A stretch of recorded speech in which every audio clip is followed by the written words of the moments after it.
Hello everyone, welcome to What If Issei Got Lost in the Dimensional Gap and Became Louise's Familiar Part 2. Before we start, please go support BlackRedZX for writing that awesome fanfic. This is the translated version I made. There will be some mistake in character's gender, but of course Issei is a male. Chapter 14. The Meeting with Ayanami and a New Bet. Issei was more than confused when he saw the girl in front of him who looked at him calmly while biting the apple in her hand.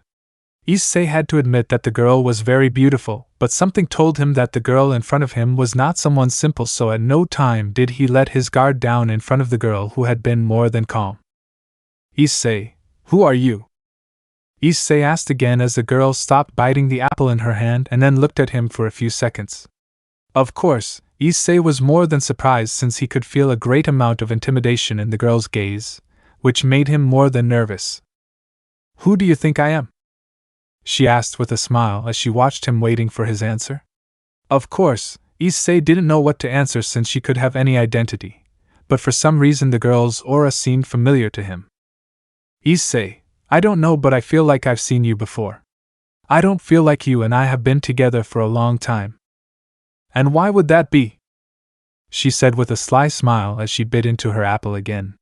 Issei was left thoughtful upon hearing those words, as that meant that he and she had already been in contact before. At that point, Issei opened his eyes in surprise as he said a word. Issei Ascalon. She said as she remembered the voice she heard before using Ascalon in her fight against Valet. Of course the girl stopped upon hearing that name as she looked at Issei and frowned slightly. So that's what they call me now. Ascalon? TSK, but what a stupid name. She said, annoyed, which surprised Issei since the girl's tone of voice was very annoyed, as if she had hated that name. Issei, and what is your name? The girl put on a thoughtful face upon hearing that, as if she was trying to remember something of utmost importance. I am known by many names such as Devastating Killer, Annihilator, among others. He said without importance, clear that Issei was not satisfied with that answer, and said, Issei, but there must be at least one that you like, right? Since I doubt that you don't have an identity. He said as the girl watched him for a few seconds before sighing and saying, Am I the Sword Kill God's Slayer Ayanami? Satisfied? She said as Issei was surprised, as that confirmed she was the Ascalon sword, but she called herself the Kill God Sword Slayer Ayanami, which surprised him. Issei, wow, I didn't think Ascalon had an identity like yours. Issei said while the girl put on a serious face and said, Call me Ascalon again and I will kill you. She said seriously, which surprised Issei since it seemed that she hated that name with all her being, which seemed strange to him. Issei, it's okay, it's not for you to stand like that, so what do I call you? I don't care what you call me, but never call me Ascalon. The same serious voice said as Issei sighed and nodded at what she said and thought about it for a few seconds. Issei, what if I call you Ayanami? I asked with some doubt. Of course the girl was slightly surprised to hear that as she let out a sigh. Ayanami, you can call me that way too. He said as he bit the apple in his hands again and looked at Issei, who asked. Issei, so the voice I heard earlier in my fight with Vala was you? Ayanami, obviously. Issei, then why did you take control of me? Ayanami, I didn't take control of you. You let yourself be carried away by your emotions. Well, that doesn't matter to me. Issei, then why did you tell me to kill everyone? Because from what little I remember I heard you tell me that. Ayanami, you fulfilled to that? That was because I wanted to see what your reaction would be when you realized that you had killed them all. She said simply, which surprised Issei since it seemed that Ayanami didn't care what happened to him. Issei, then why did you choose me as your wielder? Asking that, Ayanami's smile disappeared completely, which surprised him since now there was only great seriousness and a killer instinct emanating from her, which made him more than nervous. Ayanami, where did you get that I chose you as my bearer? She said in a somber voice that made Issei more than nervous as he looked at her with some fear, since a great pressure was coming out of Ayanami that made it a little difficult for him to breathe. Issei, then why did you let me wield you? Ayanami, let's say it was just a whim, because thanks to you I woke up from my long sleep and in exchange I let you wield me once, and don't think that will happen again. she said coldly as Issei stood there in surprise just because she let him use it. Issei was silent for a few seconds before asking. Issei, so if that was the reason why you let me wield you, because you absorbed my vitality? Ayanami, that's why I wanted to talk to you, and besides this being the only way we could talk for the first time, you never had the risk of dying. She said, confusing Issei, since if she no longer owed him anything, why didn't she kill him? Issei, and why is that? I say because they told me that the Kill God Slayer chose his bearer, and if you were not chosen it would destroy you. Ayanami, and it's true, and I would have done it a long time ago, but you have a powerful being at your side that I can't afford to offend. She said with great seriousness, leaving Issei more than surprised. A being that Ayanami could not afford to offend? To begin with, who was Ayanami? A Kill God Slayer sword, one of the most feared weapons in the entire universe, one that even Great Red would not underestimate, but she feared someone who was by her side. But who?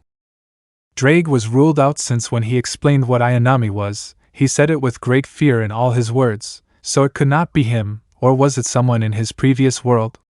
Whoever it was, he owed him his life, since thanks to him or her, Ayanami did not dare to act against him, so his life was assured. Issei, I see then why you asked me if I wanted more power? I said yes, and you said to wield it. Ayanami, HMP, that was because I wanted to take away all your vitality and make you destroy everything for my amusement, but then I felt his presence, so I had to stop. She said in an annoyed voice as she looked at Issei, who could only sigh. Oh, he owed that being one, since Ayanami didn't dare provoke him, but who was he? That was the only doubt Issei had at the moment. Issei, so you stole my vitality just to tell me this? Ayanami, right, what did you expect? That I would let you use my power? Of course not, because if you want to use the power of a Kill God Slayer you must earn their respect, but from what I saw in your memories you don't even deserve mine. He said as Issei felt his confidence being brutally shaken, since thanks to his past actions Ayanami did not respect him in the slightest. Ayanami, I'll only tell you this once, since you're the eighth to wield me. I'll let you use my power from time to time, but when you do I'll corrupt your mind until you become my puppet, and I'll use you for fun. I wonder what your friend's reaction will be when you're the one who kills them. She said while smiling sinisterly, making Issei become serious, since she had clearly declared that she was going to corrupt him, which he could not allow. Issei, believe me, now that I know that, I won't use your power at any time. Ayanami, ha ha ha, you know what the funniest thing is? It's that of the 7 who have wielded me, all said that, but in the end they were the ones who killed their families and friends because they always resorted to my power, and in the end I ended up corrupting them. Since it only takes a second time, if you use my power again you will become addicted to it until in the end you end up being corrupted. She said with a smile which bothered Issei. Clearly the image she had of Ayanami was wrong. She only thought about herself. She was not interested in anyone other than her, which he did not like. Issei, I just need to get stronger to surpass you, and when that happens I will subdue you. Ayanami, oh really? Let me tell you this, in the ranking of the 5 Kill God Slayers that still exists, he ranked second. She said, surprising Issei. She was the second most powerful Kill God Slayer that existed? But there was something that surprised him, and he said that of those that still existed, were there perhaps more than 5 Kill God Slayers? Issei, you said you were the second strongest of the 5 that still exist. Were there more? Ayanami, true, you don't know, you see. Before there were 100 Kill God Slayers, but with the passage of time all the Kill God Slayers realized that we could absorb each other. In other words, if we wanted to be stronger we had to absorb the other Kill God Slayers until in the end there was one that was the most powerful, and I don't have to explain to you what happened next, right?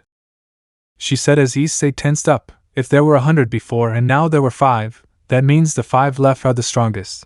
But Issei realized something and looked at Ayanami. Issei, how many Kill God Slaughterers have you absorbed? Ayanami, hearing Issei's question, smiled sinisterly and said arrogantly. Ayanami, I'll put it this way, the Kill God Slayer who is in 5th place has absorbed 12 Kill God Slayer, the 4th has absorbed 13, the one in 3rd place absorbed 20 Kill God Slayer, I absorbed 25 Kill God Slayer, and the Kill God Slayer who is in 1st place has absorbed 30 Kill God Slayer.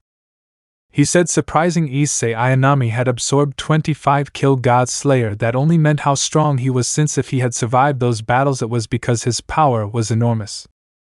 Ayanami. But the problem is that in order to absorb another killed God Slayer it takes us a year for each killed God Slayer absorbed. But the biggest problem is that when we are absorbing another, the other killed God Slayer will feel it, and will do whatever it takes to attack. That is why no one has made a move, since in order to absorb them it is necessary to be in a place that is really difficult to access. He said, surprising Issei, meaning that in other words none of the remaining 5 killed God Slayers were going to face each other, since none of them wanted to disappear, so no one was eager to move. So he sighed in relief, since Issei believed that at some point he would have to face another killed God Slayer, but it seemed that wouldn't be necessary. Ayanami. Well, that was the only thing I had to tell you. I'm going to give you back your vitality now, and you already know what will happen if you use my power, he said as he placed his hand on Issei's forehead, which shone, and instantly Issei disappeared from the place.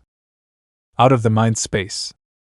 Issei could feel his body quickly regaining his vitality, but instantly he felt something approaching his face, so he opened his eyes suddenly and stopped what was approaching, only to see that he had stopped Kuroka's hand, which was more than surprised to see him wake up. Issei slowly got up and saw that Kaneko was by his side too, and not far from him. Were the others watching him worried, but when they saw that he woke up they sighed in relief. Issei looked around and realized that he was in Louise's room, so he sighed and got out of bed. Issei. How long was I unconscious?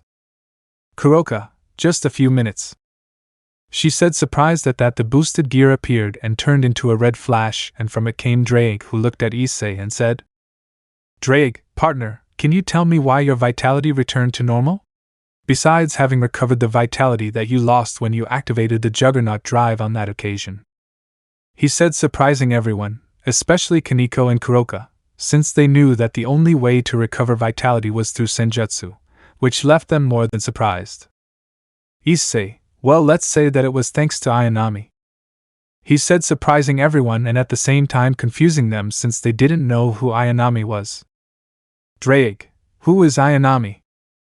Issei. The Kill God Slayer, he said, making Drake in shock, and Kuroka, Kaneko, and Louise turned pale, since they knew who had that name. Issei. And one more thing, she hates it when we call her by the name we know her by, so avoid calling her that way, he said, as everyone agreed at what Issei said, since no one wanted to provoke a Kill God Slayer. Only an idiot would do it. Plus Issei told them about the conversation he had with Ayanami, surprising everyone. Drake. Interesting. If things are like this it would be best not to resort to that power. Well, Issei, let me tell you this, while you were unconscious I was checking your body. There is nothing out of the ordinary except for one thing, he said, drawing everyone's attention, but also Issei's, who felt that what Drake was about to tell him was not good, so he was a little nervous. Issei. What? Drake. I'll tell you in the most subtle way I can, he said, surprising everyone but Issei, who is already scared hearing Drake's words. Drake. First I must clarify that it is nothing serious. Well, for me it is not. Issei. Your body has more pheromones than normal, and they continue to increase. In other words, if you do not have Hex within a week you will end up wrapping someone, he said, as the room fell silent as all the girls blushed and Issei looked at Drake with a surprised face. Issei. You've got to be bucking kidding me, right? Issei shouted, more than nervous, while Drake said calmly, Drake. Of course not this time. If you don't believe me, ask those two Nikomatas, she said, as Issei looked at Kaneko and Kuroka, who agreed. Of course Kaneko blushed when Issei looked at her. Of course Issei knew what Kaneko was thinking, so he could only sigh at the current situation. Then he remembered the bet with Kuroka, so he looked at her. Issei. Kuroka, if I remember correctly, you said that you would help me recover the vitality that I lost. But since I recovered it on my own, that part of the bet loses meaning. Kuroka. Certainly, but since Chiron beat me under the terms I set, I must fulfill what I said about not taking her. But recovering your vitality is out of the question, she said, as Issei agreed, since what she said made sense. But then Issei remembered something, so he looked at Kaneko. Issei. Kaneko, why do you call me by Sama instead of senpai? Issei asked. Of course everyone present also wondered that, even Kuroka, who looked at Kaneko waiting for her answer. Kaneko. That's because Issei-sama subdued Kaneko-chan. He said, surprising and confusing most except Kuroka, who was more than surprised to hear that, so she looked at Issei. Kuroka, you subdued Chiron? Issei, let's see first, I don't know what you mean when you say that I subdued her, since I don't remember having done that. He said as he looked at Kuroka's annoyed look, which had him baffled, since in Kaneko's words he subdued her, but he had no memory of having done that. Issei, just out of curiosity, how do you subdue Nikomata? Kuroka, you have to attack the Nikomata's sensitive points and make her admit defeat, but it must be at the point where she can't resist anymore.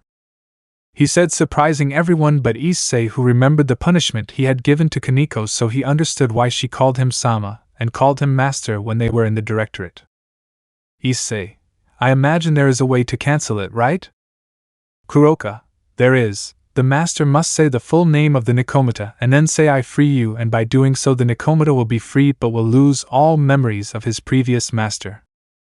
Issei was about to say those words but stopped, as he was surprised to know that if he said that, Kaneko was going to forget everything about him as if they had never met, which he did not like. He preferred to have her submissive to him than to make her forget him completely. Kuroka, I want you to free Chiron.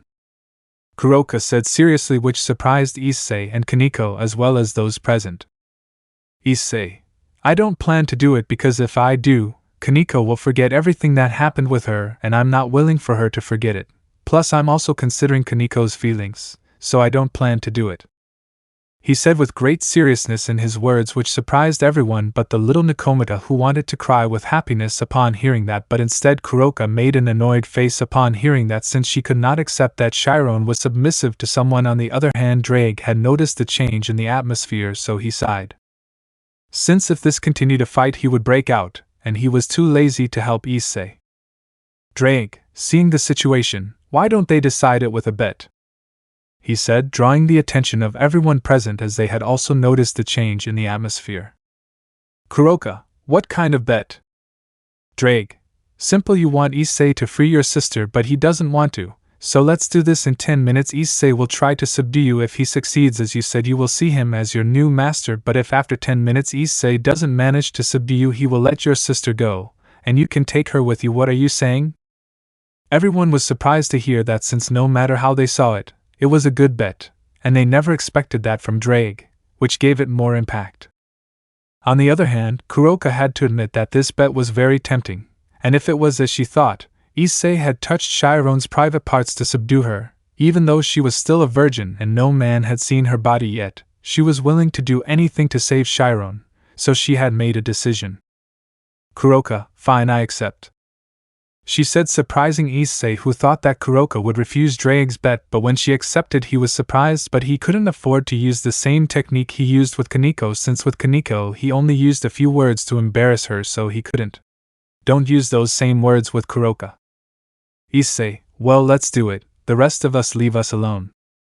He said as everyone left the room, leaving only Issei and Kuroka, who turned to look at Issei, who was still calm. Issei looked at Kuroka, who avoided his gaze. After all, this was embarrassing for her, so she walked to the bed and lay down.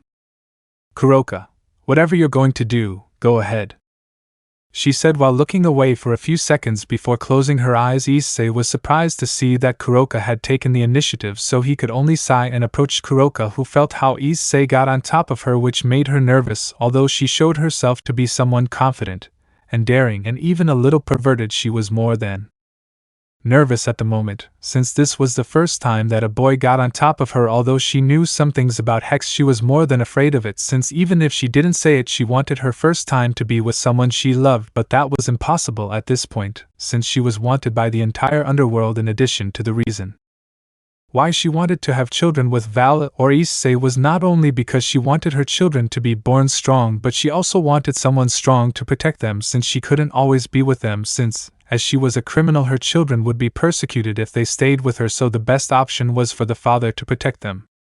Kuroka, why hasn't he done anything yet?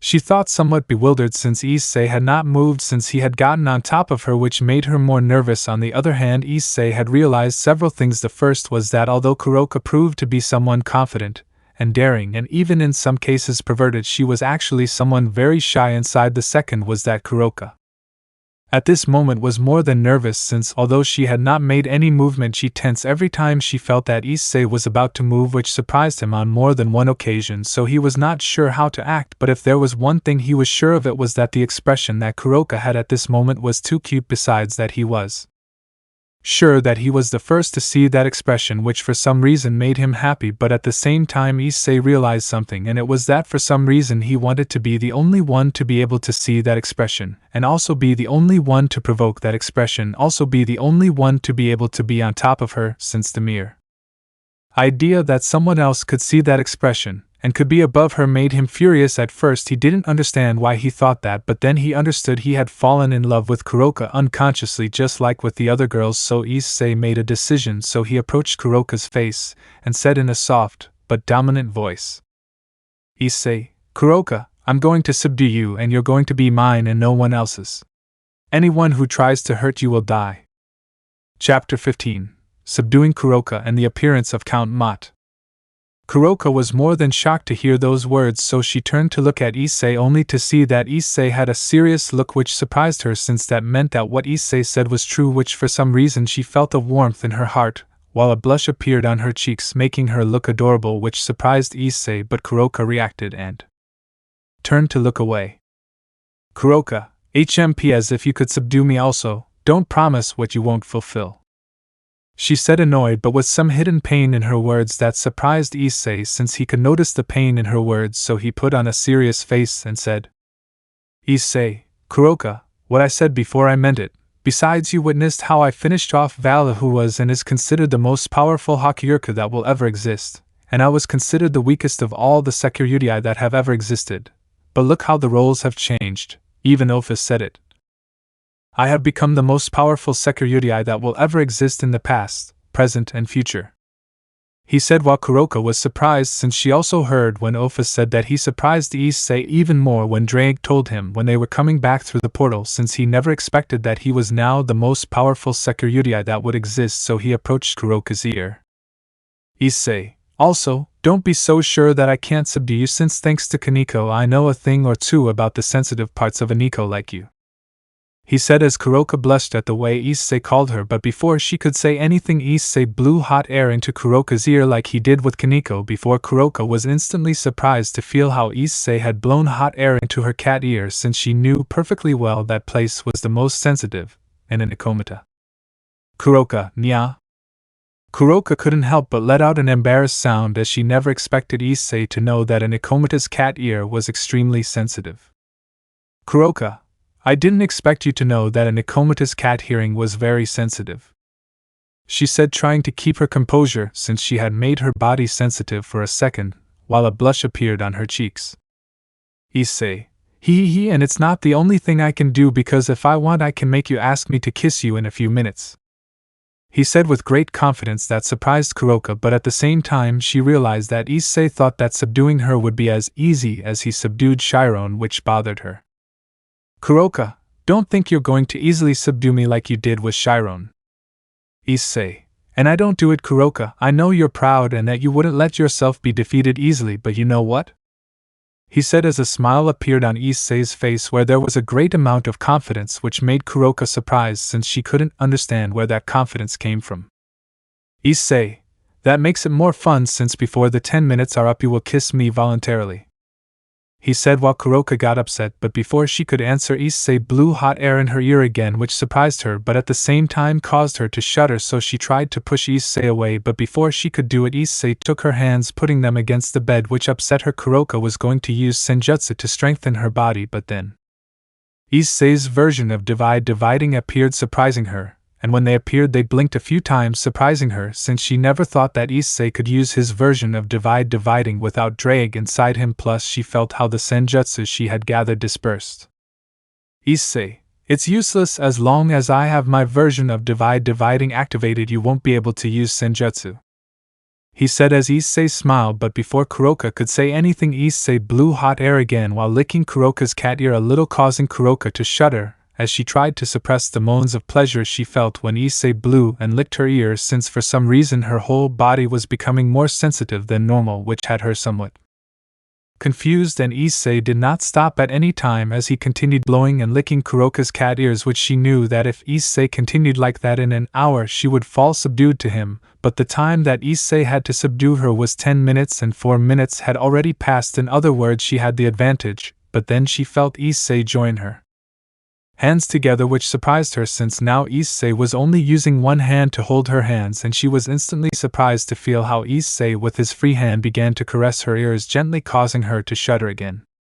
"Kuroka, you will never submit to me if you only do that after all the time you are on my side," she said with a trembling voice, while Issei stopped and looked into her eyes for a few seconds and then smiled with some arrogance and said, "Issei, did you think I was just licking and blowing on your cat ears in vain?" "Kuroka, huh?" "Issei, if there was one thing I realized when I subdued Kuniko, it was that if you constantly attacked the cat ears, the rest of the body became very sensitive. You know what that means, right?" he said as Kuroka tensed up, as for a few moments she felt that her body was more sensitive than normal, which seemed strange to her since it was normal for her body to become sensitive since Issei was touching her ears, but for her body to reach this type of sensitivity Issei would have to caress her ears for at least half an hour, but only 5 minutes had passed, so she couldn't understand why her body was becoming so sensitive. "Issei, seeing your expression, you don't know why your body has become so sensitive, right?" he said as Kuroka was shocked and looked at him waiting for an answer. "Issei, Drake said that my pheromones are more than normal, so my body expels them, and since you are in your Nikomata state it makes you more sensitive to feeling it," he said as Kuroka was shocked but at the same time realized that her body had been absorbing Issei's pheromones without her realizing it. "Issei, also, if that were not enough, by doing just that not only makes your body become more sensitive but it also stimulates your sexual desire, making your body twice, not 3 times as sensitive as normal.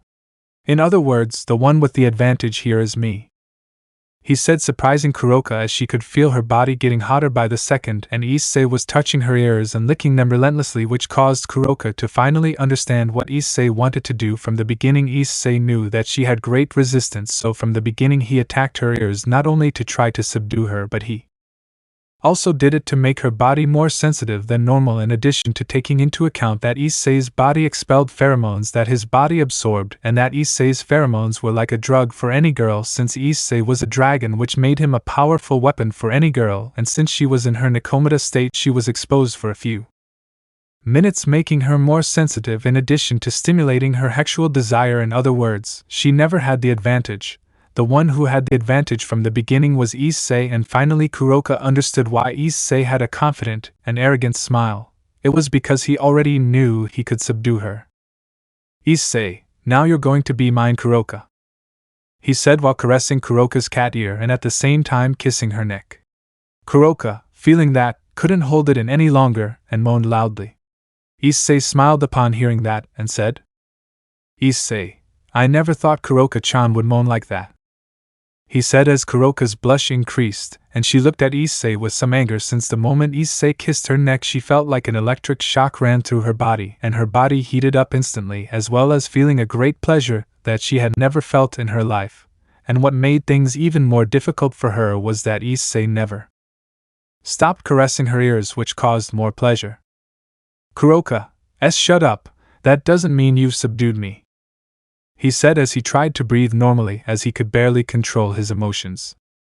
"Issei, it's true, but it's a matter of time before you submit to me. Also, don't think that I didn't notice that you've been holding back since the beginning, since thanks to that you've sweated a little," he said, surprising Kuroka since as her body was very hot, and at the same time she was trying to resist, her body began to sweat in addition to her body being sensitive. And it was normal for her to begin to sweat, which she did not like since even although she did not want to admit it, and tried to deny it with all her might, she liked how Issei was touching her.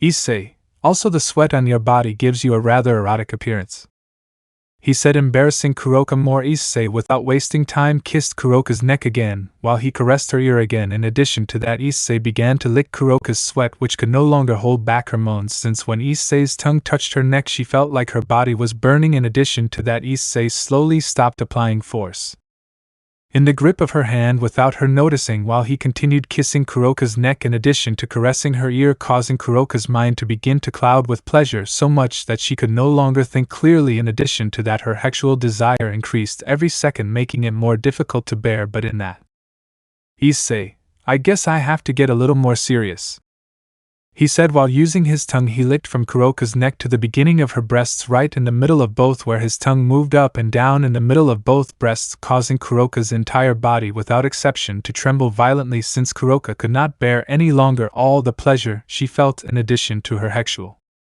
desire.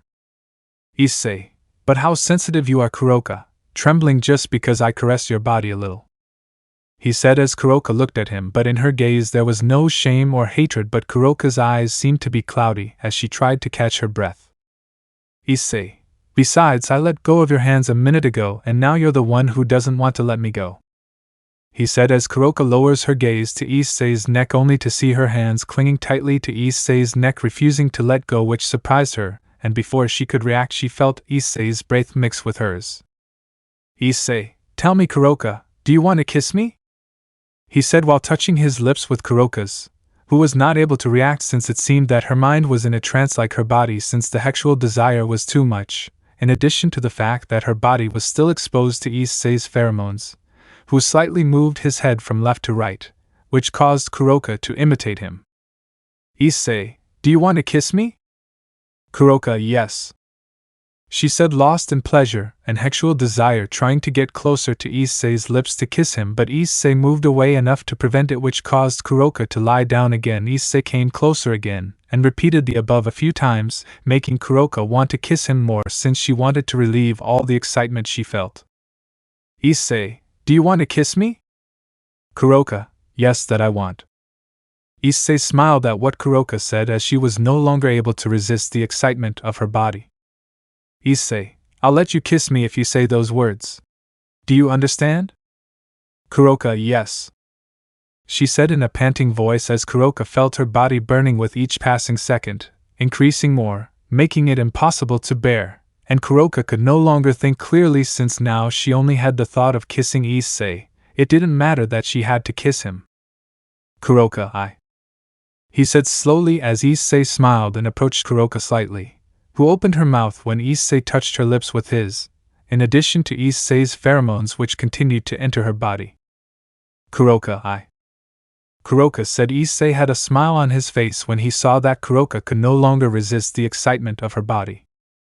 Issei, say it, Kuroka, and everything will end, he said as he kissed Kuroka's neck hard, who moaned at the feeling since she was now unable to bear it, and now she wanted Issei more than anything. Kuroka, I give up, she said while Issei smiled since the bet was that he had to subdue Kuroka in 10 minutes, and he did it in 8, so Issei won the bet, and without saying anything he let Kuroka kiss him. After all, he said it from the beginning that Kuroka was going to kiss him voluntarily, so he did not hold back and reciprocated Kuroka's kiss, who was not thinking about anything other than kissing Issei, who kissed Kuroka for a whole minute but had to separate because there was only 1 minute left before the 10 minutes were up and the boys entered, so he had no choice but to separate from Kuroka's lips, who looked at Issei in a different way, who looked at Kuroka and smiled and said, Issei, you belong to me now, Kuroka. Anyone who dares to try to hurt you or take you away from me will die, Issei said in a serious and dominant voice, but there was also warmth in it that surprised Kuroka, which made her happy. Kuroka, I will never leave Issei-sama. He can do whatever he wants with me, she said, surprising Issei since those were the same words that Kaneko told him when he subdued her, and now that he thought about it, hadn't he subdued both sisters? One was very adorable in addition to provoking the desire to desecrate her. The other had a body that any man dreamed of having at his side and enjoying it, and he had them both, and so if that were not enough, they were both very submissive to him in addition to the fact that they had been at his mercy voluntarily, and that made him think how many men would like to be in her place. But then the door opened and Kaneko and Drake entered. Drake, so? Who won? Drake asked as Kaneko tensed up as she didn't want to forget Issei, so she was more than nervous. Kuroka, Issei-sama, he said, surprising the two, while Kaneko sighed in relief and Drake nodded proudly at that. Kaneko saw the position Issei and Kuroka were in and made an annoyed face. Kaneko, it's not fair, I also want to be under Issei-sama. She said, surprising Issei, who only sighed upon hearing that, so he sat on the bed, but before he said anything Kaneko sat on his lap and hugged him tightly. Issei, Kaneko? Kaneko, I'm not going to let Kuroka Nesama beat me, she said as she activated her Nikomata state, and looked at Issei with shining eyes and said in a timid voice. Kaneko, Issei-sama, Kaneko-chan wants to be pampered, she said as she put Issei's hand on her chest, leaving him surprised, but before he could do anything he felt Kuroka hug him from behind, causing her breasts to stick to his back, making him feel the softness of them.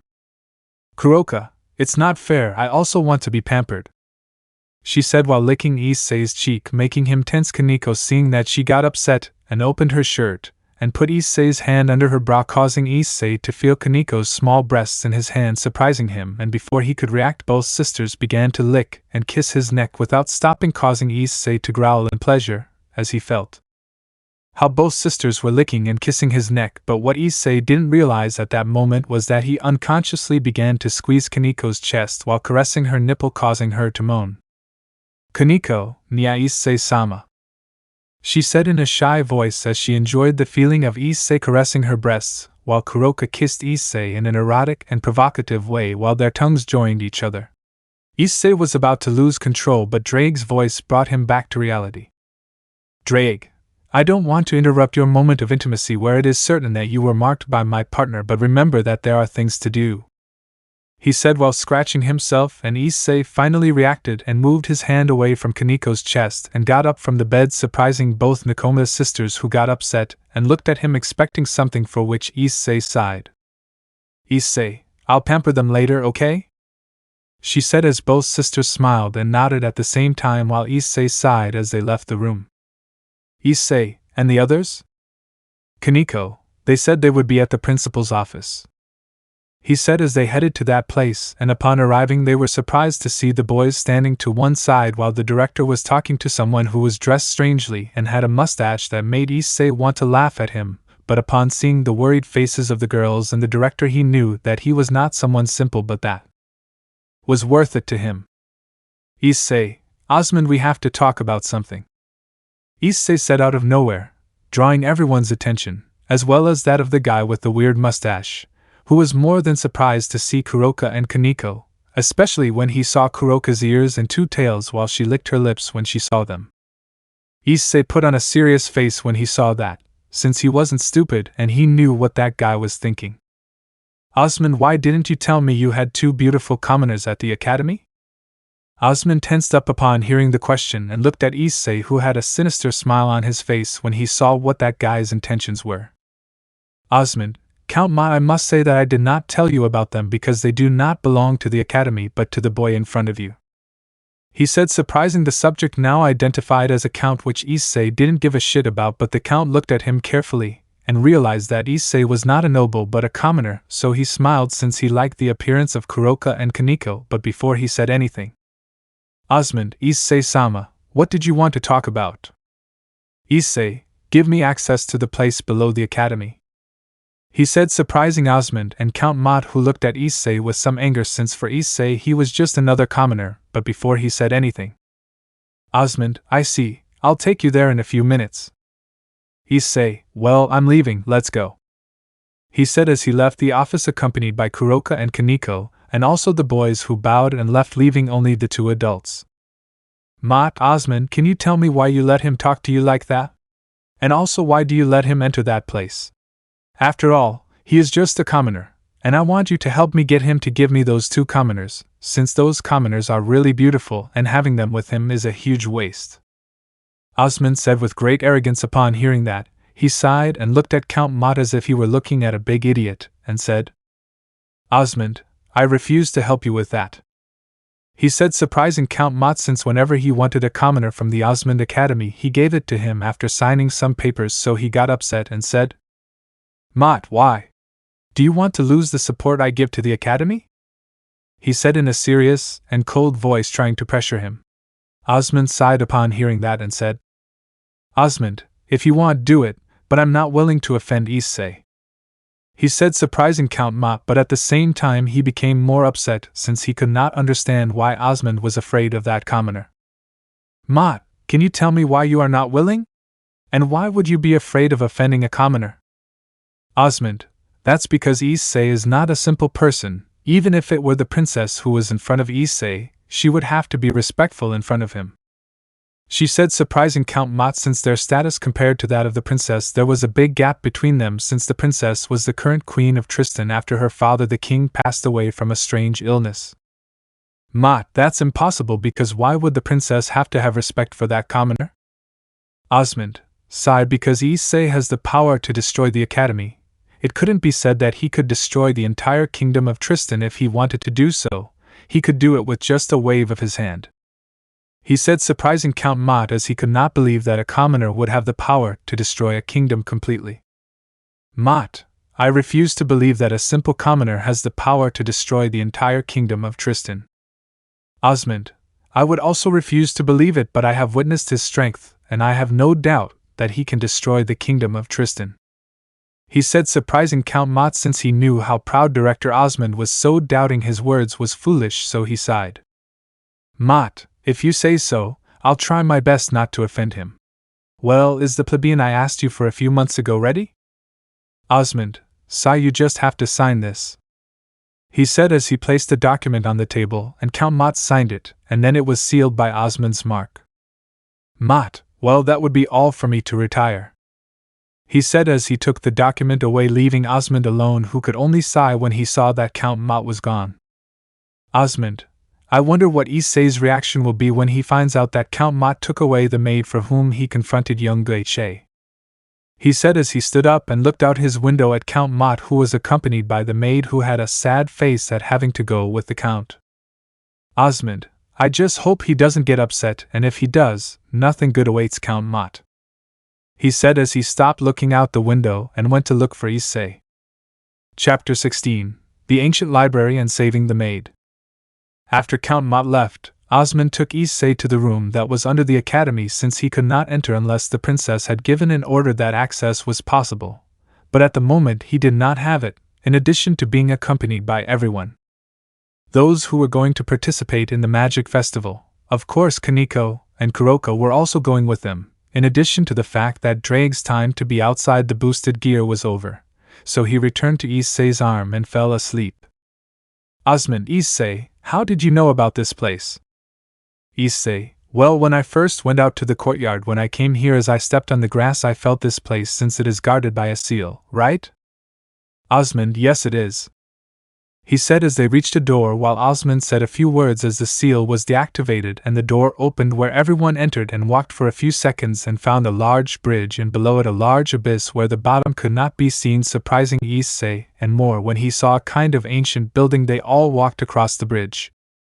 Far enough from the banks, once crossed, they reached the building where they entered and saw several shelves where there were several books. Louise, what is this place? Osmond, all the important documents are kept here, as well as records of old secret missions. He said, while everyone was surprised to hear it except Issei, who looked around searching for something. Osmond, one more thing, do not use magic in this place for any reason, because if you do, everything will be destroyed. He said as the others agreed to what Osmond asked, who looked at Issei and said, Osmond, Issei, why did you ask me to bring you to this place? Issei, because I'm interested in what's under this. He said as Osmond was shocked to hear that what is under this place. And to begin with, what was under there? Since Osmond did not remember there being anything else besides the records in this place, so he was confused. Osmond, what do you mean? As far as I know, there's nothing else in this place. Issei, I thought you knew. Issei said as Kaneko looked at the ground and crouched down to touch the ground while activating her Nikomata state. Kaneko, Issei-sama is right, there is something else down here. Kuroka, it's true, and the place seems to be sealed. Kuroka said as she touched the floor and then looked at a wall just like Kaneko. Kuroka, it seems that we can get there if we go through the passage behind that wall. He said as he pointed to a wall which Issei approached and then used Derflinger to destroy the wall, revealing a staircase that went downwards, surprising him. Osmond, I'd been down here many times because I couldn't find that place? Issei, it seems that the spell that is in this place covers what is underneath, so it was normal that you couldn't find it. He said as he entered the stairs followed by the others, but as they entered the walls there were torches which lit up, illuminating the path, which surprised them. Issei, I didn't expect that. Osmond, the torches must be programmed to turn on when someone enters. He said as he looked at the torches, and Issei nodded and then started to walk down the stairs a while later. Goichi, how much longer are we going to go down? My feet already hurt. He said as he sighed, since they had been going down for at least 2 hours, which made him tired, and not only him, the majority was the same. Montmorency, I agree with Goichi, these stairs seem to have no end. Kirchi, I say the same thing. They said one after another, but the only ones who didn't complain were Issei, Kaneko, Kuroka, and Malicorn, who showed no signs of being tired. Issei, well, the truth is I'm surprised. I didn't think that place was very deep. Kuroka, and it is, but luckily for you, we are already reaching the end of the stairs. He said as they walked down for another 10 minutes until they reached the bottom of the stairs, where there was a long hallway which was lit by several torches. Kirchi, great, another hallway where we have to walk? Kuroka, well, if I'm not mistaken, further ahead is the seal. He said as they walked to the end of the hallway until they came across a stone door which was full of cracks. Osmond, it seems that this door has been in this place for a long time, since the door is very old. Issei, it seems so. Osmond, can you remove the seal? Osmond, let me see. He said as he approached the door and looked at the seal for a few seconds, which turned into minutes until an hour passed. Issei, why are you taking so long? He said as Osmond sighed upon hearing that, as he turned to look at everyone and said, Osmond, I can't remove the seal, not now, since it is quite complex, and during its deactivation there are several traps that will make the deactivation of the seal fail and return to its original state. He said as he sighed, since he could remove the seal it would take him 1 or 2 years to remove it completely. Issei, I see. Louise, and how do we get in? Issei, I can think of 3 options. The first is to wait for Osmond to open it, second is to blow up the door with a dragon shot, and the third is to let Kuroka try to remove the seal. He said as everyone was shocked to hear the second option, blowing up the door? Being underground? That was a huge suicide. Issei, I read more towards the second one, what do you think? Louise, I say she better try it herself, since if I'm not mistaken the dragon shot you're talking about is the same one you used against Goichi, right? Issei, correct. He said as everyone tensed up and supported Louise, as they had seen the scope of the technique before, and using it here was stupid. Issei, well, Kuroka tries to remove the seal. He said as Kuroka nodded and walked over and touched the seal and analyzed it for a few minutes with senjutsu until she noticed something. Kuroka, the old man is right, the seal is very complex, but that doesn't mean it can't be removed. He said as he moved his hand over the seal, causing several symbols to appear which changed with the movement of Kuroka's hand, which surprised them, since with every second that passed the symbols changed, which lasted about 2 hours. Osmond, what are you doing? Issei, if I'm not mistaken Kuroka is rewriting the seal. Issei said as he looked at Kuroka, who was more than focused on the seal symbols which disappeared out of nowhere, and Kuroka, seeing that, sighed and looked at Issei to say, Kuroka, excuse me for this, Issei-sama. She said as she took Issei's hand and put the tip of a finger in his mouth, causing Issei to blush a little, but before he could ask the reason, Kuroka bit his fingers, surprising him quickly. Kuroka put her bleeding finger on the seal, which began to glow for a few seconds until it stopped. Issei, and what was that? Kuroka, I rewrote the seal now, Issei-sama. With just thinking about it he can open the door, although it was quite difficult to be able to rewrite the seal since it was very complex. If it were not for the fact that I have knowledge about this I would not have been able to remove it. Issei, oh, so you know about seals? I didn't know that. Kuroka said, surprised upon hearing that, and shook her head, surprising Issei since he did not understand why Kuroka had denied what he said. Kuroka, no, what I mean is that this seal was placed by someone like me, in other words, a Nikomata placed this seal. She said, leaving Issei in shock, and just like Kaneko, a Nikomata had put that seal? But why would a Nikomata put a seal in this place? And to begin with, what was a Nikomata doing in this world? Issei, are you sure? Kuroka, yes, since there are several traces of senjutsu in the seal which are almost disappearing, I estimate that in 2 years the seal would be broken. He said as Issei was shocked by the fact that a Nikomata had placed that seal, but that baffled the others. Louise, I don't understand what a Nikomata is. Issei, this is the name of the race to which Kuroka and Kaneko belong, in addition to being the last of their race. That is why we are surprised that a Nikomata has put this seal.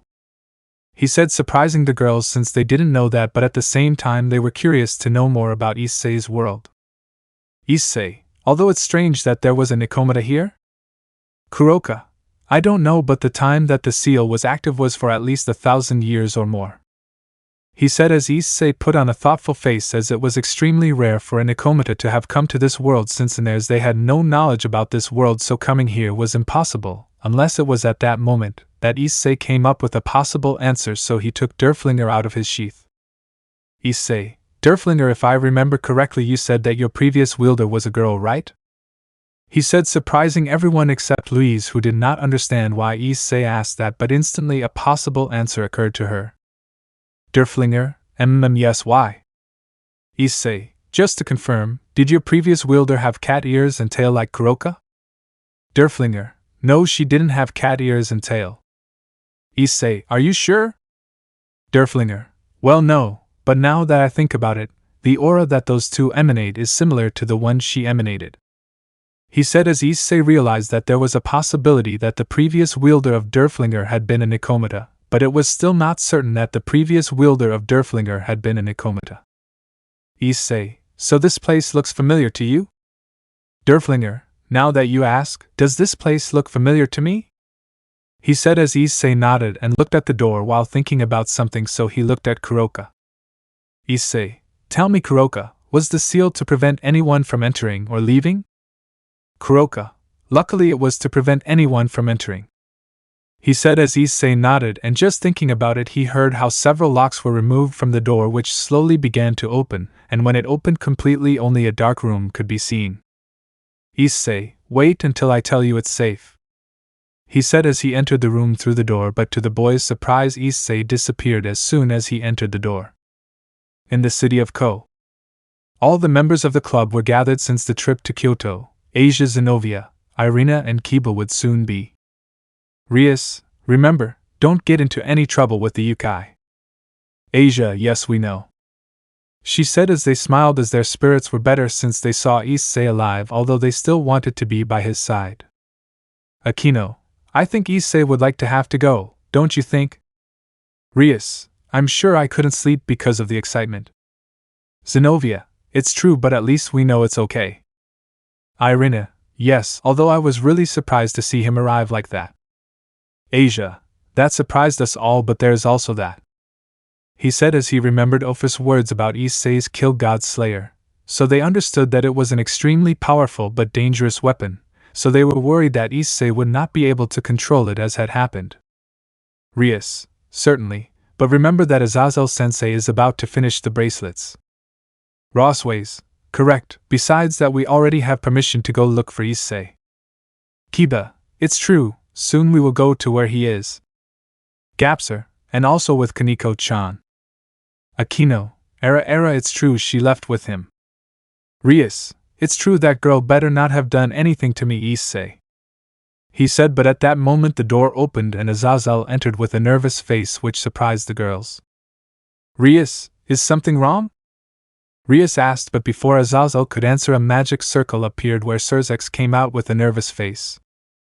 Serzex, Rias, I think you'll have to wait to go to where Issei is. Rias, what do you mean? Azazel, a few minutes ago we received the news that in Asgard Grigori Underworld several soldiers and several high-ranking people see Issei as a threat. He said, surprising everyone since they never expected that, since they also couldn't understand why they saw him as a threat. Rias, but why? Azazel, apparently someone spread the rumor that Issei has a kill god slayer, and someone knows the extent of the power of that weapon. Serzex, some say it's better for Issei not to come back, but others. Akino, others what? I asked with doubt because something told the girls that they were not going to like the answer. Sirzex. Others want to set a trap for Issei and take away the Kill God Slayer. He said as the club room fell completely silent as they never expected that. In other words, they wanted to kill Issei. Rossways. But I don't understand who wants to take the Kill God Slayer away from Issei. Azazel. Hades apparently has been looking for a Kill God Slayer for a long time, and now that one has appeared he wants to get it at any cost. Sirzex. We suspect that he was the one who spread the rumors that Issei possesses a Kill God Slayer. Kiba. But since he knew everything, it was kept a secret. Azazel. Yes, we didn't say anything, but that didn't include Vala's team or Shalba and Loki. Zenobia. So if Issei were to return. Sirzex. I would be in great danger. He said as all the girls worried as they barely knew that Issei was alive, and now several beings had him in their sights for possessing a Kill God Slayer. With Issei. The moment Issei entered the room, it lit up, which surprised Issei even more when he saw the inside of the room, since the room was more than clean. But what surprised him the most was that the inside of the room was an ancient library, which was very cozy. Just by seeing it, Issei was surprised since he did not expect this, so he turned to look at the boys and tell them to come in, but to his surprise he saw that the door was dark, which surprised and worried him, so he returned and left the room only to see the others looking at him surprised, which confused him. Issei, what happened just as I entered? Jeanette, you completely disappeared, she said while Issei was surprised to hear that since he never expected it. But then Louise spoke. Louise, and what's inside? He said as Issei looked at the door only to see that the other side was dark as he sighed. Issei, come in and you'll see, he said as he entered. The others were surprised by that, but they followed Issei, and when they entered they were more than surprised to see that it was an ancient library. Osmond, I never thought there would be a place like this under the academy, he said as he approached a shelf and read the names of the books, which left him more than surprised. Osmond, awesome, he said, drawing everyone's attention as the surprise could be heard in Director Osmond's voice. Issei, why? Issei asked, confused when he saw Osmond's reaction, who turned to look at them and said, Osmond, in these books there are several powerful spells as well as how to better control an element, and from what I see they are divided into several sections if I'm not mistaken. In this shelf are all the spells related to earth spells, and the other one are water, fire, wind spells. Here are the ones for the 4 elements. What is this place? He said while looking at the other shelves like the others, which surprised them since according to what Osmond said in these books there were several powerful spells, so the boys took a book at random since they were curious to know what the books were about, being surprised to see what it contained. Malicorn, in this book there is something about advanced summoning magic. Kirchi, in this very advanced alchemy magia. Montmorency, in this envelope rare potions. Guiche, in these magical strengths and magical weaknesses. Jeanette, in this envelope ingredients for potions. Tabitha, there are also some about magical beasts. Tiffania, also about rare materials and where to find them. They said after reading the title of the books they took, which left them surprised even more than Issei, but when he saw Osmond's serious face he was surprised since he did not understand why he had become serious out of nowhere. Issei, is something wrong, Osmond? Issei asked as Osmond sighed while stroking his white beard. Osmond, yes, all these books have great value, so if this were to become known, many would try to take them, he said as Issei got an idea of what this place was really worth. Issei, in other words, this place is very valuable? Osmond, if I estimate that just one of these books is more than enough for a person to spend a large fortune to obtain one of these books, but there are at least 200 books here or more since there are stairs at the back, he said as everyone looked on, and it was true, further down there were some stairs that went up, but at the same time Issei realized that if this place was very valuable Osmond would have to report it. Issei, what do you plan to do now? Osmond, normally I would tell the princess that we discovered this place, but I think it's best not to say it for the moment, she said with a serious but at the same time gloomy face, which made Issei understand that something bad would happen if she found out what he asked. Issei, why? Doesn't she have the power to defend this place? Issei asked with doubt. Osmond heard his question and sighed heavily as it was true. Osmond, she doesn't have it since she is the queen of Tristan, but she still has the title of princess. She said, confusing Issei. If she was the queen, why did she still have the title of a princess? Issei, and why is that? Osmond, well, that's because there are many counselors and elders of the kingdom who do not agree that she is the queen. So if I tell her about this place, and for some reason the elders and counselors find out, they would try to take this place away from the princess since her political power is somewhat low. He said while Louise put on a worried face, which Issei noticed, but at the same time something came to his mind. If they found out, would they try to destroy the academy to claim this place? Issei, if that happens, would they destroy the entire academy? Osmond, they wouldn't try to take it and have it for themselves, and they wouldn't be interested in the academy if they weren't interested in this place. He said as Issei put on a thoughtful face as Osmond said that there aren't many who support the princess, which meant that they were supporting someone else. Issei, I imagine that if they don't support her it's because there's someone else competing for the throne, right? He said as Osmond confirmed as there was another competing for Tristan's throne other than the princess. Osmond, if he is a relative of the princess, his father's brother had a son who has the same right to the throne since the king did not name anyone as his successor before he died, so he has the right to fight for the throne. He said seriously since this was a serious matter for Osmond, which Issei knew since the kingdom where the boys lived depended on this. Issei, how many are there who support the princess? Osmond, well, the elders are 5, 4 of them support the princess's cousin's faction, leaving only 1 who supports the princess's faction, and of all the advisors there are 12 of which 10 support the princess's cousin, and only 2 advisors support her. He said, surprising Issei by the huge difference since wherever he looked the princess's cousin faction had an overwhelming advantage. Issei, can the academies also support or do they remain neutral? Osmond, if the academy wants, it can support one of them. In our case, we support the princess, and Seal's academy supports the princess's cousin. He said as Issei put on a thoughtful face. It seemed like there were several political fights in this world, something similar to his. Issei, what is the probability that the princess wins and remains on the throne? Osmond, it's 20% since there aren't many who support her. If it weren't for the elder who supports her and the 2 counselors and the academy, she would have already lost the opportunity to fight for the throne. He said while Issei was surprised since the situation was quite serious, but that was not his problem after all since it did not affect him in the least, but what Osmond said next made that thought collapse. Osmond, in addition to the fact that the princess's cousin is also being supported by Mr. Valier, even the princess's cousin's father asked his son to ask Mr. Valier for Louise's hand, being rejected by her. She said while Issei was surprised beyond belief and looked at Osmond surprised and then at Louise only to see that she only avoided Issei's gaze, implying that she already knew it, and now that he thought about it better that explained why Lucy had come to the academy, and why Mr. Valier wanted to take Louise as soon as possible, but that also told him one thing which was the most important, and that was that the one who was competing for the Tristan throne apart from the princess was the boy with whom she was competing for Louise's love. In other words, Saito was the one who was competing with Henrietta for the Tristan throne. Issei, that son of a hitch.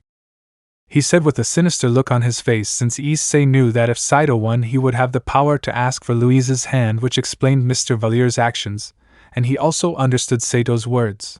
Neither you nor anyone else will stop me from regaining Louise's love. It turns out that he already had a way to have her which bothered him more than anything since he would have Louise against her will, so Issei made a decision. Issei, Osmond, I understand that the princess will come for the familiar demonstration, so if possible I would like to speak with her. He said, surprising everyone but Louise since not only her, the majority thought that Issei would ignore what was happening in the kingdom, so Osmond was nervous but still accepted. Osmond, yes, I'll tell her you want to talk to her when she comes. Issei, well, let's use the spells that are in this place since now we can't lose in the magic festival. Kaneko, can you help me train the boys? Kaneko, if Issei-sama asks me, I will do it. Issei, well, Kuroka, I want you to help them better control their magic power as well as train Kaneko in Senjutsu. Kuroka, if Issei-sama wishes it, I will do my best. Osmond, and what will you do?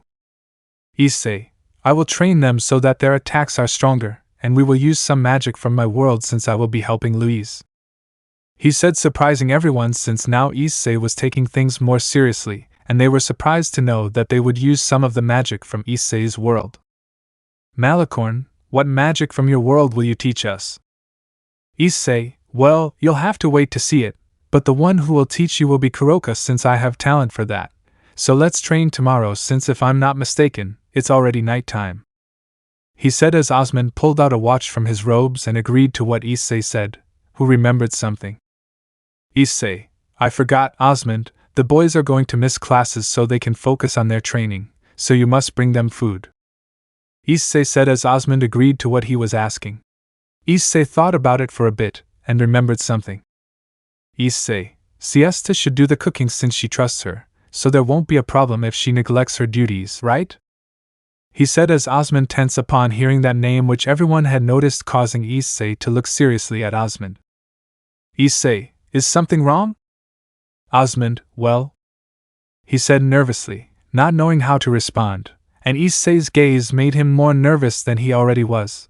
But then Kerchi realized why Director Osmond was more than nervous. Kerchi, don't tell me Count Mott took her? He said as all the girls and boys were shocked except for Issei, Kuroka, Kaneko, and Tefania, as they didn't know what that meant. Issei, did I take it? Then tell him to give it back. Osmond said seriously, hearing that he became more nervous, but before he said anything Montmorency did it. Montmorency, I don't think he's going to give it back. He said, surprising Issei since he didn't know why the girls had upset faces just by mentioning Count Mott. Issei, why? Kerchi, because Count Mott is a big pervert who has tried to seduce the girls of this academy, and when he sees a commoner that he likes, he takes her to his mansion. She said as Issei realized what that meant, so he got worried but at the same time annoyed. Issei, that means he took Siesta all. Jeanette, yes, to abuse her. He said as Issei's gaze turned cold and he turned to look at Osmond, who tensed up, and then at Kuroka. Issei, Kuroka, get us out of here. Kuroka, hey. He said as a magic circle appeared on the ground and transported them to the entrance of the academy, which surprised everyone. Issei, Osmond, if you don't want the academy to blow up, tell me where that fat man's mansion is. He said as Osmond sighed, as he knew this was going to happen, so he pointed to a place and said, Osmond, keep going straight and in approximately 30 kilometers is the Count Mott mansion. He said as Issei acknowledged and carried Kuroka, who happily hugged Issei, who gestured to Kaneko, who took out her demon wings, and Issei his dragon wings, which left everyone more than surprised, and before they said anything Issei flew away with Kaneko while carrying Kuroka, and that Malicorn said something that made everyone nod. Malicorn, they're going to kill Count Mott for being an idiot. He said as everyone sighed and agreed at that, since it was true that Issei would not let Count Mott go unharmed, so Kerchi smiled and said, Kerchi, what if we go and see how they kill him? After all, nobody likes that fat guy with the ridiculous mustache. He said with a smile which left Osmond more than surprised, and before he said anything the other spoke. Montmorency, I'm going. Jeanette, and me, but how do we get there on time? Louise, Tabitha, can we go in your familiar? Tabitha, yes. He said while whistling, and his dragon came and landed in front of them, and the girls got on. Goiche and Malicorn, seeing that, looked at each other and got on the dragon, which was about to take off. Osmond, Miss Valier, you're going to stop Issei, right? He asked with some hope, since he didn't want Issei to kill Count Mott, but Louise's answer surprised him. Louise, of course not, since I never liked Count Mott. He said as Tabitha's dragon flew away, leaving Osmond alone, who just sighed and said, Osmond, it seems that those young people have acquired Issei's attitude. He said as he went back to the academy, resigned since his last attempt to save the Count failed, so it was no longer his problem, since after all he had told Count Mott not to provoke Issei, since that was the stupidest thing he could do. While with Issei, the brown-haired boy had already arrived at Count Mott's mansion, so he landed a few meters from the entrance, taking Kuroka down. Kuroka, I wanted to continue being hugged by Issei-sama, she said while pouting at having to separate from Issei, who only sighed at that.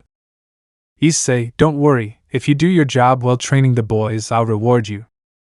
He said while Kuroka was surprised, but at the same time she became happy. Kaneko, seeing that, looked at Issei, who upon noticing Kaneko's gaze sighed. Issei, I will also reward you, yes? He said as Kaneko nodded happily, and Issei walked to the entrance of the mansion where there were some guards who fell asleep thanks to Kuroka, who allowed them to enter the Count Mott courtyard. And at that moment, Issei, Hy, fat buck, come out now and bring siesta with you or I'll blow your mansion to pieces. Issei shouted, causing all the guards to arrive at the courtyard where Issei was, who did not bother to look at them, just like Kuroka and Kaneko. Not much happened when the door of the mansion opened and Count Mott came out, who had a more than annoyed face. Mott, who dares to be so arrogant on my property? He shouted as he looked at Issei, which surprised him since he remembered Osman's words, but he still didn't care and said, Mott, so you're the commoner, what do you want? Talk, I'm busy, since I'm going to debut the new maid I brought soon. He said while Issei was surprised, but at the same time he became furious when he heard what he said in a cold voice. Issei, listen you bucking fatso, give me back siesta now or say goodbye to this world. He said as Count Mott became more upset upon hearing Issei's words, but upon seeing who was behind Issei he smiled pervertedly and said, Mott, fine, I'll give it back to you if you give me the two commoners behind you, since it's better for them to be with a noble like me than with a shitty commoner like you. He said as his gaze scanned Kuroka's body, stopping at her two tails and cat ears, which surprised him but at the same time increased his perverted smile. Issei, seeing that and hearing what he had said, made Issei's little patience go to hell. Issei, well, if that's what you want, then don't blame me for killing you. He said as he activated the boosted gear and pointed it at Count Mott, who was surprised to see that, but Issei did not attack at that moment. Instead, he put on a thoughtful face. At that moment, the girls arrived, who saw that Issei did not move. Louise, Issei, are you okay? Louise asked, which attracted the attention of Count Mott, who was surprised when he saw the girls, but before he spoke, Issei did so. Issei, I'm fine. It's just that I can't decide if I should kill him with a dragon shot or throw him into the sky and let him fall from that height, or use the balance breaker or the juggernaut drive, or split him in half, or destroy his bones, or tear off his skin, or use him as a punching bag. Hiya, damn, I can't decide. He said as he despaired at not being able to decide, surprising everyone, but also Count Mott, since he realized that Issei did not take him seriously. So he raised his staff and pointed it at Issei, but before he could attack, the door of the mansion opened and Siesta came out with a more than worried face. Siesta, Issei-san, please go away, I don't want anything bad to happen to you. She said as some tears came out of her eyes, as she was worried that something bad would happen to Issei, since he had already saved her once, but this time was totally different from the first, since Count Mott had a high status, but as always Issei don't give a shit about that. Kaneko, it reminded me of Asia-senpai. Issei, if I lose, that's why I can't abandon her, since it reminds me of the first time I saw Asia. He said as he sighed and looked at Siesta, which surprised him since she was wearing a maid outfit, which was very provocative, which bothered him since that gave him an idea of what Count Mott's intentions were. Mott, didn't I tell you to wait in the room?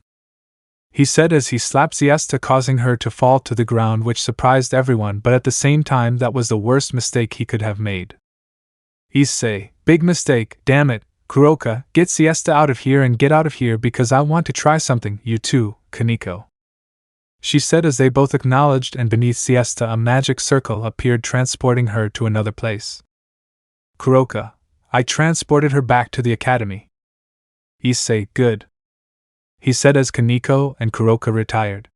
Louise and the others saw that and imitated them and got as far away as they could.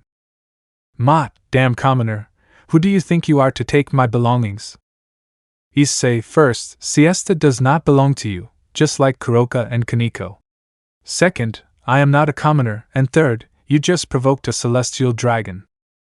He said while Count Mott was surprised to hear that, since he never thought that Issei, whom he called commoner, was a celestial dragon, which left him more than worried, but before he could say anything he stopped when he saw that out of nowhere Issei had been covered by a crimson armor. Issei activated the balance breaker, which also surprised the girls. Louise, awesome, that's the balance breaker? Kerchi, is that what it's called? Well, this is the first time you've seen it.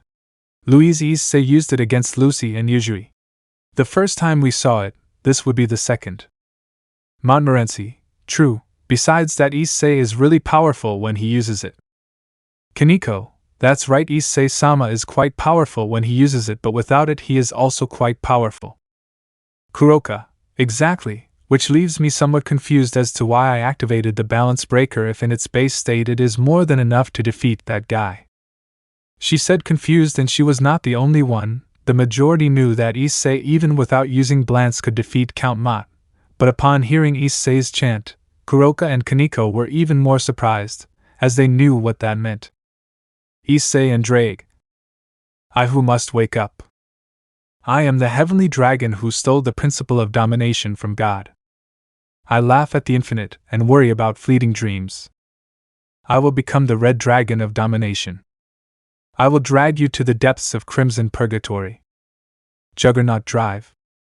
Issei said as a large crimson torrent covered him, surprising everyone, plus Kuroka and Kaneko. Everyone was surprised, even more so when they saw that Issei's silhouette within the torrent of power began to change, as all of Issei's armor was transforming into the shape of a dragon. Chapter 17: Total Control and Meeting the Princess. Everyone looked more than surprised at Issei's transformation, but to be more exact, they were all in great shock, since at that moment Issei was transforming into a dragon which released an exaggerated amount of power. Kuroka and Kaneko were more than nervous to see that Issei had used the Juggernaut Drive, but on the other hand the others did not know what effects that transformation brought. Only Louise knew, so she was worried and asked both sisters. Louise, is that the Juggernaut Drive? She asked the two sisters, who looked somewhat surprised to see that Louise knew the name of Issei's transformation, causing them both to nod. Kuroka, if that is the Juggernaut Drive, the most powerful transformation of Issei-sama, but at the same time the most risky. Kerchi, why? Kaneko, Issei-sama in that state has the power to kill a god, but as a consequence of using that power his life expectancy is reduced. He said while everyone was surprised except Louise, who already knew that, but when she noticed the serious looks of both Nakomata she got worried. Louise, there's something else, right? Kaneko, if when Issei-sama first used the Juggernaut Drive he didn't have control and ended up destroying everything around him, if it weren't for the president Issei-sama would have died after having destroyed everything. Louise, how many times have you used it since then? Kaneko, none. This is the second time she uses it, in other words. Louise, Issei is not in control, he said as everyone turned their gaze to Issei, who had finished transforming. Everyone expected Issei to lose control and attack, but to their surprise, Issei did not move. Instead, he looked down to see both hands, which were claws due to the transformation. He also stretched his wings a couple of times as he looked at them while moving his tail, and then stopped and looked at Count Mott as he opened his mouth where a gray smoke came out. Everyone looked at everything in surprise, but the next thing left them speechless. Issei, so this is the power of the Juggernaut Drive? Huh! He said, surprising everyone, especially Kuroka and Kaneko, since they knew that Issei in the past had no control, and he couldn't speak or understand what was happening around him. But now he was more than aware of his actions, which left them more than surprised, and they weren't the only ones. They were all the same, since they knew thanks to the two sisters that Issei in that state had no control, but now he did, which surprised them. Jeanette, didn't they say that Issei-san had no control when using that power? Kuroka, and he shouldn't, since in that transformation he obtains the power of the celestial dragon drake that resides in his left arm. He said as everyone returned their gaze to Issei, but what no one noticed was that Tabitha's dragon was more than in a trance seeing Issei in his dragon form. Louise, so if you have control, what will happen? He said as everyone focused their gaze on Kuroka and Kaneko, who sighed and said, Kuroka, it's simple, Count Mott is going to die without a doubt. Kaneko, that's what happens when you mess with a celestial dragon like Issei-sama, who values his friends more than anything. But if you mess with the girls he has great affection for, nothing good will happen to you. He said as Kuroka nodded at what Kaneko had said. Everyone was more than surprised, but remembering Issei's past actions it was obvious that this would happen, so they turned their gaze back to Issei, who was looking at Count Mott, who was more than terrified to see Issei's transformation. Mott, you're a bucking monster. Issei, and you only now realize it? Issei said as he roared loudly, causing Count Mott to fall on his back while the front of his house was destroyed by a simple roar from Issei. All the guards upon seeing this were filled with terror as they realized that Count Mott had offended a being that he could not afford to offend for anything in the world, and they realized that if they stayed they would have the same fate as the Count, so they fled as fast as they could without caring what happened to Count Mott, who upon seeing his guards flee without caring about their safety cursed them. "Mott, damn you filthy commoners, I'll have you executed when I see you again." He shouted furiously, but his threats did not work in the slightest since the guards had already escaped from the place as well as the servants of the mansion. Issei, ha ha ha, those guys are really smart since they knew that if they stayed they would have the same ending as you. Mott, what do you mean? Issei, simple, you would die here. He said in a sinister voice that caused Count Mott to turn pale since he, being a noble, had never received a death threat like the one he had just received, so he said in a terrified voice. Mott, if you kill me, all of Tristan will hunt you down. Issei, I told Osmond, and I'll tell you, if they want a war they'll have it, but I doubt a war will break out when the princess wins the Tristan throne. Mott, what do you mean? The princess does not have enough support and political power to take the Tristan throne. Issei, he will when everyone in the Tristan kingdom finds out that a celestial dragon is supporting the princess faction. He said while Count Mott was in shock since at this moment Princess Henrietta's faction was very weak compared to his cousin Sato's faction, which had several resources in addition to the support of most of the elders and advisors, in addition to having the support of one of the 4 academies. But if the boy in front of him, who was a celestial dragon, joined Princess Henrietta's faction, it would make a big change to the situation, even more if the princess gave the title of noble to the boy, which would cause the boy to have great political power due to his great strength and his celestial rank. Mott, why would you support her? She's not someone worth helping, and if you wanted to you could rule all of Tristan. Issei, that's simple because I find it more fun. I want to see how far he can go with my support. Besides, if that idiot Saito wins, he will take Louise away from me, and I will not allow that. Even though I could destroy the entire kingdom, I will not do it since there are too many innocent lives in that place, so I will not destroy it. But you are not innocent, are you? Count of shit. Issei shouted as he directed his claws towards Count Mott, who created a wall of earth with his staff, which was destroyed as soon as Issei touched it, which surprised Count Mott, and before he could move he was hit by Issei's claws, causing him to crash into a wall at a speed that was neither slow nor fast, since Issei had contained himself in that attack as much as he could. Mott, damn, he said while vomiting a large amount of blood as well as having claw marks on his stomach, which scared him since he realized that Issei had held back with that attack. Mott, damn, why did you hold back on that attack? Issei, because killing you instantly is a quick way out for you, but I'm not going to kill you quickly. Instead, I'm going to torture you until you ask me to kill you. I will do it for taking you to siesta against your will and for having looked lasciviously at Kuroka and Kaneko. He said as he attacked Count Mott again, who fired several fireballs from his staff, hitting Issei, creating a smoke screen, but when it dissipated, Issei didn't have any injuries, which left Count Mott more than in shock.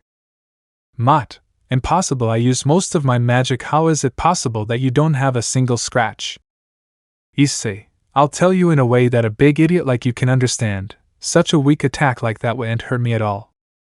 He said as Issei opened his mouth where a yellow glow could be seen. Quickly the Count moved, and in that instant from Issei's mouth a torrent of fire came out, which destroyed a large part of Count Mott's mansion, who became furious and tried to create a fireball to throw at Issei, but to his surprise Issei was in front of him, which surprised him, and before Count Mott could react, Issei using his mouth caught Count Mott's arm where he was holding his staff, causing the Count to feel great pain, and before he screamed, Issei threw him inside his mansion, which was more than destroyed, crashing hard against one of the walls of the entrance that was still standing. But in that instant from Count Mott's shoulder a torrent of blood came out, since his arm where he was holding his staff was no longer there. The others, seeing that, they were more than surprised, since in Issei's mouth the arm was hanging of the Count, who still held the cane. Mott, my arm! The Count screamed in great pain, which did not surprise anyone since everyone was more than surprised to see that Issei spat on the arm near the Count, who had a face full of terror, and at the same time one of pain. Issei, I'm already tired of you. he said as Issei's chest opened and revealed a gem which began to shine brightly in an emerald color as waves of energy entered the gem, and only a single word was heard. Drag boost boost boost boost. Which surprised everyone, especially Kaneko, who quickly recognized the technique Issei was about to use, since that was the same technique he used to defeat Xiaoba the first time. Kaneko, Kuroka Nesama. Kuroka lose. Kuroka shouted as she also knew the range of that technique, so she raised both hands and created several barriers which left the boys more than surprised, but before they could even ask the reason why both Nakomata sisters had become more than nervous, the boost stopped, so everyone looked at Issei while the gem on his chest shone brightly, and only Drake's voice was heard. I think that's what it was like if you don't correct me. Drake, Longuinia's smash, said Drake, and in that instant a great torrent of power was launched towards Count Mott, who did not even have time to scream before being hit by the technique, destroying everything in its path, including the Count's mansion, of which there was no trace once the technique disappeared, since there was only a large straight line of massive destruction. And it was not the only thing that was destroyed, since Kuroka's barriers were destroyed when receiving the impact wave, leaving everyone more than surprised. Kerchi, what kind of attack is that? It's too scary. Kerchi shouted while the others just nodded on the ground as the shockwave made them fall to the ground, but just at that moment Issei deactivated the Juggernaut drive, which left them surprised for a few seconds, but then they sighed when they saw that Issei was no longer a dragon and that at no time did he lose control of the Juggernaut drive, so they calmed down and approached Issei, who was breathing heavily and sweating a little while looking at his hands, and then sighing. Kaneko, Issei-sama, why did you use Juggernaut drive? Do you know that if you use that power, your vitality will be reduced? Kaneko shouted as she hugged Issei, who was surprised and smiled as he stroked Kaneko's head. Issei, calm down Kaneko, I'm fine, since thanks to this I know I can use the Juggernaut drive without losing control, and it was all thanks to the mark of Gandalf, and that's not all. I can use the Juggernaut drive without my life expectancy being reduced, since what the transformation absorbed was not my vitality, but the power of the mark of Gandalf, he said, surprising everyone but the two Nakomatas, since that looked like what Vala did when she used the Juggernaut drive, but that didn't matter to them, since if Issei could use it without losing his vitality, they would be more than calm. Louise, Issei, can I ask you something? Issei, really? Louise, is it true what you said? Are you going to support the princess? He said as everyone looked at Issei, who just smiled as he approached Louise while putting his hand on her head and said, Issei, of course, since that is the only peaceful way in which you will not leave my side, and if for some reason the princess lost, it would destroy the kingdom, she said with a smile, surprising Louise, who blushed upon hearing that, since Issei had clearly said that he did not want her to leave his side, which made her happy, so she smiled like the others. At that, Guiche realized something. Guiche, I don't want to interrupt, but we better leave since that explosion must have attracted a lot of attention, he said as everyone agreed at what Guiche said, while the girls got on Tabitha's dragon and Issei carried Kuroka and then left the place to return to the academy, where Osmond and Siesta were waiting, only that Siesta had on her maid outfit which she wore at the academy. When they saw that the others had returned, they approached since they had seen the great explosion, so they were worried. Osmond, are you all right? What happened to Count Mott?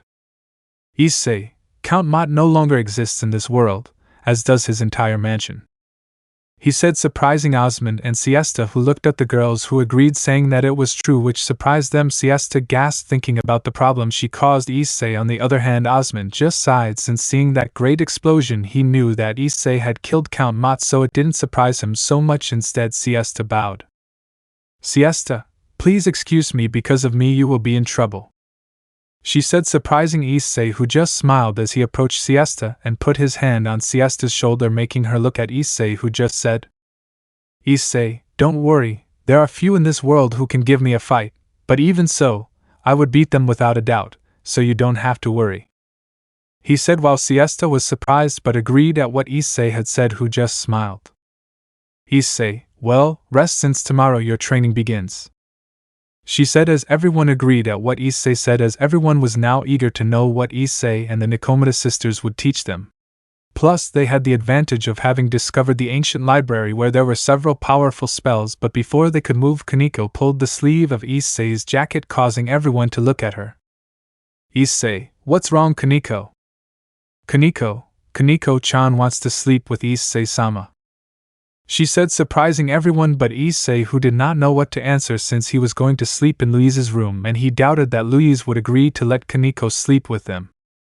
"Kuroka, I also want to sleep with Issei-sama Naya," he said as Kuroka hugged him from behind.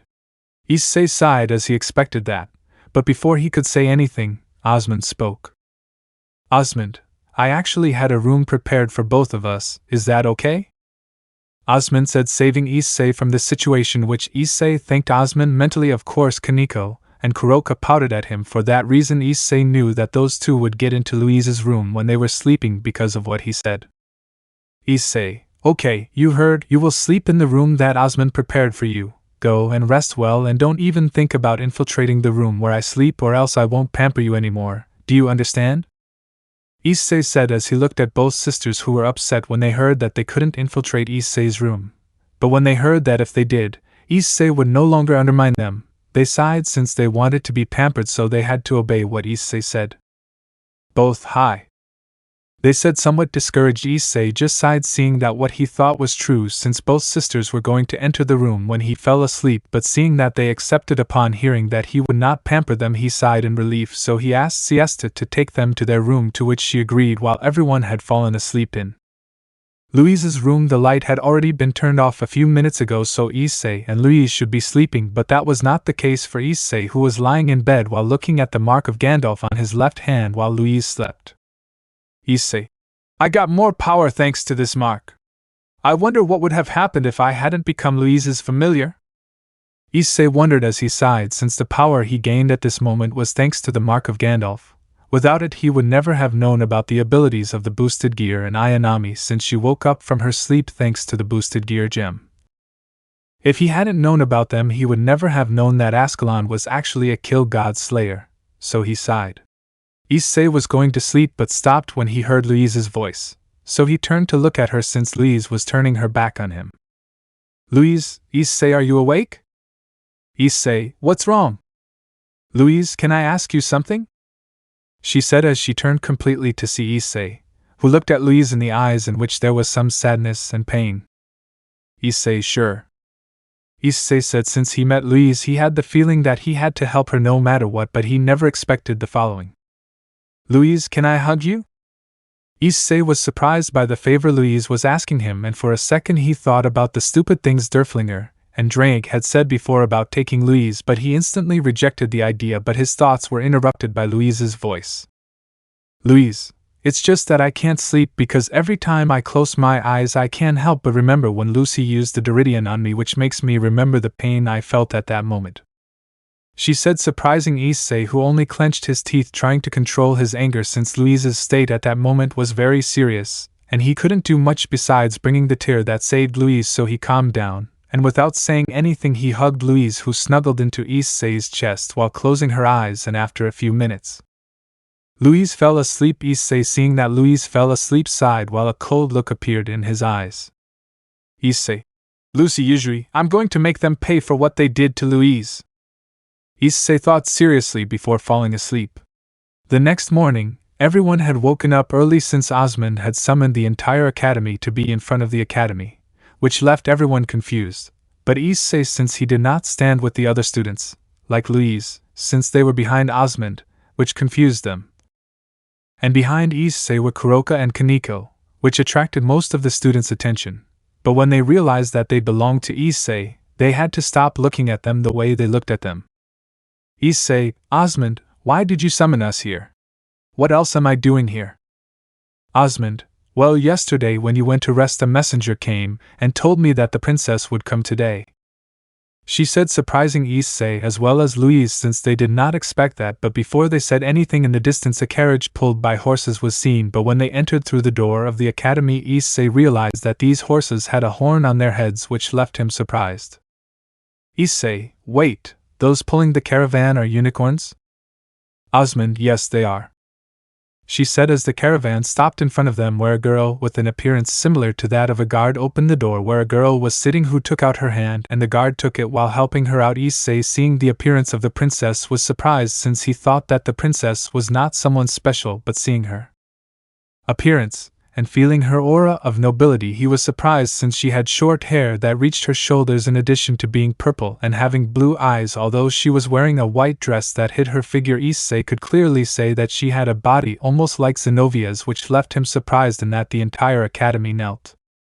Except Issei, Kaneko, and Kuroka, which made the girl who had helped get the princess down frown, which Issei did not notice because he was staring at the princess. But I came back to reality when I heard Osmond's voice. Osmond, it's a pleasure to have you here, Your Majesty. Henrietta, please get up. I apologize for having informed you late of my arrival, she said while bowing. Issei was surprised because he imagined that the princess would be someone extremely arrogant and conceited, but in reality she was not in the least. Osmond, you don't have to apologize, as it is an honor to have you here, but may I ask why you brought forward your visit? Since I understand that you will be coming in 3 days for the familiars demonstration? Henrietta, yes, I know, but I had things to talk to you about, he said respectfully as his gaze moved to Osmond's back where Louise was, which surprised her since only Osmond and the teachers could be in front of the door and the students had to be on the side of the road, but he still smiled at her. Henrietta, it's good to see you again, Louise, Henrietta said with a smile. Louise smiled nostalgically upon hearing that and looked at the princess. Louise, the princess is very kind, it is a joy to see her again, she said while Henrietta smiled upon hearing what Louise said. At that her gaze fell on Issei, who was just looking at the situation. Henrietta analyzed Issei while blushing since she had received a report from Osmond where he spoke to her about Issei and what his personality was. In addition to one of the things that Osmond mentioned was that Issei was a very handsome young man who surprised her, and she had a slight idea of what Issei's appearance was like, but she didn't expect him to be more handsome than she had thought. In addition to the fact that Issei's clothes gave him an air of maturity and rebellion that attracted girls, for some reason she felt the need to hug him, which she instantly rejected for obvious reasons. Henrietta, I guess you must be Hyoudou Issei, Louise's familiar.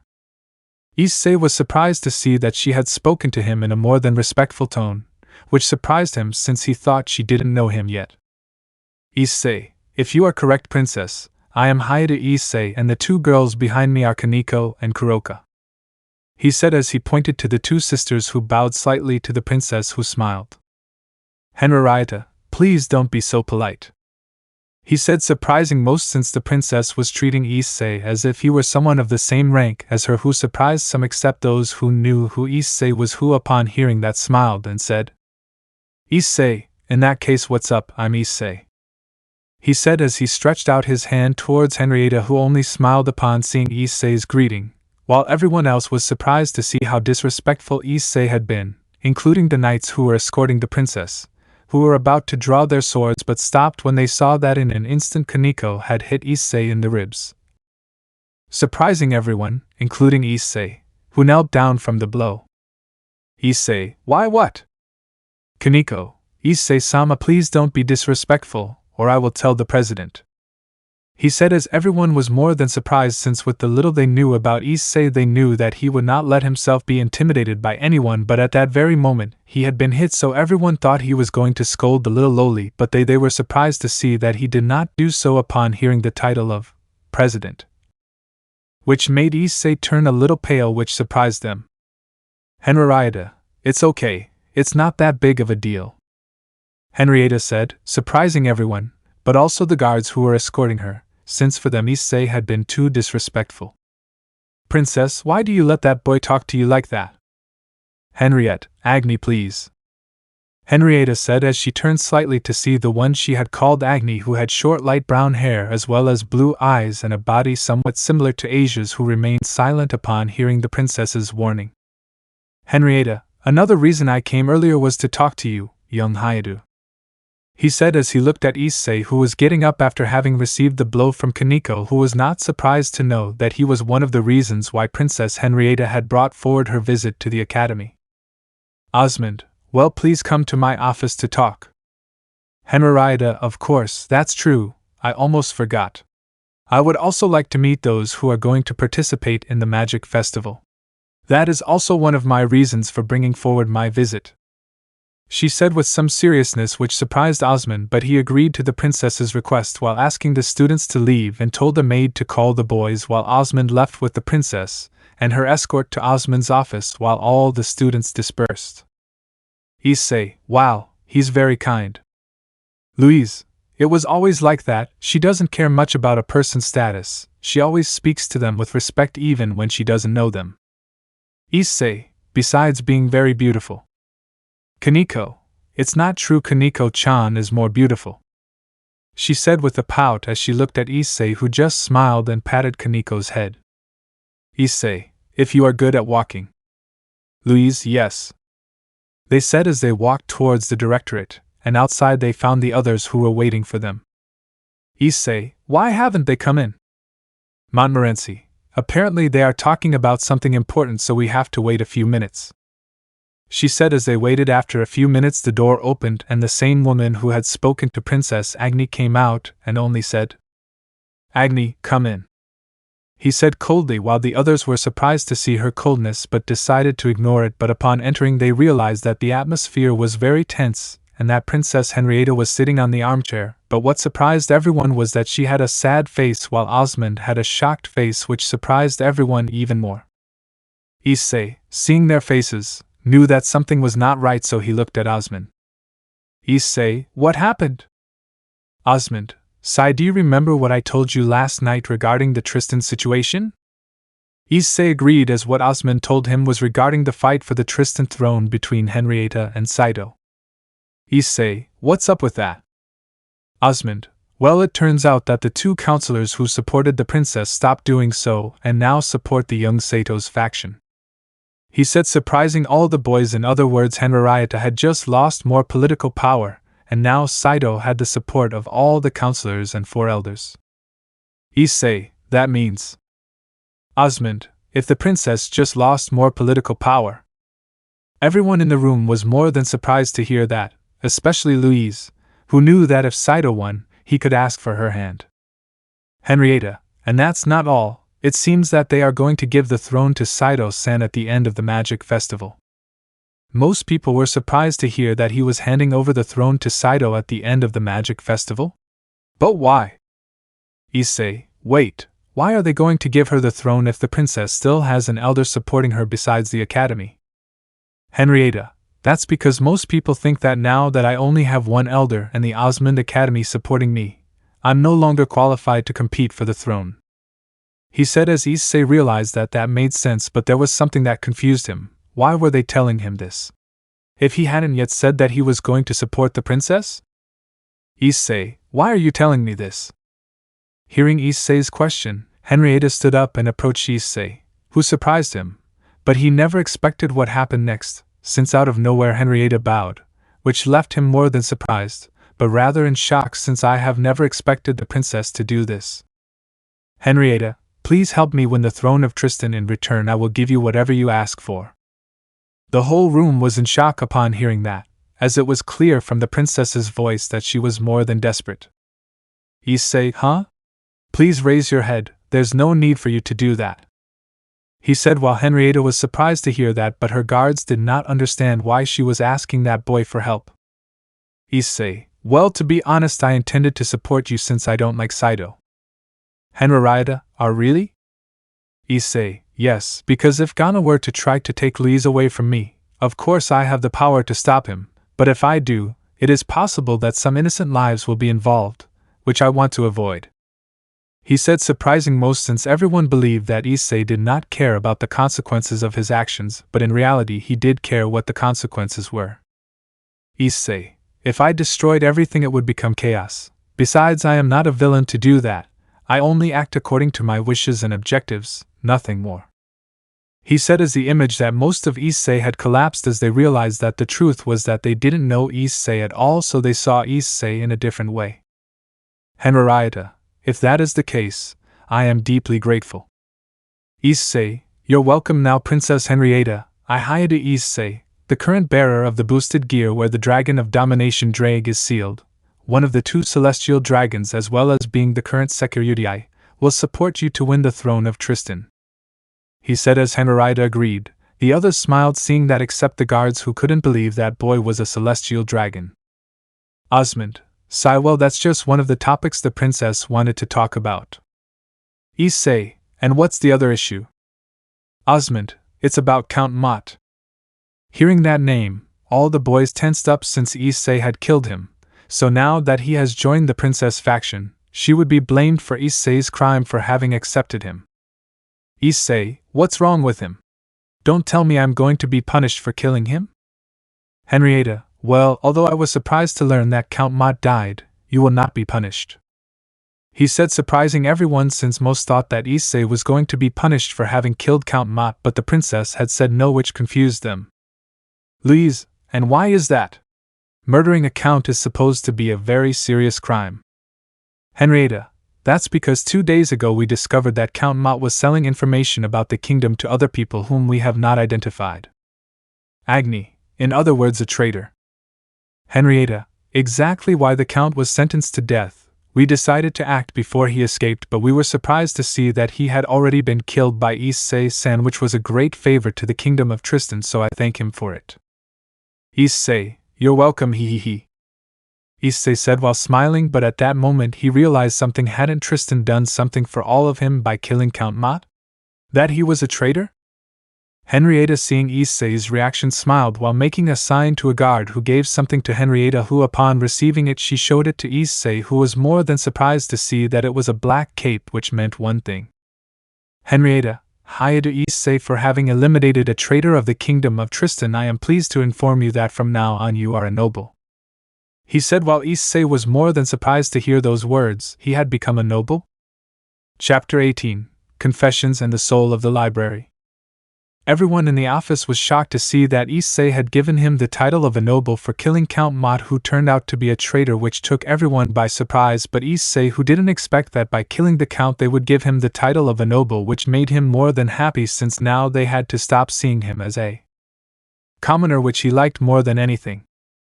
Issei, are you really going to give me the title of a noble? Henrietta, yes, from now on the surname Hyoudou will be the surname of a noble. In other words, you are the founder of your Hyoudou family, so you will be given a territory, but it will be later, since for the moment it is still being decided where the first Hyoudou family will be established. She said, surprising Issei, who didn't expect that, but at the same time he was pleased to hear that his last name would now be known as the last name of a noble, which made him more than happy, so he took the cloak and put it on, seeing that it fit him perfectly. Issei, hey Drake, look, I'm a noble now, he said as the boosted gear appeared out of nowhere, surprising the princess and the guards even more when the boosted gears shined and a red dragon appeared, which climbed onto Issei's shoulder. Drake, wow, that's good, because they will stop confusing you with a commoner.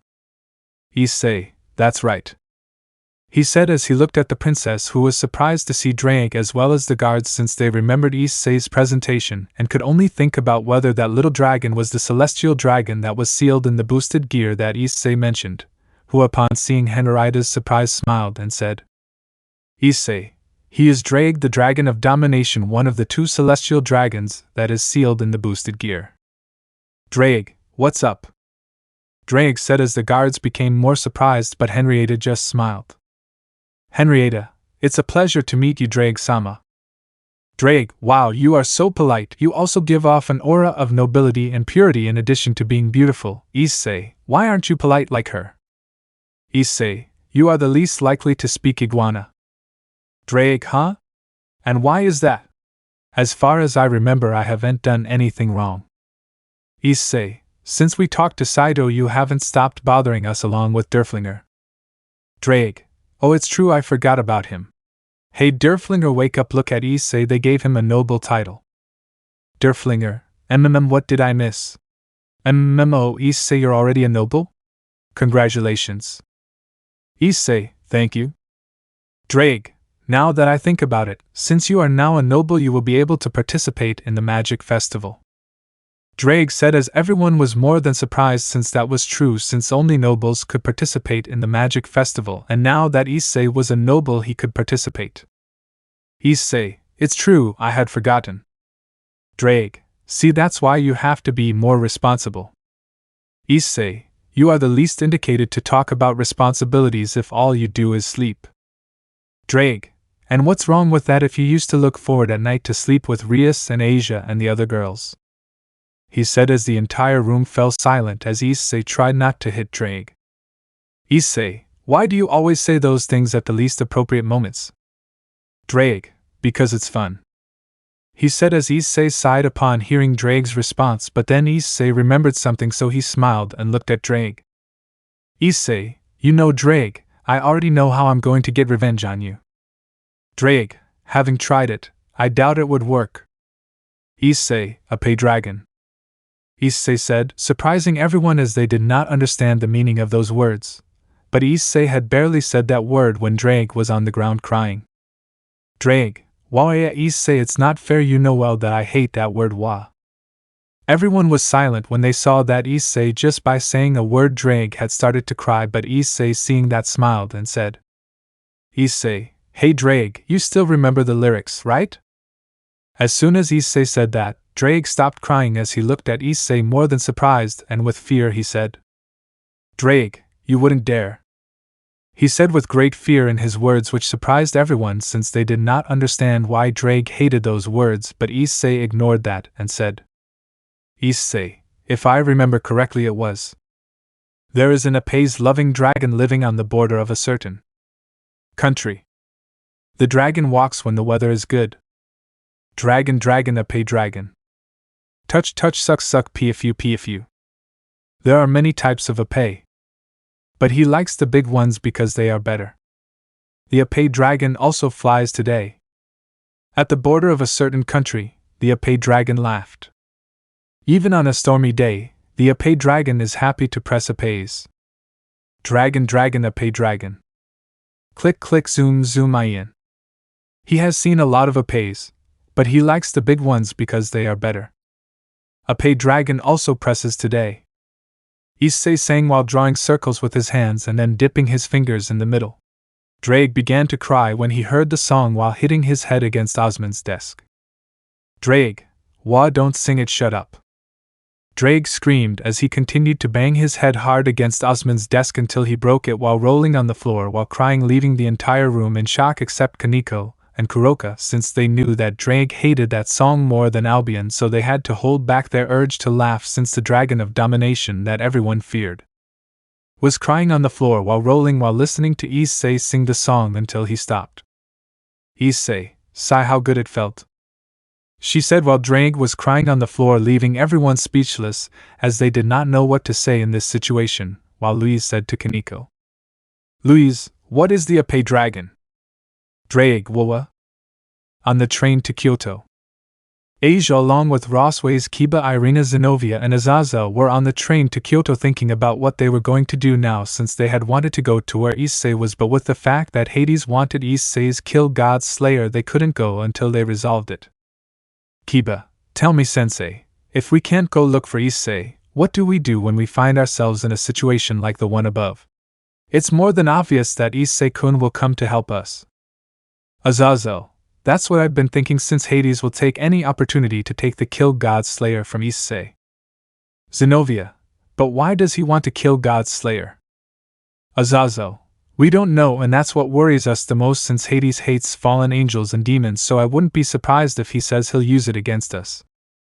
Asia, I just hope nothing bad happens so Issei-san comes. Irina, it's true, but we don't know what might happen, but we will do our best so that he doesn't have to come. Rossways, it's true, and it's thanks to the pawns that he can come back here. Azazel, it's true, but I don't think he'll come since he needs the pawns to come. He said as everyone agreed to what Azazel said, since they did not want Issei to come, so they kept the pawns to prevent him from returning until they solved the problem with Hades.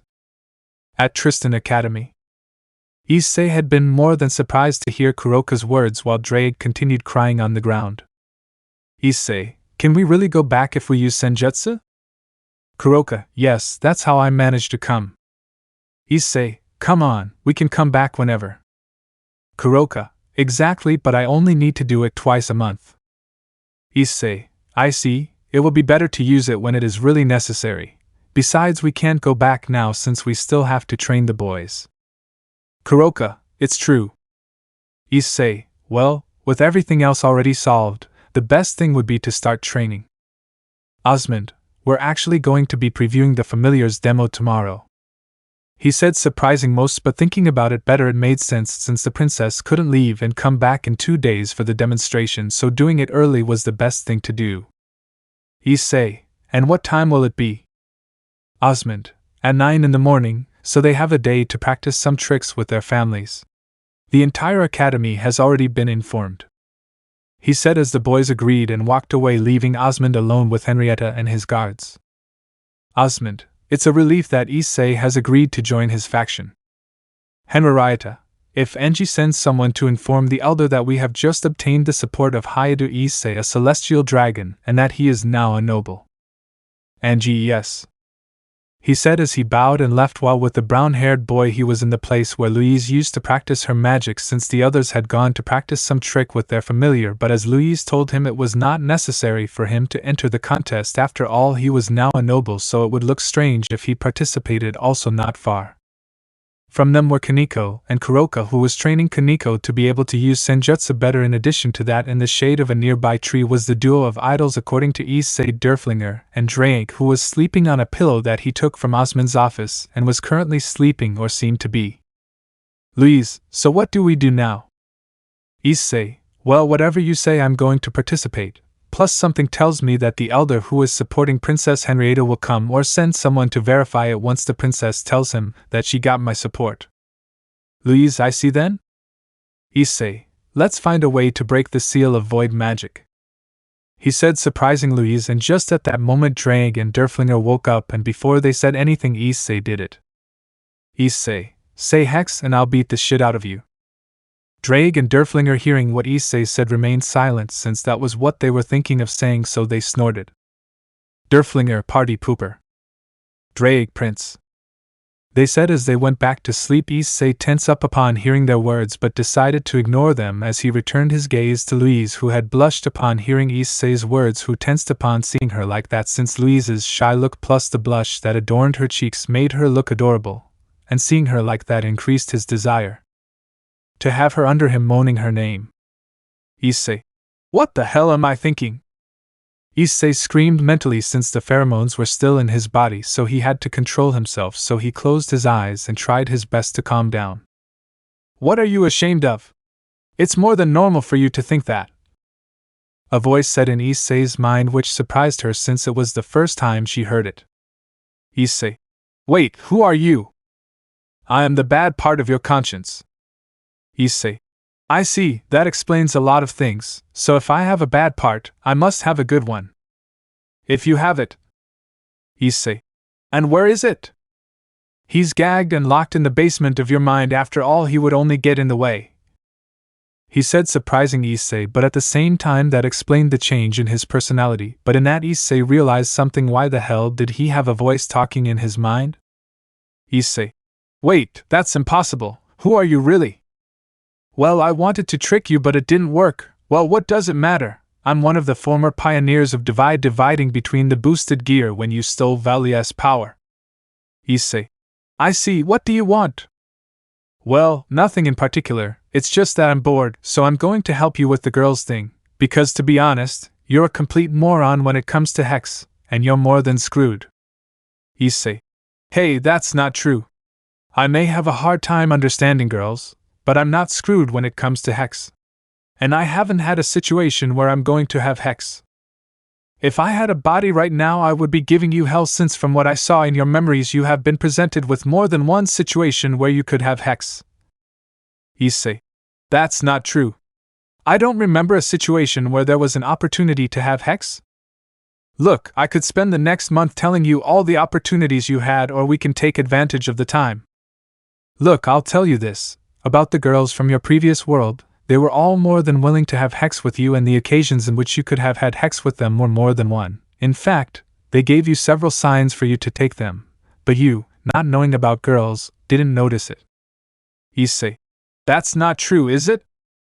Or believe me, I was even surprised to see how many opportunities had been presented to you. Even the angel called Irina and the Valkyrie Rossways had insinuated themselves to you without you realizing it, and I just wonder how stupid you are to let all those opportunities go. Believe me, it even make me jealous. Well, Whatever, she said without noticing Issei's shock, since he never thought that Irina and Rossways had made advances on him. I have expected it from Rias, Aquino, Zenobia, and a little from Asia or Kaneko, but he had never expected it from those two. Issei. Are you serious? Of course I'm serious. I'm even jealous of you. Hell, you have several beautiful girls who are dying for you, and if that weren't enough, they have bodies that a man dreams of, but they are in love with you, and you, like an idiot, don't take advantage of it, believe me. I even feel like hitting you. Don't you know how many people would like to be in your place? The voice shouted angrily as Issei realized it was true, since everyone in the school looked at him badly for being in the occult club with Rias and the others who were the most beautiful in the school. Issei. Well, that's true, but are you sure they are in love with me? Even the biggest idiot would notice that they are in love with you. In fact, it is obvious from thousands away that they love you, but since you don't know anything about girls, you never noticed it. He said while Issei remembered everything that happened with the girls and realized that if he compared how they treated the other boys with him, he would realize that they treated Issei better than the other boys, and if that were not enough, Issei realized that what the voice said, it was true, the girls of the club were in love with him. Issei. If it's true, now I feel like an idiot. And you are, but anyway, now you have to realize something else. There are several girls in this place who love you. Well, apart from the two Nikomatas, that girl Louise is in love with you, but she still has doubts about whether it's okay to fall in love with you, besides the others. Issei. Wait, several of the girls I met here fell in love with me? If one is Louise, the others are the girl called Tabitha Siesta, the one who looks like Yandra Jeanette, and the elf girl Tefania, only that like Louise they still have doubts if they have really fallen in love with you. Issei. All of them? Of course you expected it? You're a dragon, so several girls falling in love with you is normal, just like having hex. She said as Issei began to think. Although he had slightly noticed that Rias and the others had fallen in love with him, he was not sure, so he did nothing. Now he realized that he made a mistake.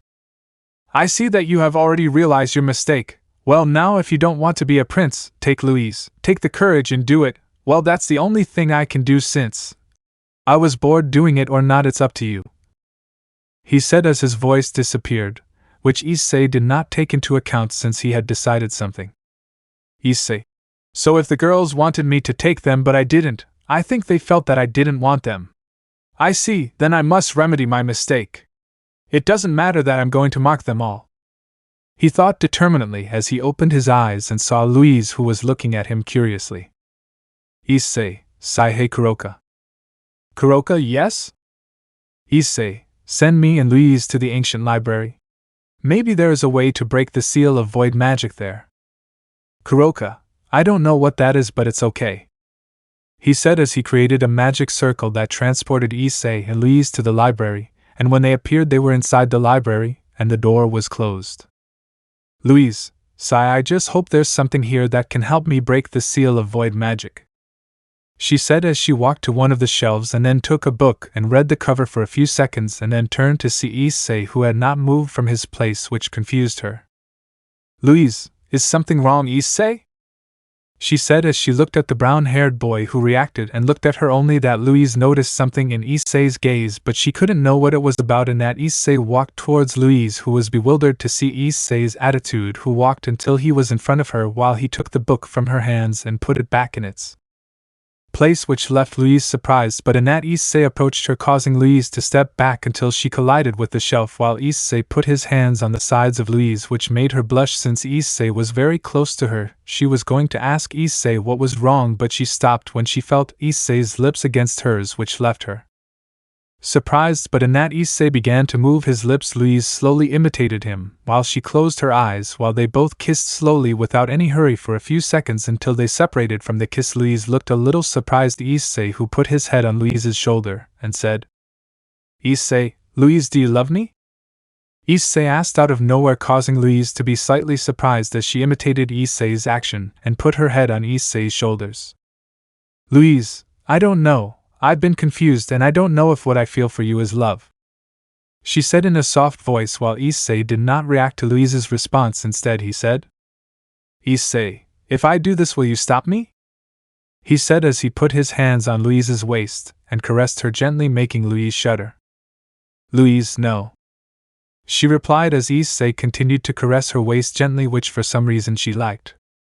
Issei, and if I do this, would you stop me? He said as he slowly moved his hands up to the top of Louise's breasts and caressed them lightly, which made Louise shudder strongly as she held Issei's jacket tightly. Louise, and no. She said as her breathing became heavier every second in addition to Issei's caresses on her breasts, which made her body begin to feel hot. Issei, what if I do this? Are you going to stop me? He said as his left hand went down to Louise's leg and caressed it, causing her to shudder strongly, but Issei didn't stop there, but slowly his hand began to enter Louise's skirt, which surprised her but still did nothing to stop Issei. Louise, and no. He said as his breathing became labored just like Issei's, as the brunette was holding back as best he could before asking the last question. Issei, would you let someone touch you like I'm doing right now?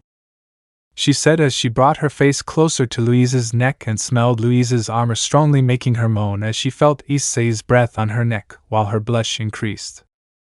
Louise, no, you're not the only one I'd let touch me like this. Issei, so we both share the same feelings, right? She said as she looked into Louise's eyes, seeing an unusual glow in them, but Issei knew that the glow in Louise's eyes was luster, but he was distracted from looking at them when he felt Louise's hands on his head. Louise, does this answer your question? She said while kissing Issei, who was surprised to see that Louise kissed him, but instantly reciprocated the kiss, which was quite demanding and lasted a few seconds before they both separated, trying to catch their breath. Issei, if you answer it, he said with a smile as he kissed Louise again, who instantly reciprocated the kiss as their tongues intertwined in search of each other, while Issei unbuttoned Louise's cloak, causing it to fall to the ground, while Louise lowered the zipper of Issei's jacket and then let it fall to the ground, and without wasting time Issei picked up Louise and laid her down on one of the sofas in the library. In Kyoto City, Asia, Irina, Zenobia, Kiba, Rossways, and Azazel could be seen arriving at Kyoto Station, where they got off along with all the other classrooms, while Rossways and Azazel guided the students to the hotel. But while they were going to the hotel, they were observed by a woman and a boy who wore glasses. It seems that they have already arrived, the girl said as she looked at the boys and then saw the boy next to her, who was looking in the direction where the boys had gone.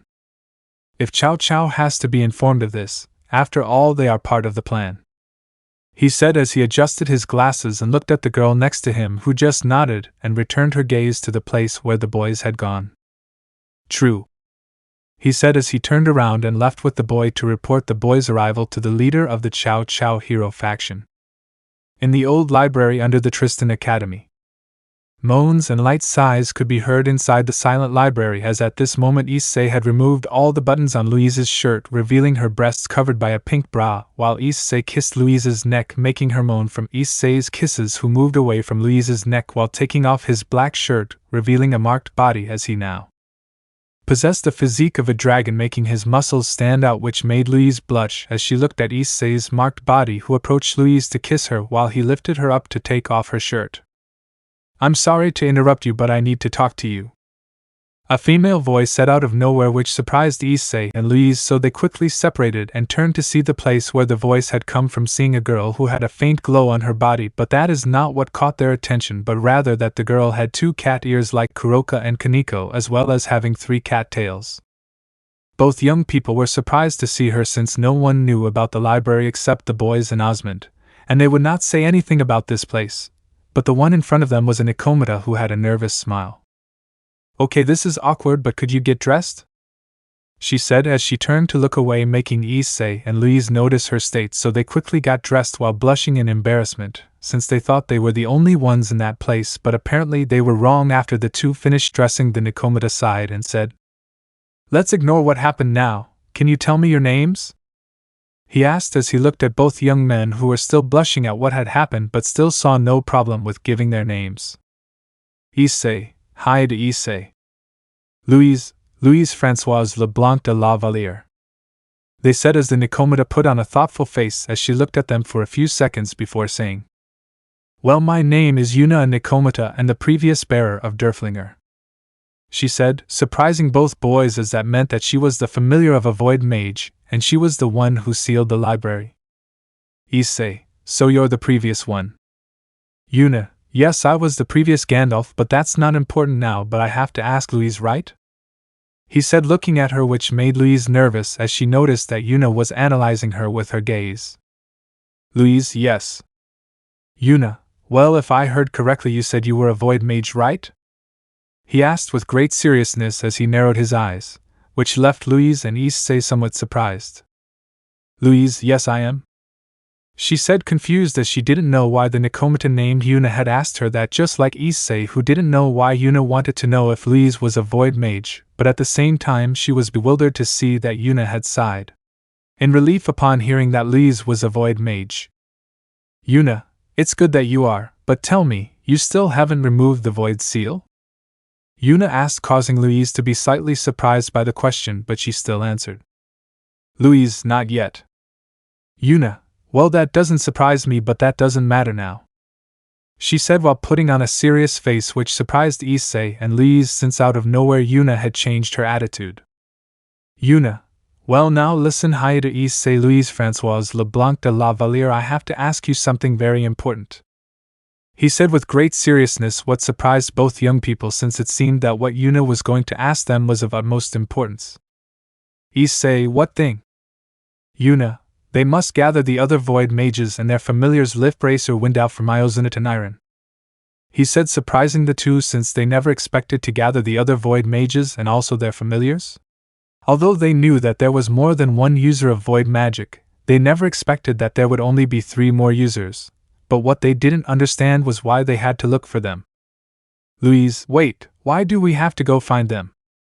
Yuna, if I could I would explain it to you, but now I am only a soul fragment. I do not have much time left, so I can only say that once you gather them all you must come here, and I will tell you the reason, since in my current state I can only appear twice. I spent once now, so I can only appear again, and then I would have to disappear from this world. So please gather all the void mages before it is too late and they arrive, she said as Issei was shocked by the word, they, that Yuna had said. Issei, wait, did you say them? Issei asked, confused, as it seemed that this meant that a group of people were going to appear. But even if that happened, it's not like he couldn't handle it. But Yuna, seeing Issei's confidence, said, Yuna, yes, in addition to that, Issei, I will give you some advice. Don't be overconfident because you are the current Security, since at least one of them has enough power to confront you or kill you, she said before disappearing, which surprised Issei and Louise, since Yuna's last words were a clear warning that the enemy could have the strength to kill him, but the only ones who could threaten him in that way were the enemies of his world. But there was something that surprised Issei, and it was that Yuna's words seemed to be serious. Plus, Yuna, being a Nikomata from her world, knew what the strength of the Security was, but she still said that someone with the power to confront or kill him would appear. Issei, will it be Vala? Issei wondered but instantly denied the idea, since Vala didn't know how to get there, and at the moment he surpassed him, so he wasn't a big threat. But even so, Issei realized something. Issei, if what Yuna said is true, what's coming in the future isn't good at all. Chapter 19. The Demonstration of Relatives and the Thief Fouquet. A large room that belonged to the Gremory family could be seen, but at this moment the room was deathly silent, and there were some tables placed in a corner as a barricade, and behind these were Sirzek's, Michael, Barrakiel, Ziaticus, and Gasper, who was hiding in a box. In that, Sirzek's head peeked out a little outside the barricade, while on his head was a military helmet as he looked around. Sirzek's, he seems to be calm. Michael, it seems so, he said as he poked his head out, and just like Sirzek's, he had a helmet on his head. As he looked at that, Barrakiel's head appeared, and just like the 2 leaders, he had a helmet on his head. Barrakiel, do you think I'm done? He asked as Ziaticus and Gasper's heads appeared, who also had a helmet on. Ziaticus, it is possible. Gasper, everything happened very quickly. Sirzek's, that's true, but not all down, he screamed as everyone ducked, and right above them one of the living room chairs crashed, breaking into pieces from the impact. Sirzek's, this isn't over yet. Michael, but I still don't understand why this happened. Barrakiel, me either, and if you talk to Azazel he might know what to do. Sirzek's, it's true, he said as a magic circle appeared in his ear, and waited for a few seconds before they heard Azazel's voice. Azazel. Yes? Sirzek's, Hey Azazel, we need your help. Azazel. Well, SirsX, this is not a good one. Kiba dodged that.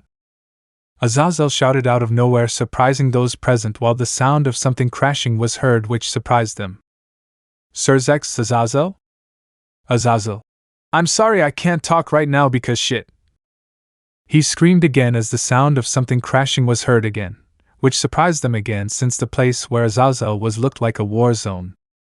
Azazel. Well, I'd be happy to explain what's going on, but… SirsX, don't tell me the girls suddenly became violent and just want to hit and destroy everything? Azazel. Wait, how do you know that? SirsX, why is that happening with Rias and Aquino? We were talking about what to do with Hades, but out of nowhere they showed us a chair and an aura of death emanated from them, which scared us. He said while Azazel was surprised since his case was the same. The girls had suddenly become violent, and at the same time emanated an aura of death that scared him and Kiba. Azazel. I imagine the same thing happened to you. SirsX, if you let me connect you with the others. He said as a magic circle appeared in the ears of everyone who was crouching down trying to hide. Azazel. Hey guys, how are you? Michael, fine I guess, and how is Irina? Azazel. Well, she's using a lightsaber while cutting one of the tables with a smile and a sinister aura. She said as a drop of sweat ran down Michael's forehead upon hearing that, as he knew how scary Irina was when she got angry. Michael, I see. How are Zenobia and Asia? Azazel. Well, Zenobia is cutting the television with a bakken and it was a clean cut. He said while everyone trembled upon hearing that, since it seemed that those two were more than furious. Michael, and Asia? Azazel, well. He said with great nervousness while Asia's voice was heard in the background. Asia. Sensei, where are you hiding? Don't be shy, we just want to play with you and Kiba-kun. He said in a more than innocent way, which caused SirsX Michael Barrakiel Ziaticus, considered powerful beings, to tremble violently in terror, while Gasper began to cry since they were not idiots, and easily realized that Asia was furious. Azazel. Does that answer your question? Michael, yes he does. Barrakiel, but I don't understand. What about Rossways? She can help you calm them down. Azazel. Yes, but she's just like the girls. She got furious out of nowhere, and is throwing all kinds of magic left and right. He said as they realized that in the background they could hear the sound of some magical shots. Azazel. But what about you? What happened to Grafia and Venelana? They could calm Rias and Aquino down. Barrakiel. That could have been the case, but that useless SirsX gave them some tickets to some hot springs which are very exclusive, and it was only an hour ago that they left. She said while Azazel was surprised since he knew that those two would take as long as they wanted, and it was more than certain that they would return at night. SirsX, it's not my fault. It seemed like a good idea at the time, and I didn't know this was going to happen. Azazel. Well, I agree with SirsX. I didn't know this would happen either. Ziaticus, by the way, Azazel, where are you hiding? Azazel. Oh well, I'm in the closet with Kiba. We got in here without the girls noticing. He said as they were surprised, but that it was not very different from the barricade they had put up to protect themselves from Rias and Aquino. SirsX, well I guess. He said, stopping halfway as Gasper looked terrified behind him, while he quickly hid in his box while crying, which made SirsX Michael Barrakiel and Ziaticus slowly turn around in fear, and what they feared most happened. Rias and Aquino were behind them with innocently sadistic and sinister smiles while expelling an aura so sinister that even Hades would fear, so they backed away until they hit the wall while SirsX and Michael hugged each other, as did Barrakiel and Ziaticus. Azazel. Hey SirsX, did something happen? Azazel asked as he trembled along with the others upon seeing the two girls in front of them who had deadly sinister auras. Rias, Oni-sama Odo-san, why did you hide? It seems that you are afraid of your cute and innocent daughter and little sister. Aquino, Era Papa, you are very cruel to hide from your beloved daughter. They said as the aforementioned turned pale while Azazel realized why they stopped talking. Azazel. Well, it was a pleasure. He said, stopping halfway as a door was heard opening, which caused Azazel to gasp with Kiba. Asia. Sensei, I finally found him. Look, girls, I found Sensei and also Kiba-kun, Asia said as the background banging stopped, which made Azazel and Kiba gasp in terror as they knew what that meant. Azazel. Kiba, hug me. Kiba. Sensei, it was an honor to have met you, they said while Sirzex along with the others shouted the same thing since they knew that the girls would beat them until they calmed down, which would not be soon. Kiba. Although if Issei-kun was here he could calm them down, he said, making everyone nod since Issei was what kept the girls sane as well as being the only one who could calm them down. But then an idea passed through everyone's minds. Azazel, unless. Azazel said as the others realized the same thing, and that was that the reason why the girls had become so furious was because of Issei, since he was also the only one who could make the girls become so furious. Azazel. Issei, I swear that when I see you I will hit you, he said as the others agreed at what Azazel said while screaming in pain from the attacks of the girls from the occult club. While in Tristan. It was already night in the kingdom of Tristan, while everyone in the Northern Academy slept peacefully, as well as a certain chestnut who slept in Louise's bed but woke up instantly feeling a strange sensation. Issei. Why do I feel like Sirzex, Michael, Barakil, Azazel, Zeoticus, Kiba, and Gasper are suffering because of me? Issei thought as he woke up, feeling that because of him they were suffering, but he instantly raised his shoulders. Issei. Nah, I must be thinking too much about that, he thought as he turned to see Louise, who was sleeping, hugging him, so he smiled and caressed her cheek, making Louise wake up. Louise, is something wrong? Issei. Nothing, it's just that you look very pretty when you sleep, he said, making Louise blush as she slightly lowered her head in embarrassment, causing Issei to smile as he grabbed her chin and kissed her as Louise reciprocated the kiss as Issei moved his hand to Louise's, but caressing it, making Louise smile as they separated from the kiss and said, Louise, calm down, remember that we are not the only ones in the room, he said as Issei turned around and looked at Drake sleeping on the table, and next to him was Derflinger, and how Drake was sleeping on the table. Issei. If you want I can throw them out the window, he said playfully as Louise shook her head while saying, Louise, if you do that, they will surely wake up the entire academy, he said as Issei smiled as that was true since Drake and Derflinger always looked for a chance to tease him for what he said. Issei, I can threaten him with singing the Ape Dragon song, he said as Louise tried to laugh as she remembered how Drake was crying on the floor of the principal's office. Louise, no, you'll probably traumatize him if you keep singing it to him, she said as Issei laughed lightly as he remembered what had happened in the direction, so he just looked at Louise and said, Issei, yes I know, but I still owe them to him, she said as Louise smiled as all the times those two had bothered Issei were not few, so it was understandable that Issei would do something to get revenge, but remembering that she also remembered something else. Louise, tell me Issei, do you miss your friends from your world? She said, surprising Issei since he never expected Louise to ask him that, but even so Issei answered sincerely. Issei, yes, I miss them and I'm worried that something might happen to them, but it's not like they can't defend themselves since they're all so powerful, so I wouldn't worry too much, he said as Louise was surprised to hear Issei's response, but at the same time mentally sighed in relief as she had realized that she loved Issei and did not know what would happen if Issei left one day, as she could no longer live without Issei by her side. Louise, I see, he said as he hugged Issei to sleep, which the brown-haired boy imitated while thinking. Issei, although something tells me that the boys will not survive more than tonight.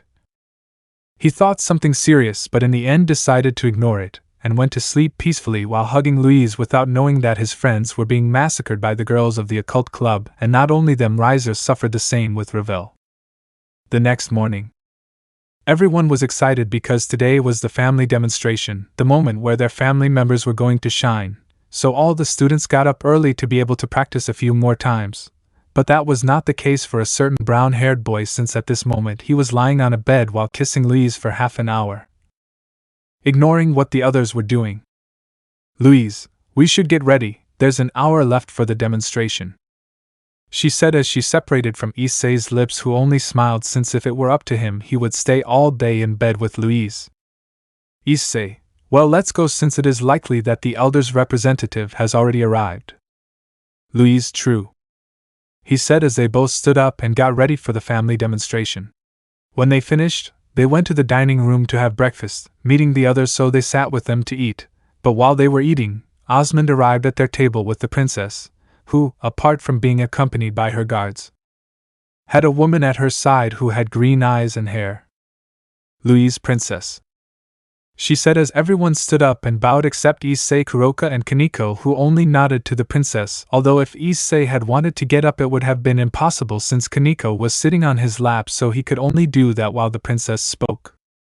Henrietta, excuse me for interrupting your breakfast, but I wanted to introduce you to Miss Longueville. She is the representative of the elder who supports me, he said as everyone turned their gaze to the woman next to the princess, who bowed. Longueville, nice to meet you, she said as everyone responded to the greeting, as did Issei, but Issei looked at Miss Longueville with suspicion as her aura seemed familiar to him, but he couldn't remember where he had felt it before, so he sighed and ignored that. Issei, I guess you want to see if it's true that I'm a celestial dragon? Longueville, yes, because the elder still has his doubts and that's why he sent me to verify it. Issei, I see, well I'll show you during the familiar demonstration if that's okay? Longueville, no, none, he said with a kind smile as he left with the princess, leaving Osmond alone, who wanted to talk about something with Issei. Osmond, Issei, I already told the princess the situation. She will send a discreet team to look for the 3 void mages, she said seriously, to which Issei affirmed, since after hearing Yuna's words Louise and Issei told Osmond the situation so that he could help them look for the void mages, since Yuna's warning made Issei a little worried since she said that someone with the power to face him would appear, but the problem was that they would not know who the true enemy was until they gathered all the void mages and their familiars. Issei, I appreciate it. Osmond, it doesn't matter after all if what you told me is true, and it is more than necessary to gather the void mages for what is to come is the least I can do. Issei, yes, since Louise is a void mage, so we just have to look for the missing 3. Osmond, yes. Kirchi, although I still find it hard to believe that Louise is a void mage. Montmorency, me too, but that would explain why I couldn't do a spell. Jeanette, if we compare ourselves to her it is easy to see that she has more talent than us. The 3 of them said while sighing, since when they found out that Louise was a void mage they were surprised, since that meant that Louise had more talent for magic than them. They also understood why Issei had made that bet with Mr. Valier, since the probability of Louise winning using void magic was high. Louise, well, although I still don't know how to remove the seal, so I can't use it yet. Kirchi, but even so, Louise, when you unlock her, you will become a powerful magician. Malicorn, I think the same thing. I think you might not get over Lucy when you do. Goiche, well, it's true, and the festival will be in 27 days. Issei, that's true, so when the demonstration is over we will start with his training. Osmond, by the way, it's almost time for the presentation, so get ready, he said as he left the boys, who confirmed that they finished breakfast while they headed to the patio, where there were several chairs arranged where there were several students sitting talking as they waited for the demonstration of relatives to begin. The boys said goodbye as they had to look for their relatives, leaving Louise and Issei alone since Kuroka had taken Kaneko to be able to train her senjutsu. Issei, by the way, when will it be our turn? Louise, well, first will go the students with the best average in the classes. Issei, so we'll be the last ones? Louise, yes, she said as she sighed, as Louise still remembered the days when she was called Louise the Zero, but now with Issei here no one had called her again, and he was going to help her control her large reserves of magic, so she smiled, thinking what would have happened if Issei had not been her familiar. Issei, is something wrong? Louise, nothing, I just wondered what would have happened if another person had been my relative, she said, while Issei was surprised to hear that, but at the same time he smiled since he couldn't imagine what would have happened if he hadn't been familiar with Louise. Issei, I guess you would be very embarrassed at the familiar demonstration, he said jokingly, making Louise laugh at him as the preparations finished and Osmond walked up onto the stage they had set up. Osmond, okay, please take your seats, the family show is about to begin, he said while everyone was silent. After that, Osmond gave some instructions and then started the demonstration of familiars, starting with the students with the best average, which they did a simple trick with their familiars. Kerchi made her salamander do a fire dance that she spit out of her mouth, which was surprising for several. Then it was Montmorency who played the violin, while her familiar, who was a frog, danced Malicorne, made his familiar an owl fly and land on his shoulder. Jeanette did a kind of dance with her familiar, who saw a purple snake which was 4 meters long, and Gueche, while he alone covered his familiar with roses while he lay down next to her, and then it was Tabhita who did a flying demonstration while riding her dragon, and when it finished it was Louise's turn. Colbert, well, now it's Miss Valier's familiar's turn, he said as everyone paid attention as they wanted to see what Issei would do, who went up with Louise as they both bowed slightly, and Louise said, Louise, my familiar Hyoudou Issei will make a display of his true power for Princess Henrietta and Miss Longueville, which comes from an elder, he said while bowing in the direction of Henrietta and Miss Longueville, who only nodded while Issei sighed and said, Issei, as my mistress Louise said, I'm going to show my true strength, so don't be alarmed, he said as he raised his arm to activate the boosted gear. But then he remembered one thing. Issei, oh that's right, Drake, wake up, I'm going to activate the balance. He shouted towards where Louise and he had gone up on stage, causing everyone to turn around only to see a small crimson dragon which was slowly advancing while yawning. Drake, yawn getting up just for this, he said as he walked up the steps to the stage, and when he arrived with Issei he turned into a flash of red light that entered Issei's left arm, causing the boosted gear to appear.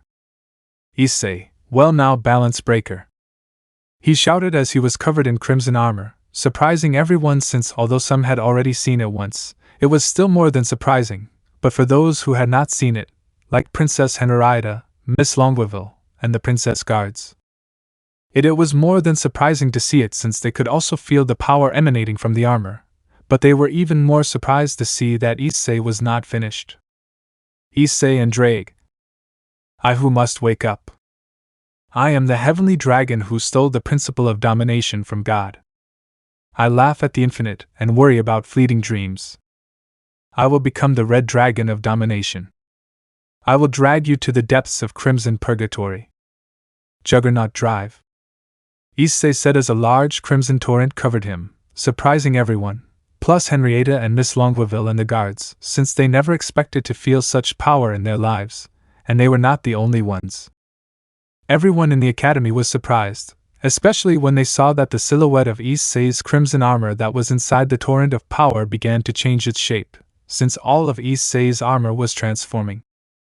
Everyone in the academy was in great shock when they saw that Issei, after singing a chant that just by hearing it caused them great fear, but just when the finished chant Issei had transformed into a great crimson dragon that released an extremely powerful aura that made them tremble with fear for a few seconds as the aura began to disappear until a light covered Issei, which when the great crimson dragon disappeared was no longer there. Issei had deactivated the juggernaut drive remaining in the armor until he deactivated it, surprising everyone.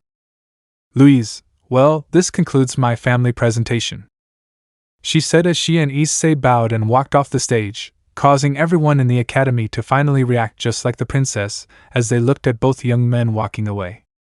Henrietta, I never expected Issei to have that amount of power, she said, surprised, while Osmond acknowledged since for him it was the first time he saw that transformation, but the most surprised was Miss Longueville, who was sweating having seen Issei's power. Longueville, well, I'd better go and inform the elder about this. Osmond, aren't you going to stay for the awards?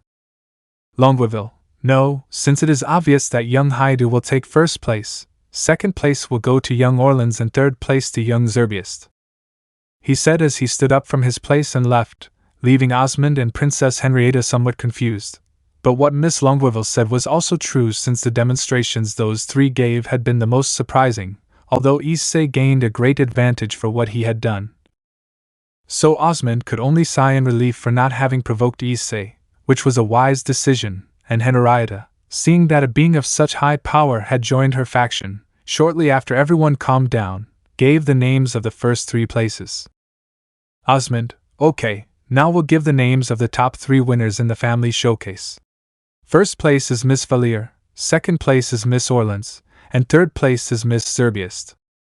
he said as Louise, Tabitha, and Kerchi went up on stage accompanied by their families while the others applauded them at that. Henrietta approached Louise with the crown. "Henrietta, congratulations on winning, Louise," she said as Louise knelt down, and Henrietta placed the first-place crown on her head.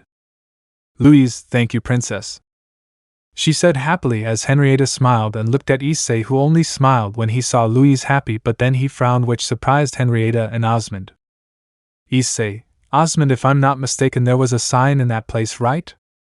he said as he pointed to a part of the castle where the Academy vault was, which left Osmond somewhat puzzled. Osmond: "Yes, why?"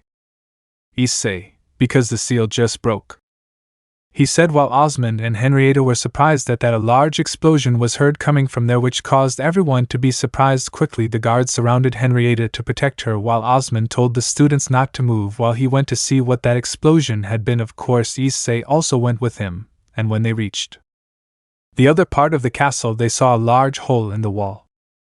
"Issei, it seems that they destroyed the Osmond seal that was inside?"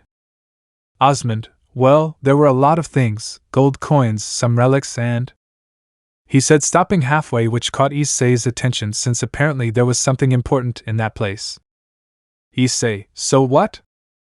Osmond: "Well, there was also the Staff of Destruction," he said, surprising Issei since judging by the name it seemed like it was a powerful weapon. So Issei took out his dragon wings and flew to the hole, followed by Osmond, who used a levitation spell, only to see that inside the place there were still gold coins apart from some boxes. Issei had not been there before, so he did not know what was missing, but Osmond did.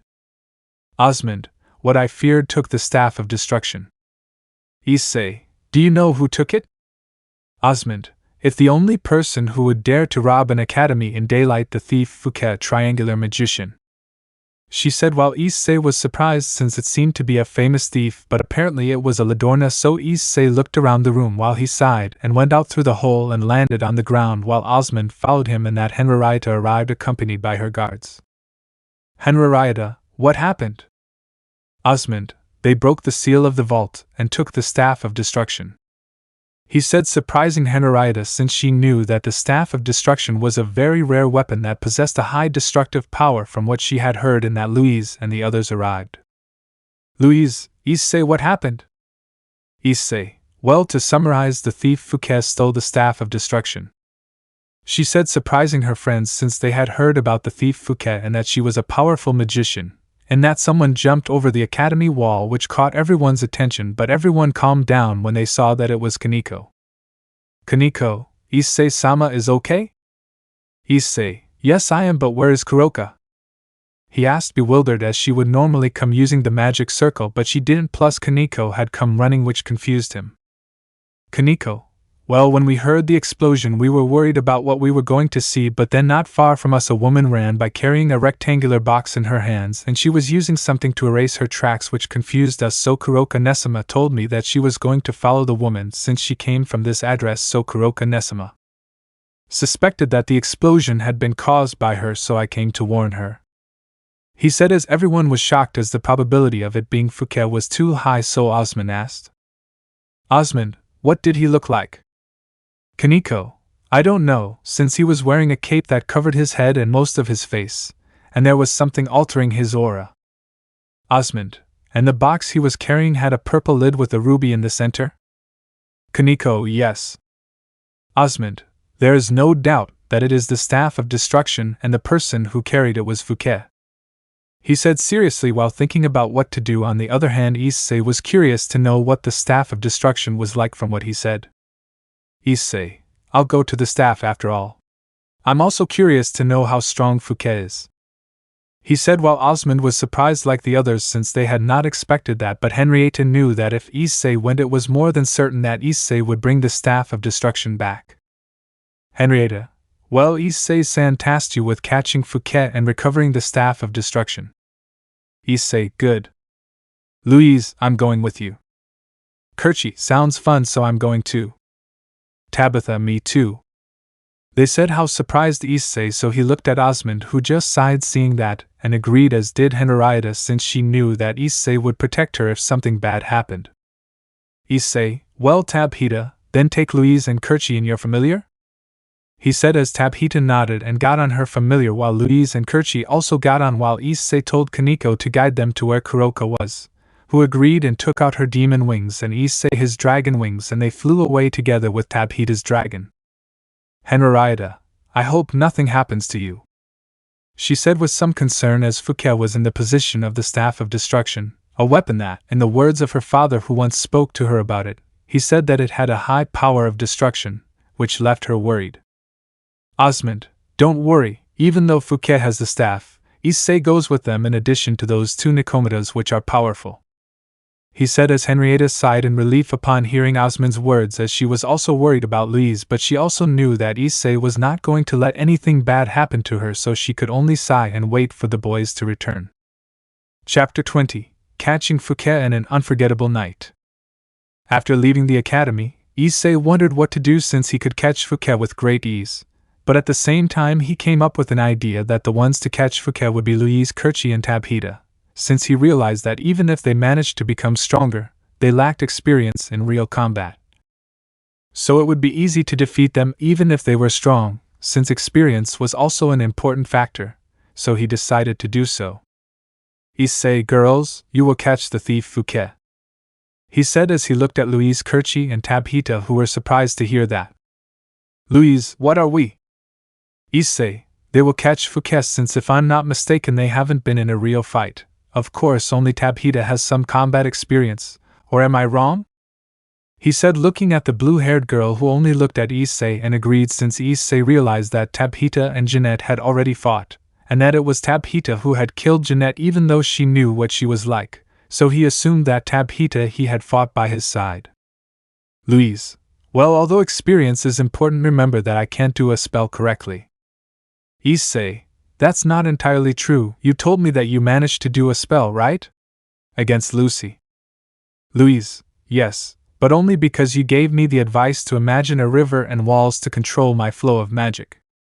"Issei, yes, but the first time you did it, it took you about a minute to think about the river and the walls, right?" "Louise, yes, but what's wrong with that?" "Kerchi, I see," Kerchi said realizing what Issei meant which confused Louise even more since she still couldn't understand him, but the others did which surprised them. "Kerchi, think about it Louise, the first time it took you to use that example it was a minute, right? But how long did it take you to use it against Lucy?" he said as Louise realized what Issei said since the first time he used that example it took him a minute to do it correctly but when he used it the second time it only took him 3 seconds. Practically skipping the 57 seconds it took him the first time. "Louise, that means..." "Issei, yes, to be able to achieve the time you did with Lucy you must have practiced another 20 times, but you achieved it on the second try which means that you learned too fast, and it's not just that Louise I will ask you how you did know the exact amount of magic to throw the fireball?" he said while Louise remained silent as she was surprised to see that the spell turned out well but she had never used the fireball since every time she tried to do it it ended with an explosion. "Issei, Kerchi, the first time you used the fireball how did it turn out?" "Kerchi, I failed on the first try and I succeeded after practicing for at least 2 hours," she said surprising Louise since she achieved it the first time since the other time she tried to use it never turned out well and always ended in a big explosion. Even though she practiced for a week it never turned out well, she couldn't even create a small flame but out of nowhere when she used it again it turned out well? "Louise, but why?" "Issei, only one thing comes to mind, it was the void magic that allowed you to do the spell," he said surprising the girls since they never expected that it was the void magic that helped Louise to make a spell.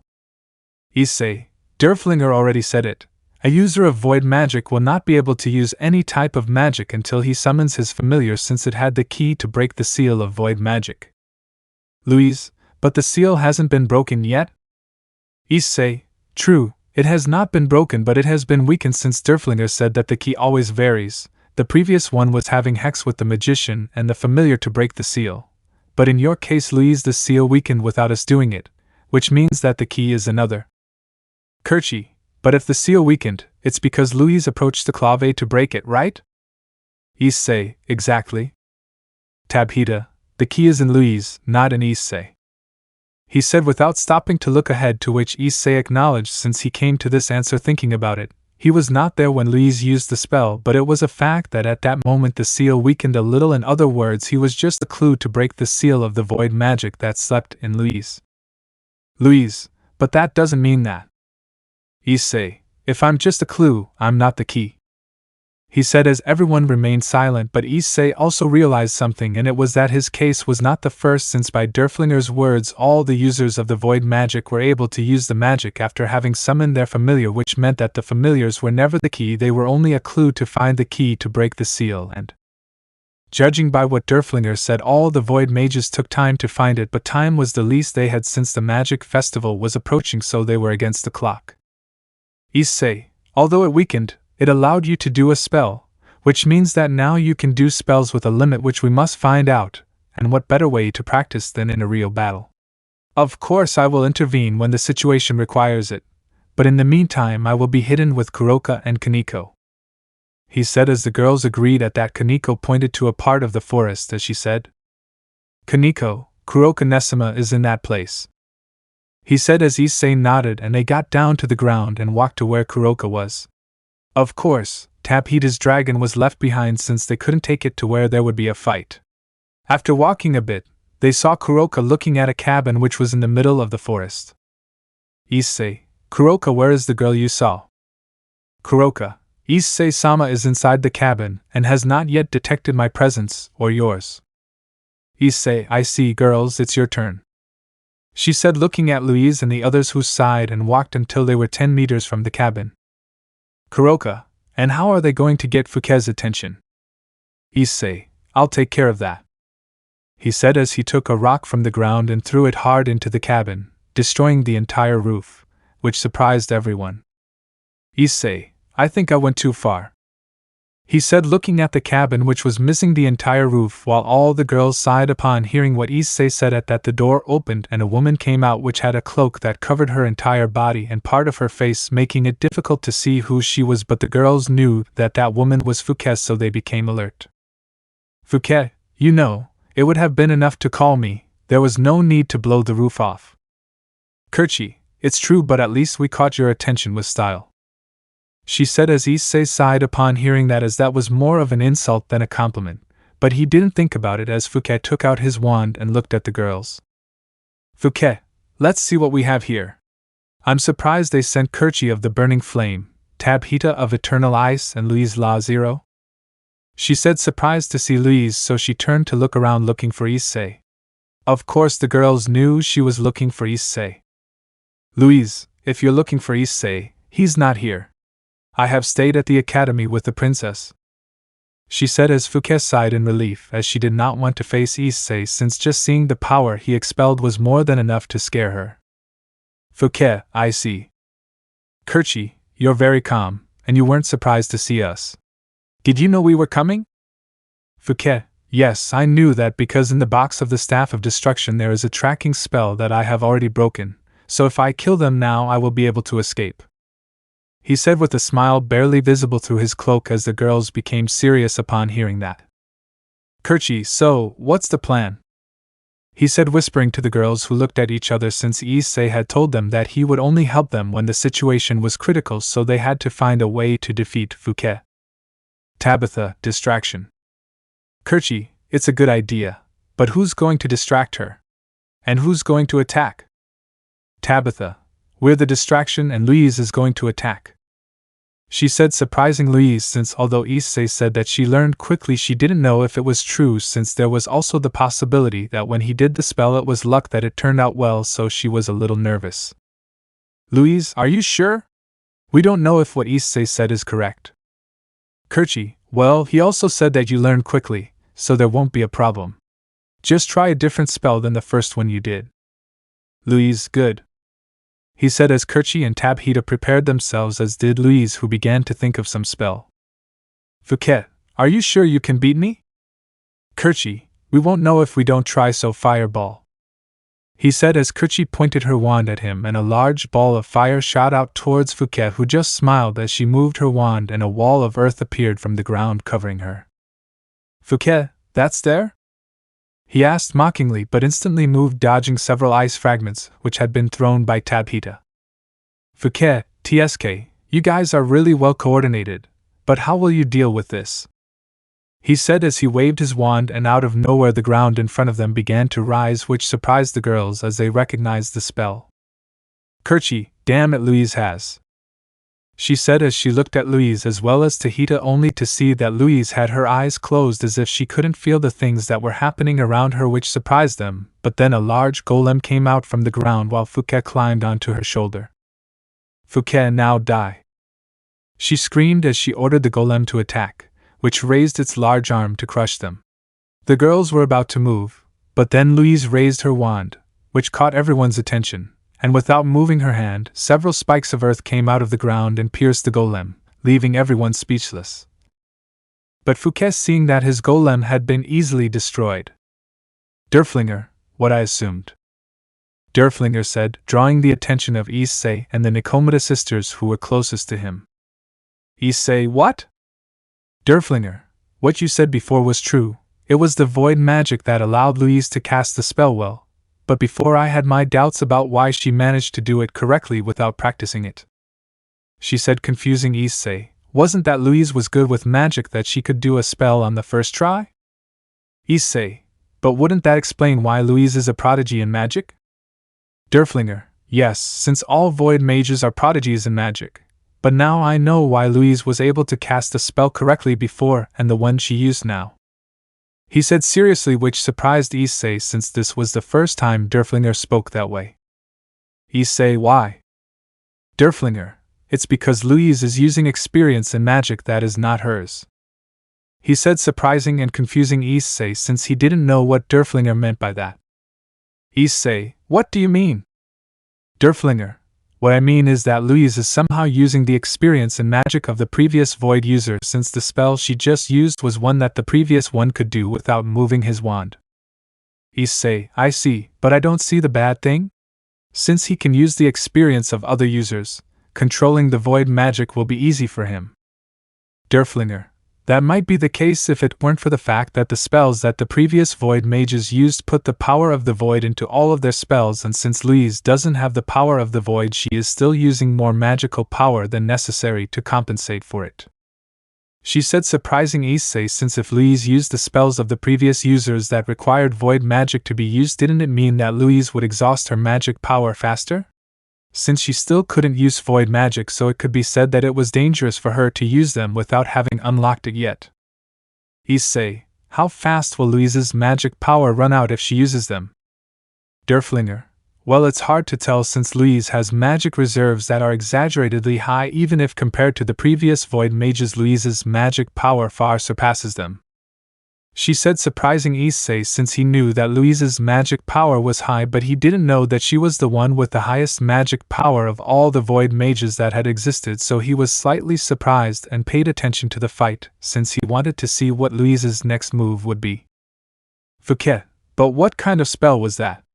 It's the first time I've seen it. He said as he looked at Louise, who opened her eyes in surprise when she saw that the spell she used destroyed a golem. Kerchie, where did you learn that spell? Louise, it didn't appear out of nowhere in my mind. Tabitha, here it comes. He said as they looked at Fouquet, who moved his wand again, while more golems came out of the ground. Only these golems were smaller than the previous ones since they were the size of an adult person. Fouquet, kill them. I shout as the golems advanced towards the girls, who put on serious faces as they prepared themselves. Kerchie, well, to be honest, I can only use some spells of other elements since my highest affinity is fire, which is not very useful now since earth is strong against fire. Louise, then we'll have to use the water element to defeat them more easily. Tabitha, my turn. He said as he moved his staff, and next to Tabitha several floating ice fragments appeared that he threw towards the golems, destroying some of them. Tabitha, TSK. Kerchie, hey Louise, why don't you use the previous spell and defeat them?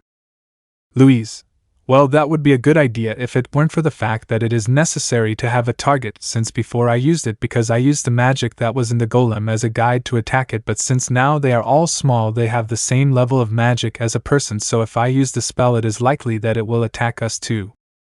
she said as the girls got a little nervous upon hearing that, since from what Louise said that spell seemed to be a double-edged spell, since although it could cause great damage it was possible that the one who cast the spell would be affected, so it was not a good idea to use it. Kerchi, so any ideas? Since we can't use any water spells without a source, that puts us at a disadvantage. Louise, I have a spell, but it's a bit risky if I don't control it well.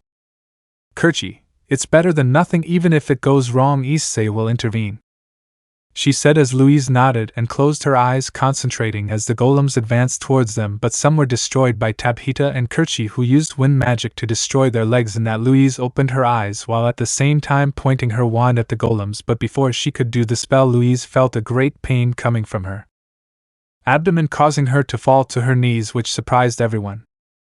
Issei, wait, what happened? Derflinger.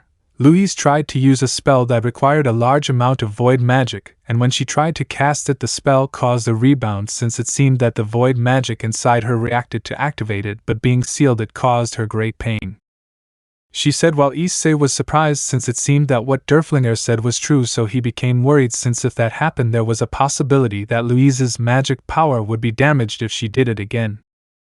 Issei, I guess I should intervene, he said as he looked at Louise and then saw Fouquet, who had something in her hands that made Issei surprised. Issei, wait, that's it, he said when he saw what Fouquet had in his hands, so he moved as quickly as he could and stood in front of the girls. Louise, Issei? You said you would only intervene when necessary. Issei, and so what Fouquet has in his hands is a weapon of my world, he said, surprising the girls, who looked in the direction of Fouquet, who was holding a large green tube, which puzzled the girls since that thing was too strange. Fouquet, you damn, I thought you weren't coming. Well, that doesn't matter now, since I'll kill you with the Staff of Destruction, she said while pointing at Issei, who upon seeing that did not even worry. The reason?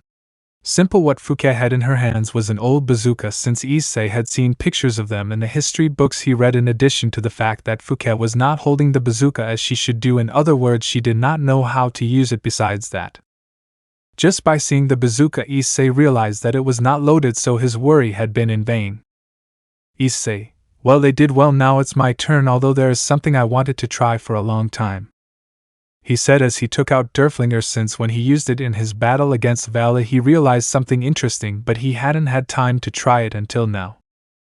Issei, sword style, elusive sword, he said as Issei moved Derflinger, causing 6 swords to appear out of nowhere around Issei, which looked like Derflinger, but unlike Derflinger they just floated around him without doing anything else.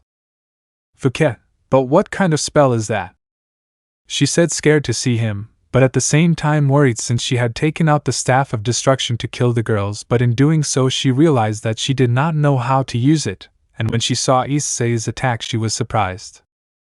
Issei, well, this is the first time I used this, so don't blame me if you die, she said as the 6 swords out of nowhere launched themselves at her, which worried her, so she created a wall of earth to protect herself, but the 6 swords surrounded the wall, which surprised her as she moved to dodge them, but the 6 swords followed her no matter where she moved, so she got nervous and tried to defend herself by creating several walls of earth, but the swords dodged them, leaving her with no way out as the swords were about to cut her. But then the 6 swords disappeared, which surprised her, but right behind her Issei appeared, who hit her in the neck using the Derflinger hilt, knocking her unconscious. Issei, it's over, he said as the girls were shocked to see Issei's attack, except for Kuroka, who understood what the function of that sword style was. Louise, what just happened? She asked, surprised as she was shocked to see that Issei created 6 copies of Derflinger, but when they were about to cut Fouquet they disappeared. Kuroka, that was an illusion attack, the swords they saw were fake, she said as she arrived next to the girls accompanied by Kaneko, who was surprised to hear what her sister said. Issei, well, what Kuroka said is true. Sword style, elusive sword, is a sword style that is based on illusion. Its only use is to distract the opponent, he said, surprising the girls since they thought the 6 swords were real.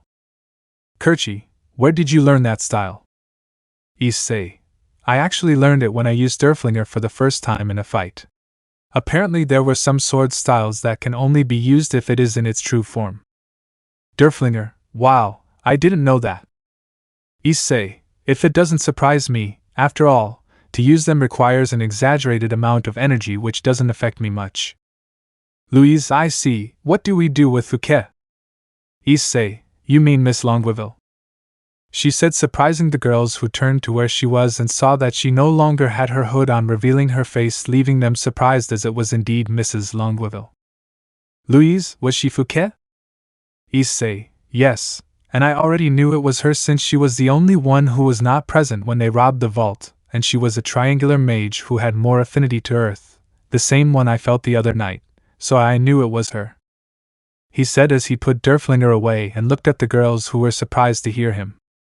Issei, well, the capture was a success, so we should go back. Well, Kuroka we take back. Kuroka, hey.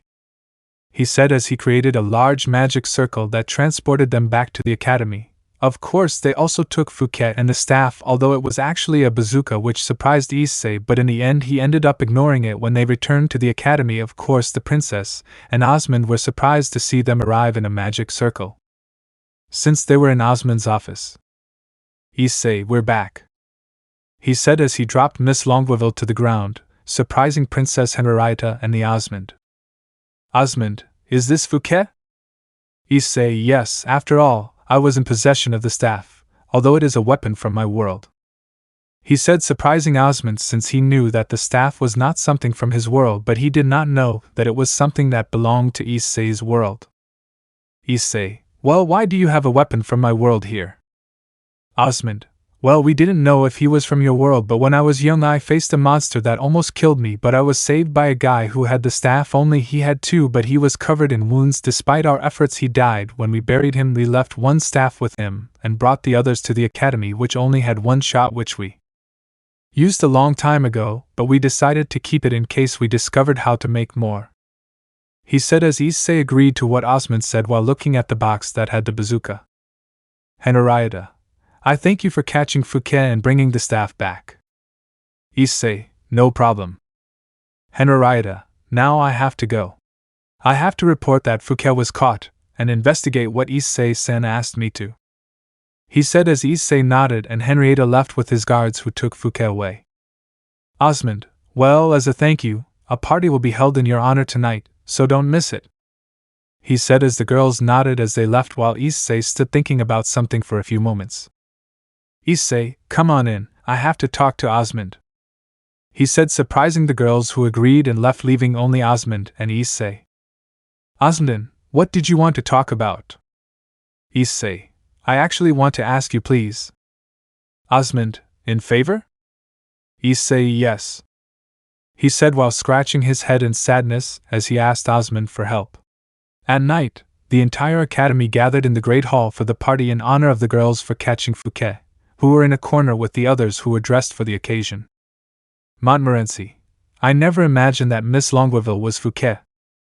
Malicorne, me either, and he looked like a decent person. Guiche, it's true, by the way. Kerchi, where Louise and Issei are, they are the only ones missing. Kerchi, don't lose. Louise went to her room and Issei stayed with Osmond. Jeanette, there's the director, he said as they looked at the director, who was talking to other teachers, so the boys approached him. Kerchi, Director Osmond, where is Issei? Osmond, oh, he shouldn't be long coming, she said as she looked at the stairs like the others, since the great hall was on the second floor and to get there it was necessary to go up the stairs. But then Kaneko appeared on the stairs wearing a blue dress along with Kuroka, who was wearing a light black one. That dresses were from that time, but that didn't overshadow the beauty of both sisters, who walked towards the boys. Kuroka, now, isn't Issei-sama with you? Guiche, we thought you would come with us, he said, looking at the Nikomata, who put on a thoughtful face as she looked around, but her gaze stopped on a red lizard which was eating on one of the tables while Derflinger was on the table. The others, seeing where Kuroka was looking, turned around, seeing the duo of idiots in Issei's words, so they walked towards them. Kuroka, hey Drake and Issei? Drake, Oh, he said he wouldn't be long coming, or rather he just arrived, he said, looking towards the stairs as the others saw a chestnut climb them, leaving everyone present surprised since Issei was dressed in a very elegant way. Jeanette, I admitted if my father engaged me to Issei I would move the wedding forward to the next day, she said as the girls agreed at what Jeanette said, since Issei looked quite handsome in the suit he was wearing. Issei, why are you looking at me like this? He said, arriving where the boys were, who recovered when they noticed how they looked at Issei. Kuroka, because Issei-sama looks very handsome, so much that any girl who saw him would rap him if she had the chance. She said with a smile as she looked at Issei from head to toe, with a big smile, as all the girls agreed at what she had said, which made Issei nervous, as even Tabitha nodded at what Kuroka had said. Geiche, by the way, where did you get the suit? As far as I can see, it's a pretty expensive suit. Issei, Osmond lent it to me. He said it was a gift for his nephew, but apparently he doesn't like suits, so he never gave it to him. He said as the others agreed at what Issei said, as Montmorency turned to the stairs and smiled. Montmorency, apparently Issei isn't the only one looking good. He said as everyone turned to look at the stairs, seeing Louise, who looked beautiful, making Issei unable to stop looking at her. Kaneko, why do I feel like someone just surpassed me? Kaneko said thoughtfully, while Kuroka smiled upon hearing what her younger sister said as she sat on a chair while watching Issei approach Louise with a smile. Issei, you look beautiful, he said as Louise blushed upon hearing Issei's words, while the others smiled at that except for little Kaneko, who was pouted at seeing Issei with Louise, who did not go unnoticed by her sister, who was sitting next to her. Kuroka, calm down, Chiron. Remember that you can't have Issei-sama all to yourself, he said as Kaneko sighed upon hearing that, since what her sister said was true, as she watched Issei and Louise talk. Louise, where did you get the suit?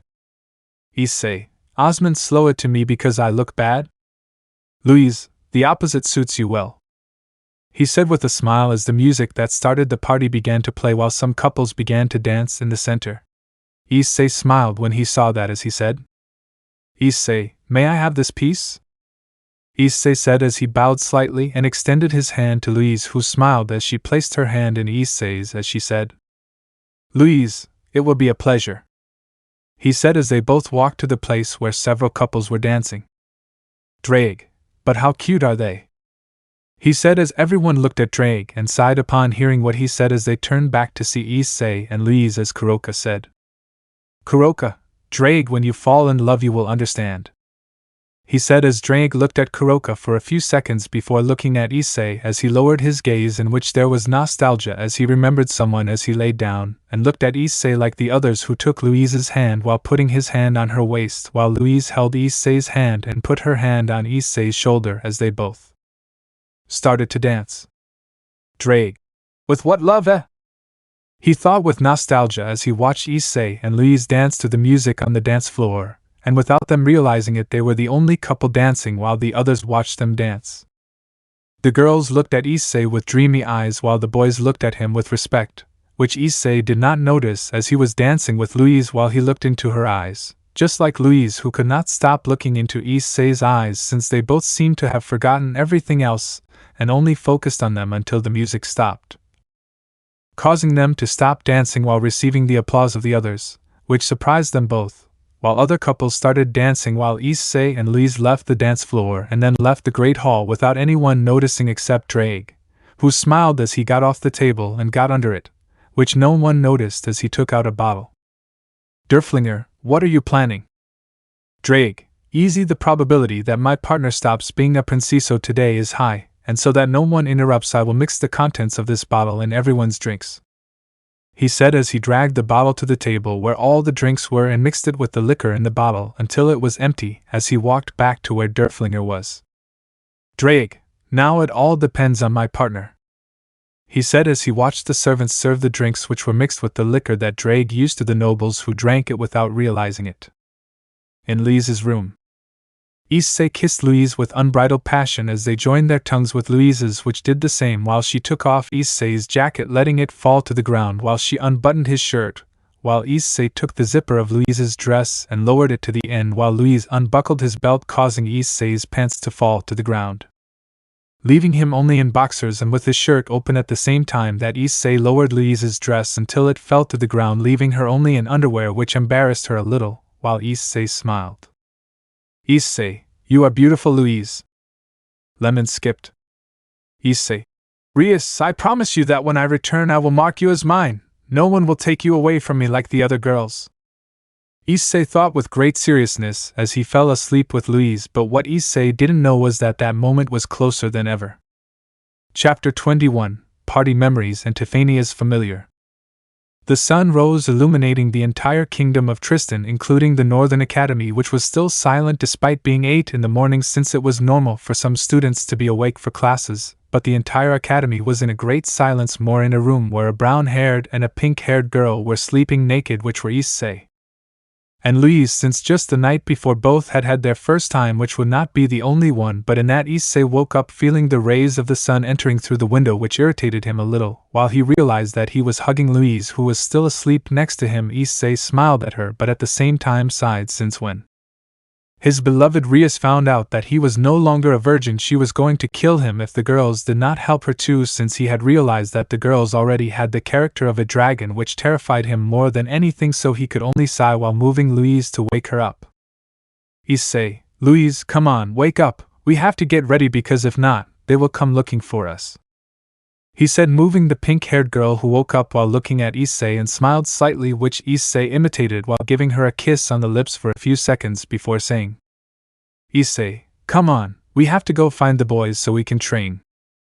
Louise, I wanted to keep sleeping next to you. Issei, me too, if we don't go the boys will come looking for us. Louise, yes, it is true, he said as they both stood up and began to get dressed to go find their friends, since the training for the festival was going to begin. In the hospital of the underworld. It was a quiet day in the underworld hospital, but in a room where Sirzek's Xiaticus Barrakiel Michael were lying on beds while Gaper was sitting on a chair, since they had all ended up with several bruises and some broken bones after the brutal beating at the hands of Rias and Aquino. Grafia, I can't believe Rias did this to you, said Grafia, Sirzek's wife, who was feeding her husband, since Sirzek had both arms in casts, as well as one leg, while he had a purple eye and a split lip. Sirzek, either do I, and well as my situation is. Grafia, sigh, well, you have all your ribs broken, as well as your arms and legs, and they barely managed to stop your internal bleeding. Venelana, and you are the same Xiaticus, I can't believe that Rias left you the same as Sirzek. Venelana said that she was feeding her husband, since Sirzek had his arms bandaged, and he was not the only. Michael, who was at his side, was the same, only that he was being fed by Gabriel, who only sighed seeing the Overlord of Heaven in that state. Gabriel, Michael-sama, why didn't he use his light to cover himself and avoid all the beatings he received? Michael, I actually used it, but Rias and Aquino didn't even flinch and continued hitting me, she said, surprising Gabriel, since she knew that the demons could not resist the light, but Rias and Aquino ignored him so they could get even. She thought, surprised, as she looked at the bed next to her, in which Barrakiel was sleeping with most of his body injured. Sirzek, well, it could have been worse, since we could have ended up like Asmodeus, he said, looking at the Mao, who was hanging from the ceiling while his entire body was in casts, while on the bed next to him was a Kuja, who had both legs broken as well as an arm, while he had a black eye and 3 teeth were missing. A Kuja, well, compared to what Asmodeus and I suffered, we won, because the truth is I will never forget that day, he said with fear in his words as he remembered the brutal beating he suffered at the hands of Seraphal along with Asmodeus, who took the brunt of it. Venelana, it's true. And why were you girls so furious that you didn't see how they left the leaders?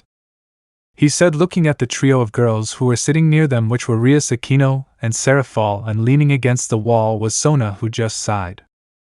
Sona, I can't believe it, Nasen, if I hadn't come looking for you at that very moment you would have killed Akuja-sama with Asmodeus-sama, he said, looking at his sister, who only blushed in embarrassment, as did Rias and Aquino, since they almost did the same. If it weren't for the fact that Grafia had forgotten to tell Sirzek something, they would have died. Grafia, also Seraphal-sama, what was that about freezing Asmodeus-sama's chamber, and then taking it out and putting it in his butt? The poor guy got his butt frozen. Venelana, and I'll probably never have children, and if that wasn't enough, Aquino, can you tell me why you were such a pain in the ass to your father? You literally broke his back?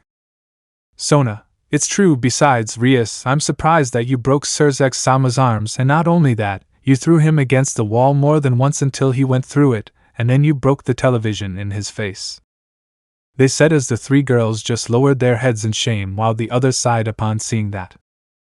Venelana, Well, we have to go since you will be in bed until Asia comes back and cures you. Grafia and I will have to do your work. Sona, sigh, well, good luck with that too. I have to go since Coast City is unguarded, so I have to go back. Rias, do you mind if I take Gasper? Rias, no, but why? Sona, well, I want you to help me with a couple of things after all my entourage is in Kyoto, and I only have Tsubaki's help.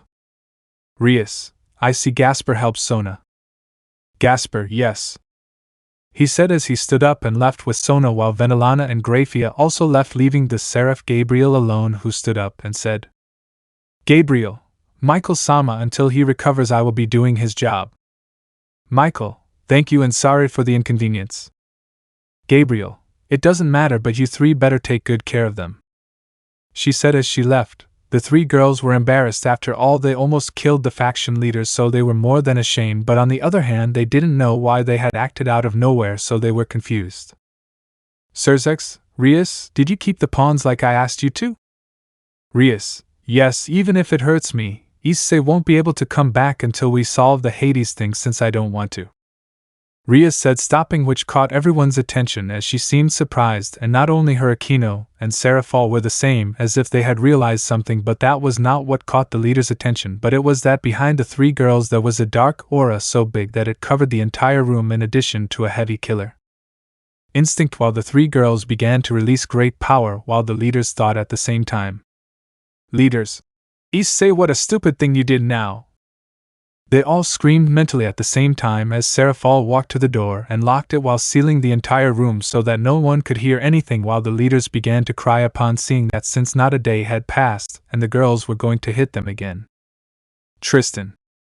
Issei along with Louise walked through the hallways while Issei stopped out of nowhere, drawing Louise's attention as Issei had a worried face. Louise, is something wrong, darling? Issei, nothing. It's just that I feel that it's better that I don't return to my world for a while, or unless it's necessary, since my instinct tells me that if I go now I will die and it won't be from injuries. He said thoughtfully as he could feel that something bad was happening to his friends and brother-in-law, so he sighed and decided to ignore it. Issei, by the way, darling? Louise, I really can't tell you what to do after what we did, she said in a flirtatious voice while taking Issei's cheeks, since he was a little taller than her, so she had to stand on her toes to be able to kiss him, which made Issei smile and say, Issei, no, but the others will see it a bit strange, but if you want to tell me so, I have no problem. He said as he kissed her again, and they headed back to find the others, but as they went further through the academy they realized that there were no students in the hallways, which confused them. Issei, is it normal that he's been quiet at school? Louise, no, at this time there should be some students walking. Issei, yes, that's what I thought, and it's weird, but I can feel that everyone is still in the Great Hall. He said as they headed to the Great Hall, but when they arrived they were in complete shock as the place was a complete mess. The room that at night was very lively was now very quiet, and most of them were on the floor in an unconscious state. Issei, is that Gleiche? He asked Louise while looking at the ceiling, which Louise imitated and was surprised by two things. The first was that it was Gleiche, and the second was that Guiche's foot was stuck in the chandelier on the ceiling while it was slowly spinning. Louise, if it is but what is it doing there? Issei, I don't know, but when he wakes up he's going to fall. He said as he walked to the back of the room while avoiding stepping on the academy students, and as if that were not enough there were several bottles of liquor on the floor, and at a table were most of the boys, and seeing their state they were surprised since Malicorn was lying on the table wearing only his pants, and not far from him was Kerchi, who had her face in a plate of food. Issei, but what the hell happened to them? Louise, hey darling, look. He said, pointing to a place where Issei turned to look, being surprised since there was Tabhita, who was surrounded by different bottles, and behind her there was a large mountain of these, but under the bottles was Jeanette, who was asleep, and near them was Montmorency, who had her face painted, and there was a large vomit mark on her dress. Issei, well, I have to admit it's funny to see them in that state. Louise, yes it is, but it's much funnier how Director Osmond is feeling. Louise said, trying to contain her laughter as Osmond was on a table wearing a woman's dress while his face had a large amount of makeup making him look hideous, but at the same time it was very funny. Issei, yes it is, but what happened here? Louise, I don't know, but Derflinger is on the table. Why aren't you going to ask him? He said, pointing at Derflinger, which was on a table where Kuroka and Kaneko were sleeping, but unlike the others they only had dark circles on their faces, which surprised Issei as he took Derflinger and took it out of its sheath, but as he did so a black viscous liquid came out of the sheath which made Issei almost vomit when he saw it, as well as Louise, since it also had a bad smell. Issei, hey Derflinger, what's that? Issei asked the sword as he shook it, causing it to wake up while appearing to yawn. Derflinger, is it morning already? Issei, yes it is, but what came out of your sheath before? It's very disgusting. Derflinger, sword vomit. He said as Issei was shocked and dropped the Derflinger sheath to the ground as he tried not to vomit while being confused. Issei, wait, can you vomit? Derflinger, I barely know and I found out yesterday, and I'm just as confused as you. Issei, I see, and speaking of that, what happened yesterday after Louise and I left? Derflinger, well, after the two left, Drake put something in the drinks, and then everything got really weird. He said as he told Issei and Louise what had happened when they had left. Memory of Derflinger. You could see most of the students of Tristan Academy who were more than drunk. Some who had no resistance to sake ended up unconscious on the floor, while those who had resistance were making a huge mess throughout the room, while Malicorn climbed a column that had a vase and screamed, Malicorn, I can bucking fly. He screamed as he threw himself off the column and fell onto a table where Goiche was sitting, which broke but sent Goiche flying, causing him to crash into the ceiling, becoming unconscious. When he fell, his foot got caught in the chandelier as he began to spin. But then Drake, who was drunk on a table, screamed, Drake, and the thing sounds. Students RAA. Drake, and the thing sounds. Students RAA. Drake, Scooby-Doo or da-da? Drake sang as he began to dance on the table, while the academy students continued to sing a song that they didn't even know while continuing with the party that had gotten out of control. Kerchi, oh hey Kuroka dized when Deeg sings? Kerchi said drunkenly as she looked at the black Nikomata who had a bottle of sake in her hand and said, Kuroka, no, but it tastes good.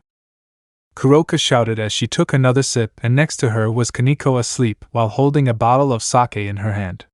A few minutes later, Tabhita and Drake could be seen in a contest of who could drink the most sake while everyone shouted, Students, background, background, background.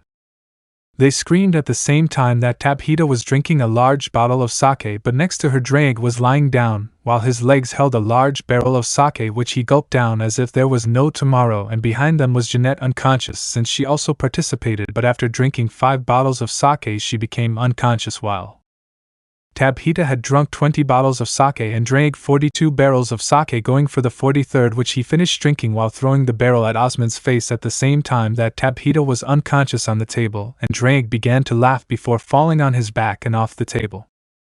End of memory. Issei was more than surprised to hear that, as was Louise. It seemed that it had been a bad idea to leave Drake alone. Issei, why did that idiot do something like this? Derflinger, well, before Drake mixed the sake he had, I asked him what he was planning, and he told me that the probability of you stopping being a prince yesterday was high, and so that no one would interrupt he was going to mix the sake he had in everyone's drinks. Derflinger said, while Issei was surprised as well as Louise, since they never expected that all that disaster was caused for their own good. Louise, wow, I didn't think Drake valued you that much. Issei, he's also my best friend. Even though he's an idiot most of the time, but he's still my best friend. Derflinger, although you are not exempt from that term either. Issei, I lost, but as the saying goes, between idiots we understand each other and get along better. He said with a smile, thinking about what Drake did to stop someone from interrupting his night with Louise, which he was grateful for. Issei, but I'm still going to hit him for letting Kaneko drink sake, but now that I think about it, did someone try to abuse Kaneko and Kuroka? Derflinger, there were several. He said, surprising Issei, several boys tried to abuse Kuroka and Kaneko while he was gone? Issei, and what happened to those kids? Derflinger, look out the window and you'll know. she said, confusing Issei as he walked to the window, which was broken, but that didn't surprise him. Instead, he was surprised to see around 30 boys on the ground with their faces swollen. Derflinger. When some boy tried to get close to her, she would throw them out the window while saying that only you could touch her, and she would say the same thing when someone tried to take little Kaneko. Issei, really? I think I'm going to reward Kuroka now. Louise. Well, it was to be expected that she would also be part of your harem, he said as Issei froze upon hearing it, since he never told Louise that it was a harem, so he got nervous. Louise smiled upon seeing Issei's nervousness. Louise, calm down. Yesterday Drake came to look for me and explained to me what the situation of a dragon was in his love life, that they tend to have more than one partner since your power attracts them, and that in your previous world there were many who loved you but you were very insecure, and you did nothing with them. He said while Issei was surprised, since yesterday Drake said he had to go do something that he didn't take seriously at all. He never expected that he had gone to Louise's room to tell her what his situation was with the girls. Louise, darling, I don't care if you have more wives as long as you love me, I don't care, he said as he hugged Issei, who smiled upon hearing that. It seemed that Drake had planned everything, so he could only shake his head at his best friend's attitude. Issei, now that I think about it, where is Drake? He said, looking around the great hall looking for the overweight lizard while being surprised as there was no sign of Drake. Issei, where could he have gone? Derflinger, I don't know because I fell asleep after vomiting, which surprises me. Issei, me too, it would be better if we woke up the others, he said as he and Louise began to wake everyone up, all of whom had headaches like never before, and after a few minutes everyone had showered and changed clothes while taking something for their headaches. Kerchi, let's see if I understand. Drake put something in everyone's drink which made us drunk instantly? Issei, basically. Montmorency, that explains why after having a drink I felt dizzy. Jeanette, I can barely remember anything. Guiche, I feel the same except that my head hurts. Malicorn, and my stomach. Kerchi, well, I must admit that I'm very surprised that Tabitha drank 20 bottles of sake. Montmorency, I didn't know you had a high resistance to sake either, Tabitha. Tabitha, either do I, he said while drinking a green liquid like the boys, which did not taste good, so they made faces of disgust. Issei, what are you taking? Kerchi, it's a medicine to relieve headaches quickly, although it tastes disgusting. Issei, I see now that I remember. Do you know what happened to Drake? Since he doesn't appear anywhere? Kuroka, now that you mention it, the last time I saw him was before everyone fell unconscious. Issei, and he didn't say anything or where he was going? Kuroka, I only remember that he shouted, I'm going to get your love back, don't let them stop me. That's what he said as he walked away, although he staggered every 2 steps he took. In the end, I remember that Drake rolled down the stairs, and from there I never saw him again, he said while Issei had a more than confused face by the words that Drake had said, since he did not remember that Drake had had a partner, or did he? Kerchi, by the way, what kind of sake did Drake use to get everyone drunk? She asked with doubt, since she did not know that sake existed. Of course, Issei knew that sake had used Drake, and seeing everyone's curious look, she sighed.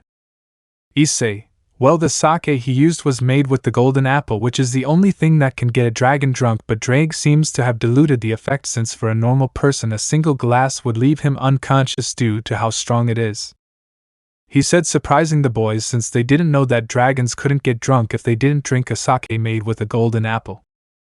Issei, well, ignoring that, we should go look for Drake since he can help in his training, he said as everyone agreed at what Issei had said as they went out to find Drake. A few kilometers from the academy, a small crimson dragon could be seen walking on all fours while singing. Drake, adventure time, call your friends, let's go to very faraway lands with Issei the human and Drake the dragon, and you will have many adventures. It's time to go buck yourself, bucking sons of hitches. Wait, who am I talking to? He said as he sat up and looked around confused for a few minutes while scratching himself. Drake, how did I end up here? he said, confused, as he walked into the shade of a tree and lay down to sleep. But after a few minutes after he fell asleep, the shadow of the tree disappeared, or rather the tree had been destroyed while Drake was still sleeping. But Drake, feeling the sun hitting his face, frowned as he rolled until he collided with something which he hugged, and that was when he felt that what he was hugging was something soft, but the tip seemed to curve and it was hard. So he opened his eyes and saw that what he was hugging was a claw, which surprised him as he turned to look up. But when he saw who the claw belonged to, he opened his eyes in shock while saying, "Drake, motherbucker." At the academy. After the boys finished taking the medicine, they went out to look for Drake around the academy without being able to find him. Issei, where could Drake be? Louise, I don't know, we've already searched the entire academy and there's no sign of him. Issei, yes, it's true, but now that I think about it, where's Stefania? I didn't see her at the party yesterday. Montmorency, he returned home for his things and asked Professor Colbert to teach him the familiar summoning spell. Issei, I see, so he will summon his familiar.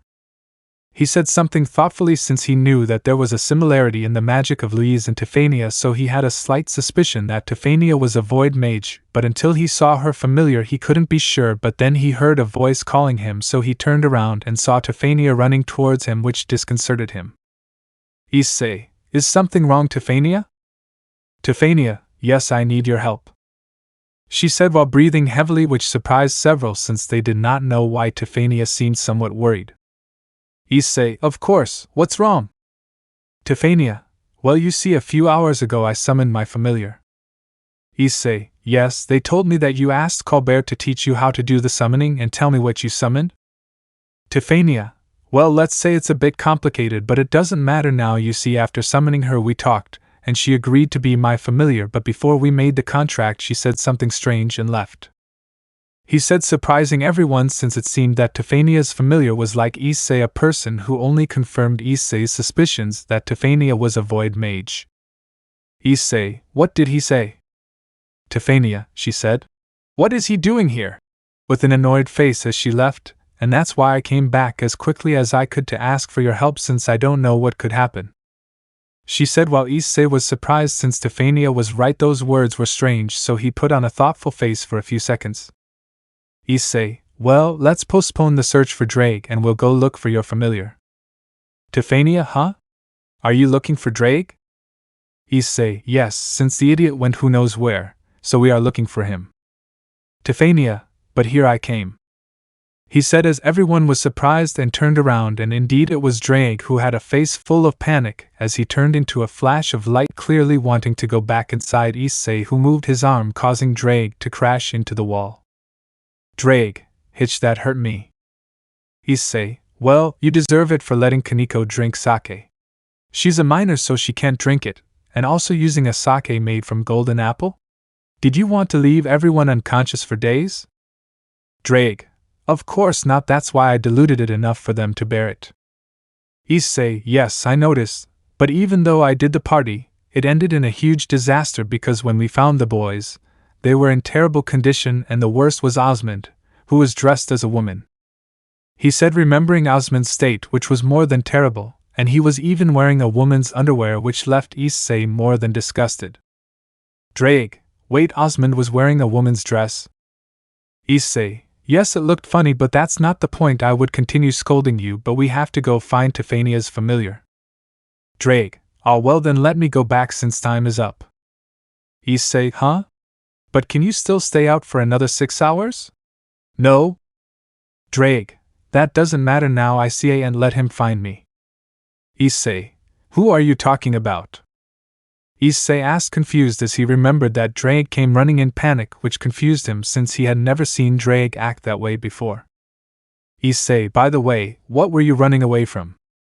Issei asked Drake, who couldn't answer, as a great power appeared which surprised everyone but Issei, since it was a power that he couldn't take lightly. But the most worried was Drake, who tried to return to the boosted gear, but before he did, a scream of fury was heard throughout the academy. Drake! A more than furious voice shouted, which surprised everyone, while Drake panicked as something fell from the sky in front of them, raising a large cloud of dust that blocked their view, while Issei became serious, as he felt the power emanating from the being that had landed in front of them.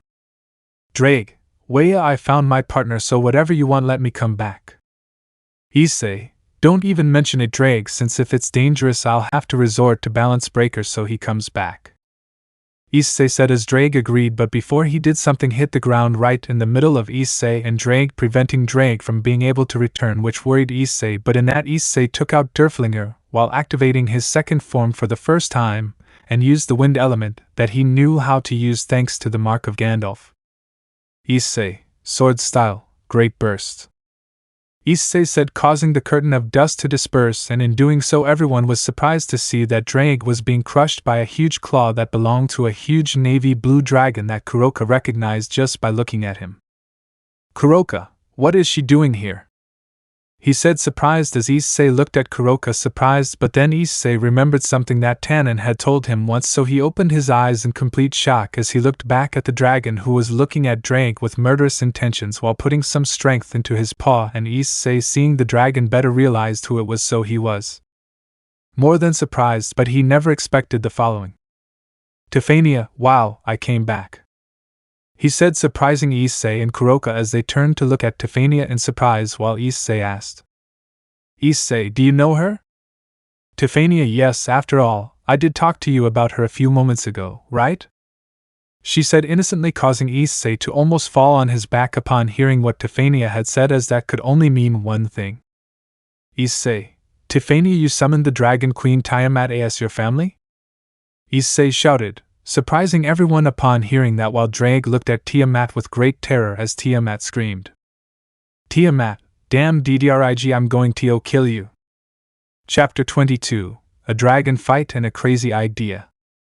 Everyone was watching the scene more than surprised. After all, it wasn't every day that you saw a Dragon King kill a celestial dragon. Plus, Issei was confused since he didn't know why Drake was afraid of Tiamat, and why she wanted to kill him.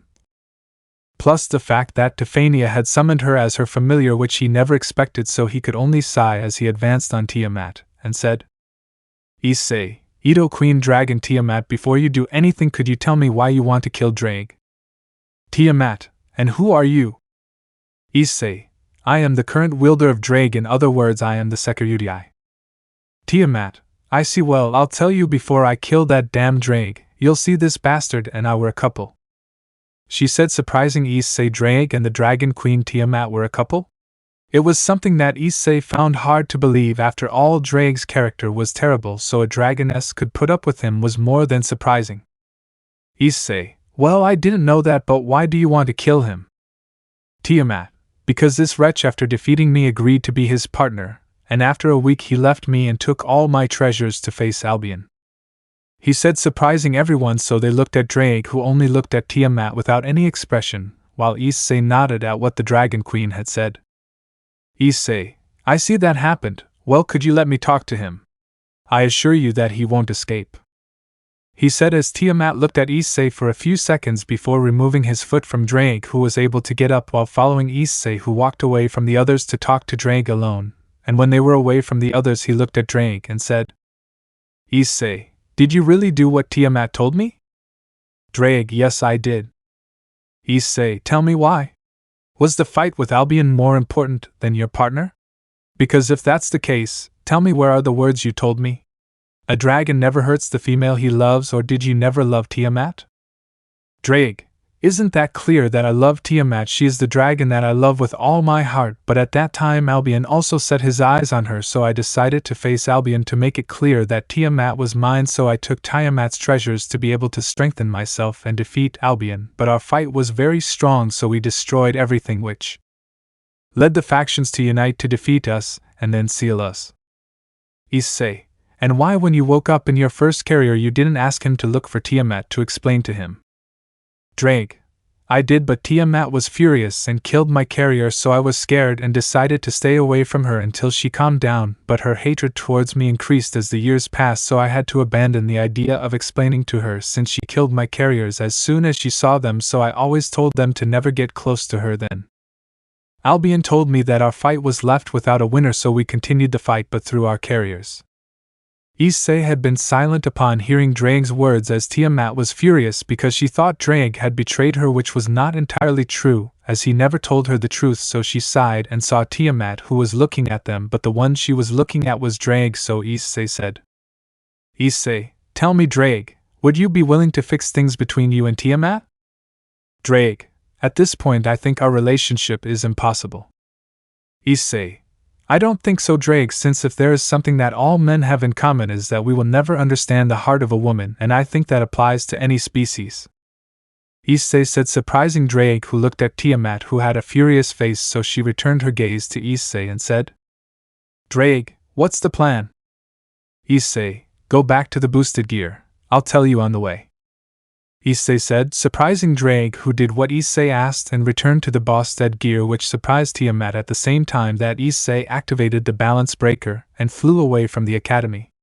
The others, seeing Issei's actions, were surprised at the same time that Tiamat. Rias was furious to see that and chased them.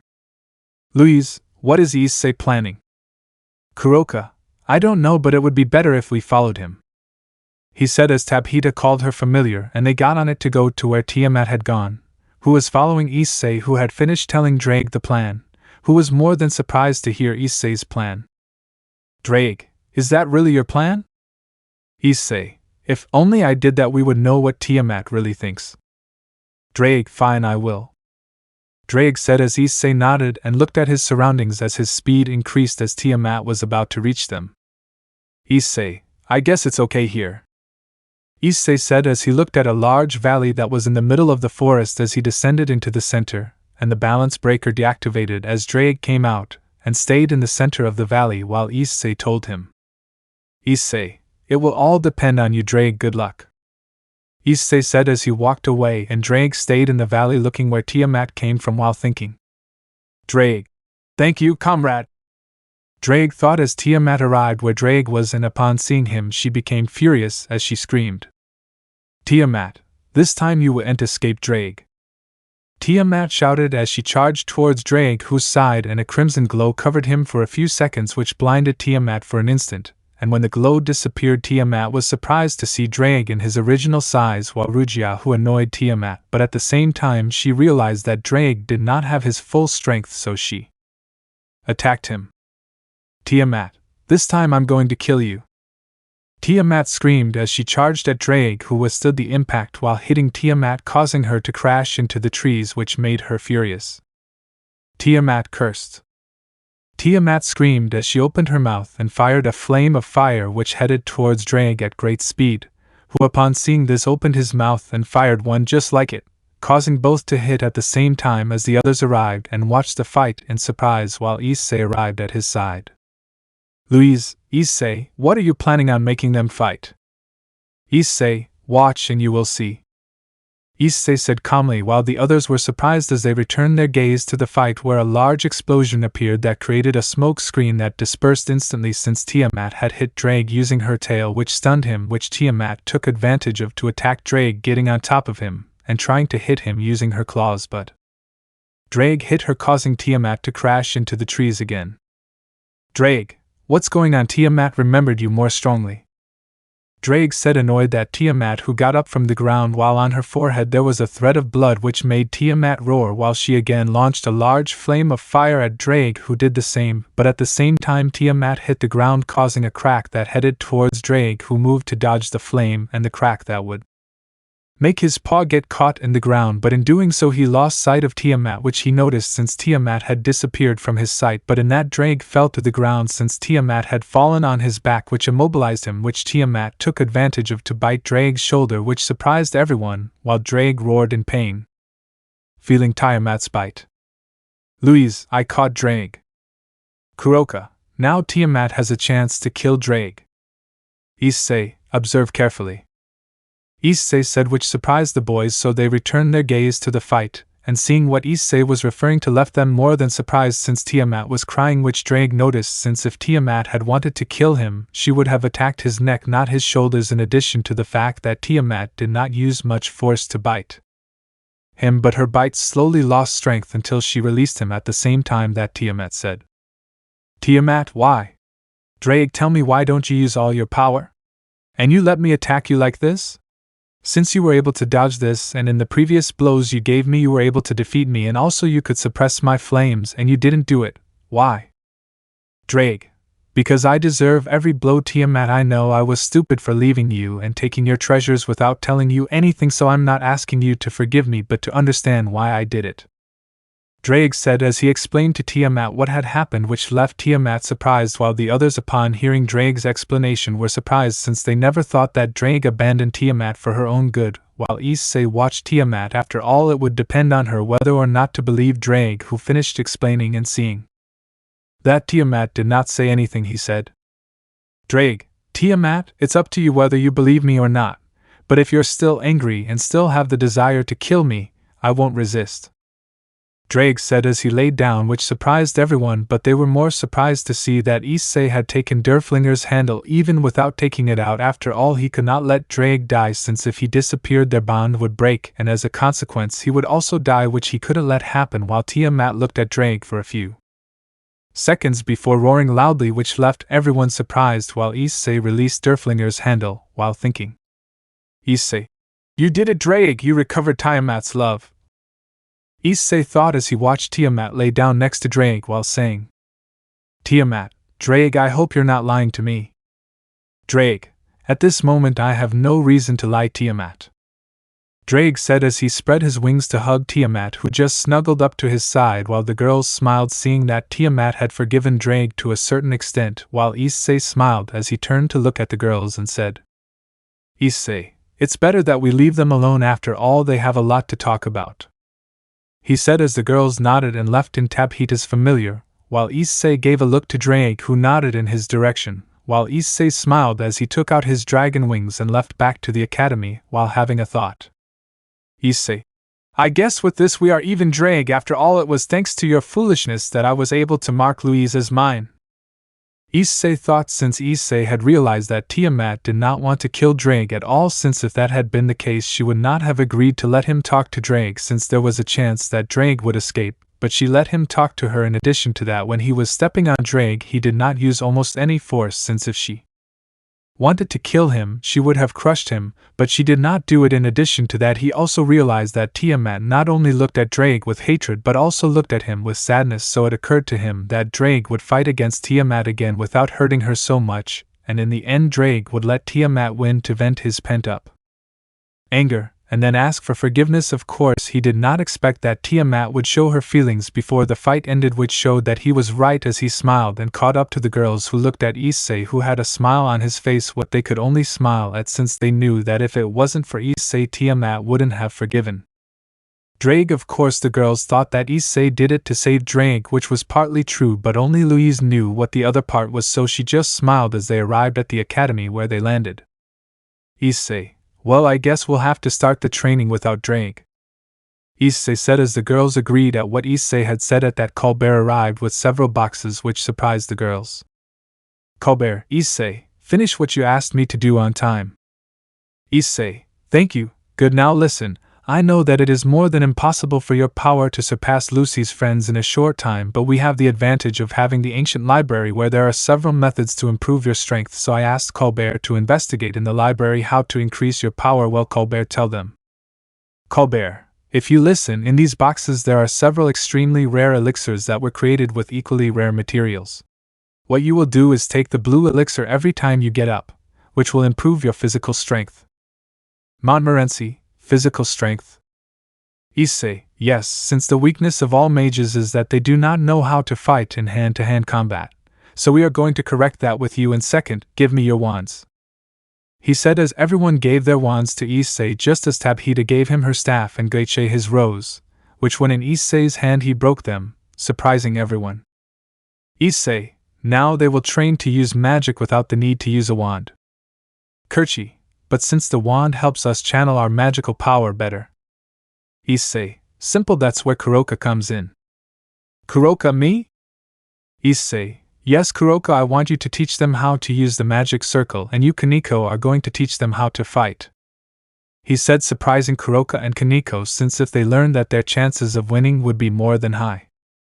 Issei, well, that's not all. I asked Osmond to go to the library since he has his papers where it says what magic they are good at, and he will look for spells that they can use.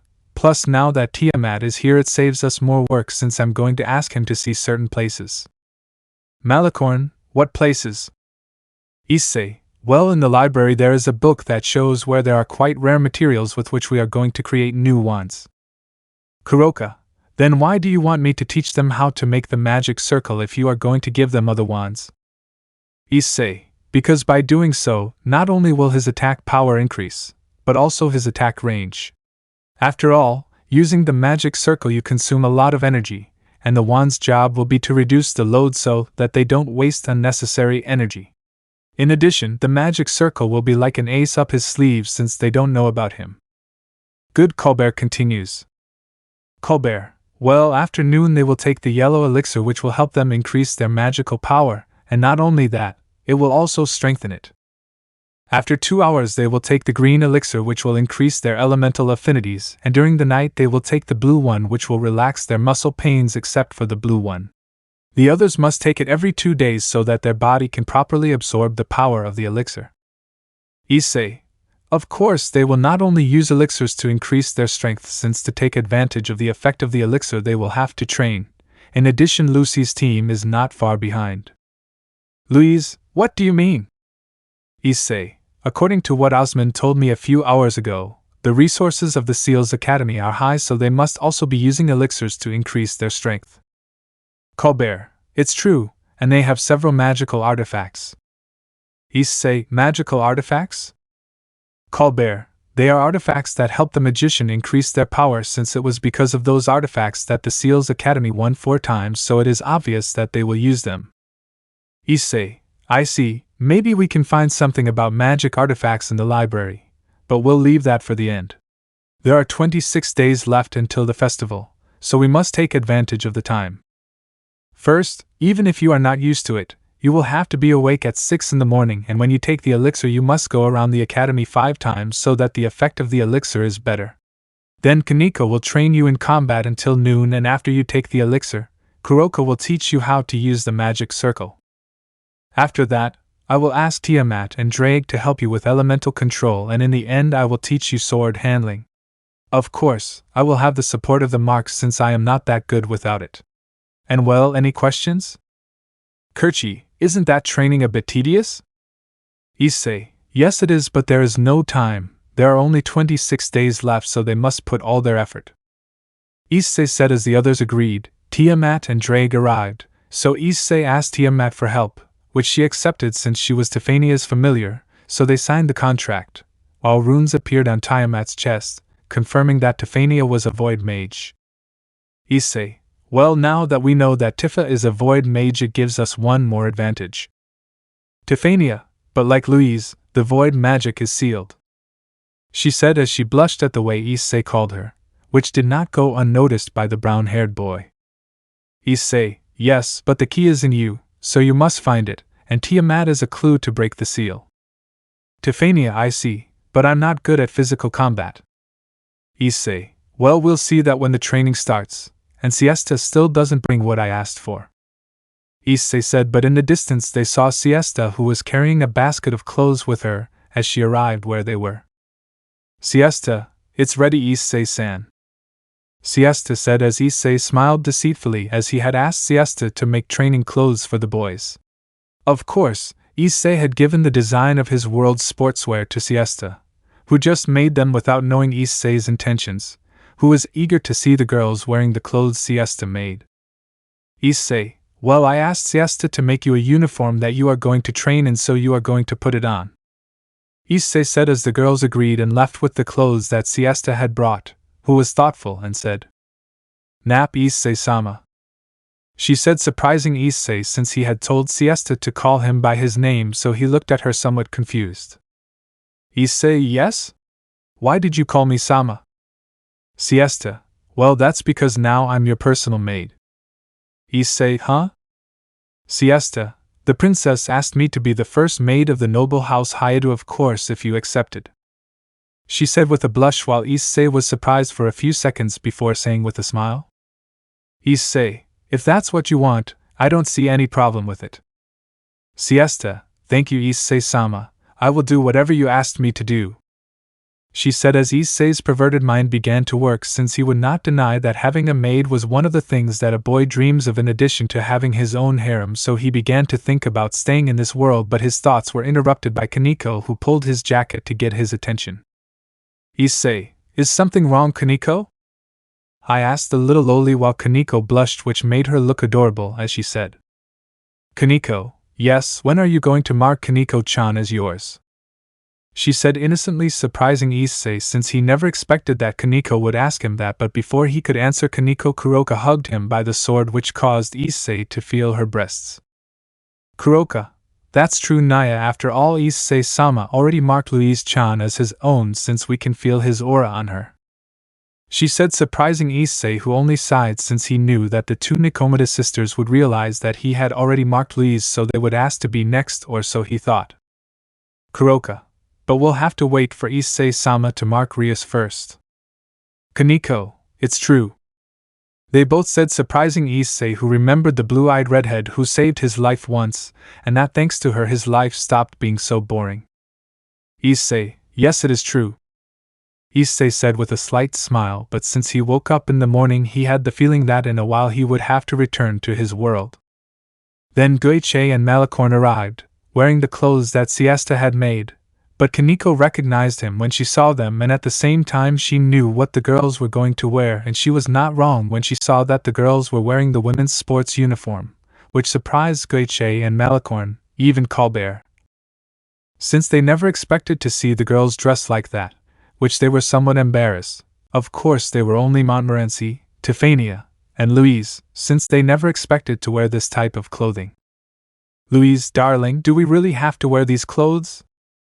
Issei, well, before starting training, you should make a ponytail so that your hair doesn't get in the way, he said as the girls agreed while Guiche and Malicorn told him. Guiche, hey Issei, is this what the girls from your world train like?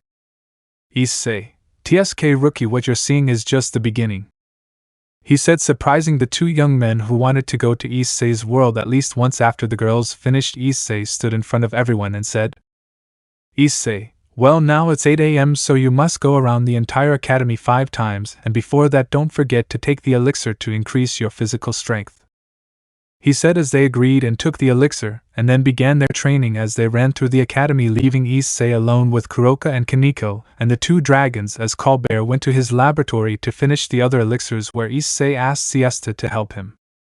Kuroka, Issei-sama, I don't know how strong the group is that those kids are going to face them at that festival, but tell me, in 26 days will they be strong enough to face them? Issei, I don't know, because if I compare their current powers with that of Team Lucy, they win by far. Kaneko, how much? Issei, if I put them in the standards of our world, Louise and the others would be low-class devils, and those on Lucy's team would be supreme class based on the power of this world, he said, surprising Kaneko and Kuroka as well as Tiamat, since that meant that Team Lucy was 2 classes ahead of Louise and her friends, and even though they were just simple words from Issei, none of them contradicted them, since even though they were only 2 classes, the power that separated them was abysmal. Issei, besides Team Lucy isn't normal. Kuroka, why? Issei, when I saw them I realized that none of them were normal, each of them had something that made them unique. Kaneko, unique? Issei, exactly, if I'm not mistaken they have a unique ability that gives them overwhelming power. Drake, don't forget what you felt when you fought against Yuzui. Tiamat, Yuzui? Drake, it is Lucy's familiar, which is a legendary phoenix, one of the few that still remain. It is not safer to say that Yuzui is the last of his species, and to top it off, it is likely that he is the only one in this world who can maintain a fight with Issei, he said, surprising the girls, since Issei was powerful and Drake told them that Yuzui was the only one who could keep up a fight with Issei. It was something they found hard to believe. Kuroka, why do you say that? Drake, because Yuzui is not only an ordinary phoenix since he is a pureblood, but what surprised me was that he is not a normal pureblood, since the blood of the original phoenix runs through his veins. Tiamat, that means. Drake, if Yuzui is a direct descendant of the original phoenix, and what is more surprising is that he has already discovered his lineage. Tiamat, How do you know? Drake. Because I already faced that phoenix once, although I defeated it since it disappeared out of nowhere after I attacked it with my most powerful flames. But even so, its power was not something that could be taken lightly, and the flames with which it attacked us were very similar. He said, surprising everyone, since if what Drake said was true, if one of the boys faced Issei, he would be defeated without a doubt, leaving Issei as the only one who could have a fight with him. Issei. But there is also Lucy's power. Kaneko, power? Issei. Yes, when I first felt it I was surprised since that power was very unstable. Kuroka, unstable? Drake. Yes, in addition to the fact that she was wearing something that suppressed that power.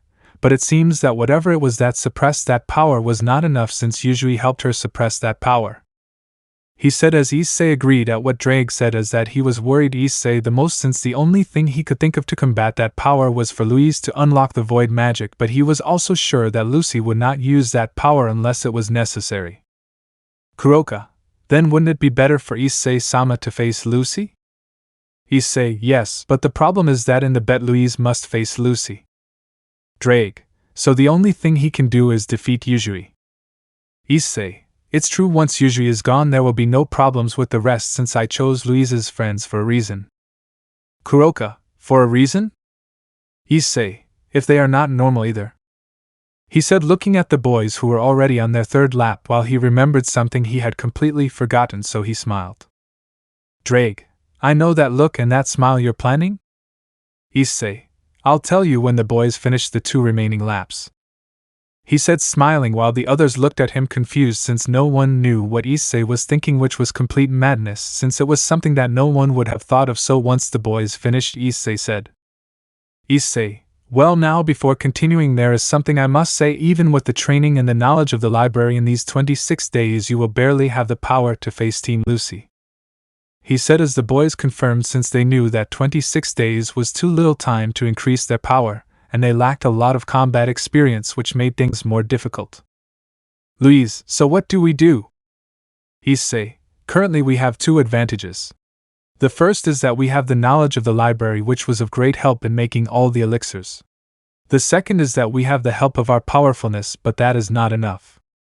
Drake. What do you mean it's not enough? Is there anyone more powerful in this world than us? Drake asked, while Issei just smiled upon hearing that, since there was someone more powerful with them from what he said. Issei. If there is, it's more than ever. He was always with us.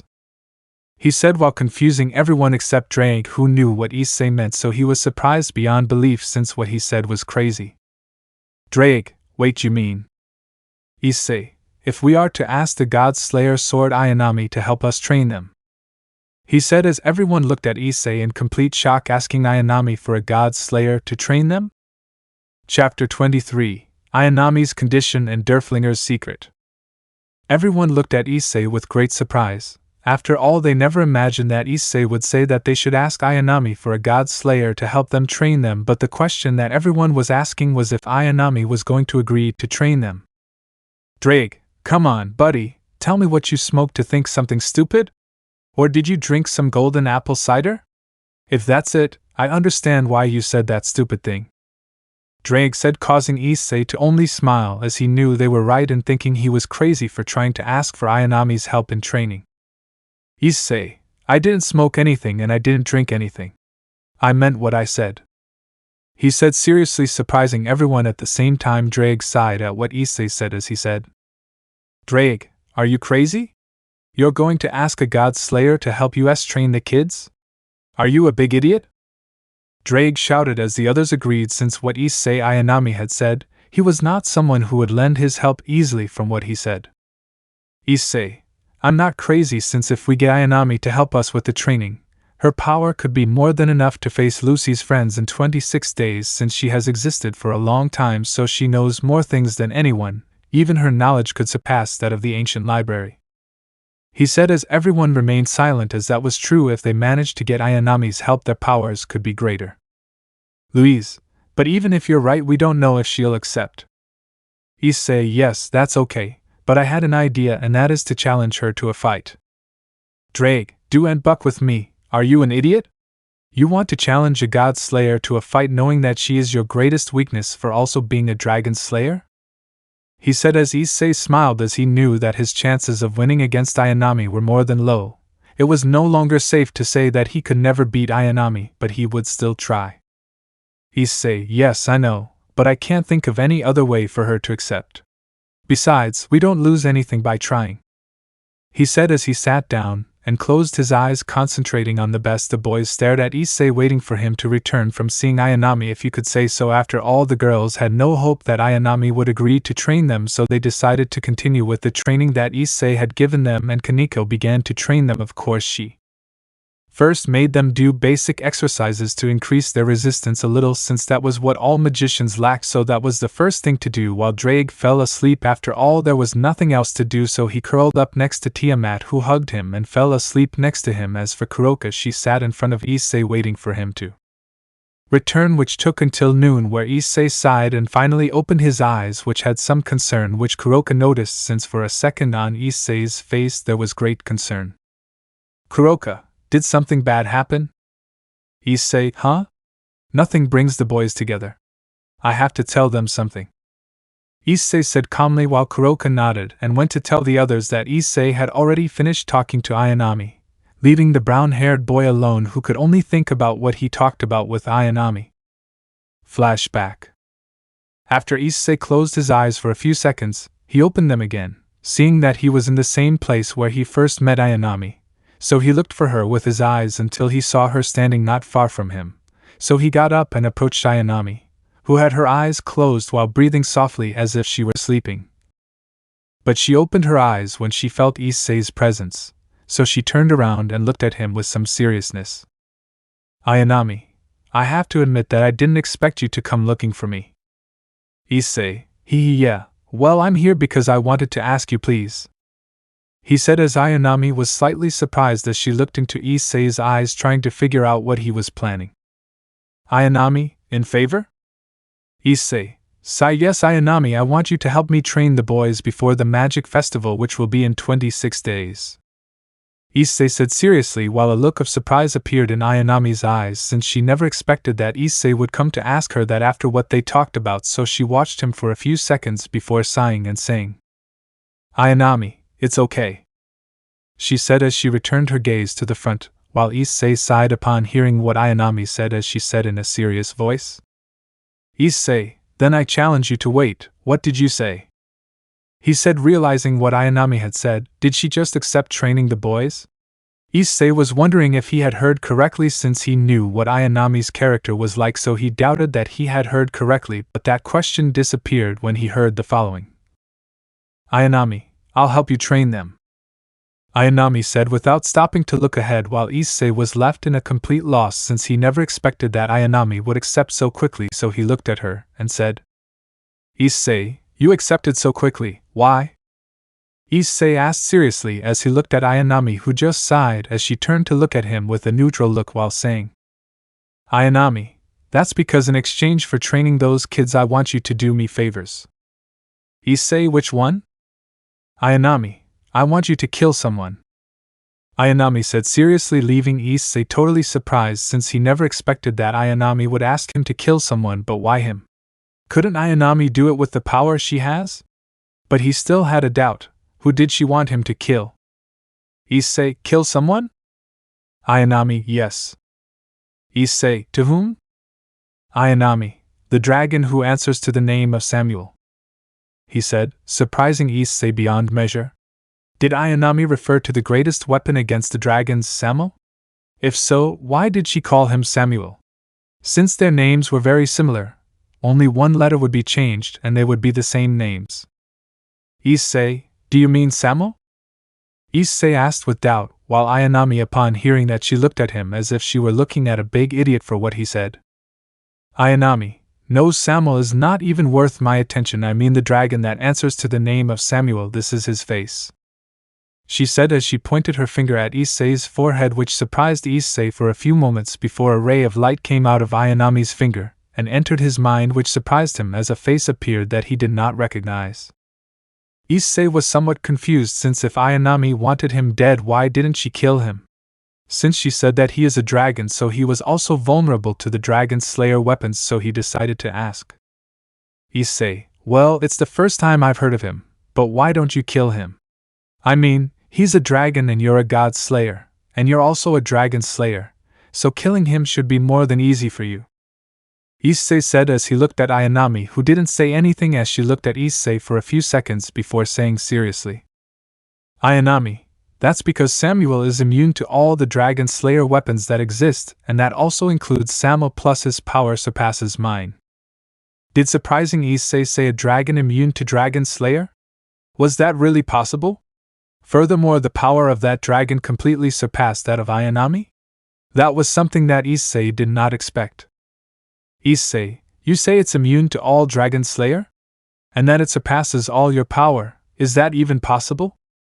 Ayanami, normally not, but in Samuel's case he managed it thanks to the fact that he absorbed or rather stole the power of the god slayer from the first place of the 5 that still remain. She said, surprising Issei since he did not know that the power of the god slayer could be stolen, so he looked at Ayanami and asked.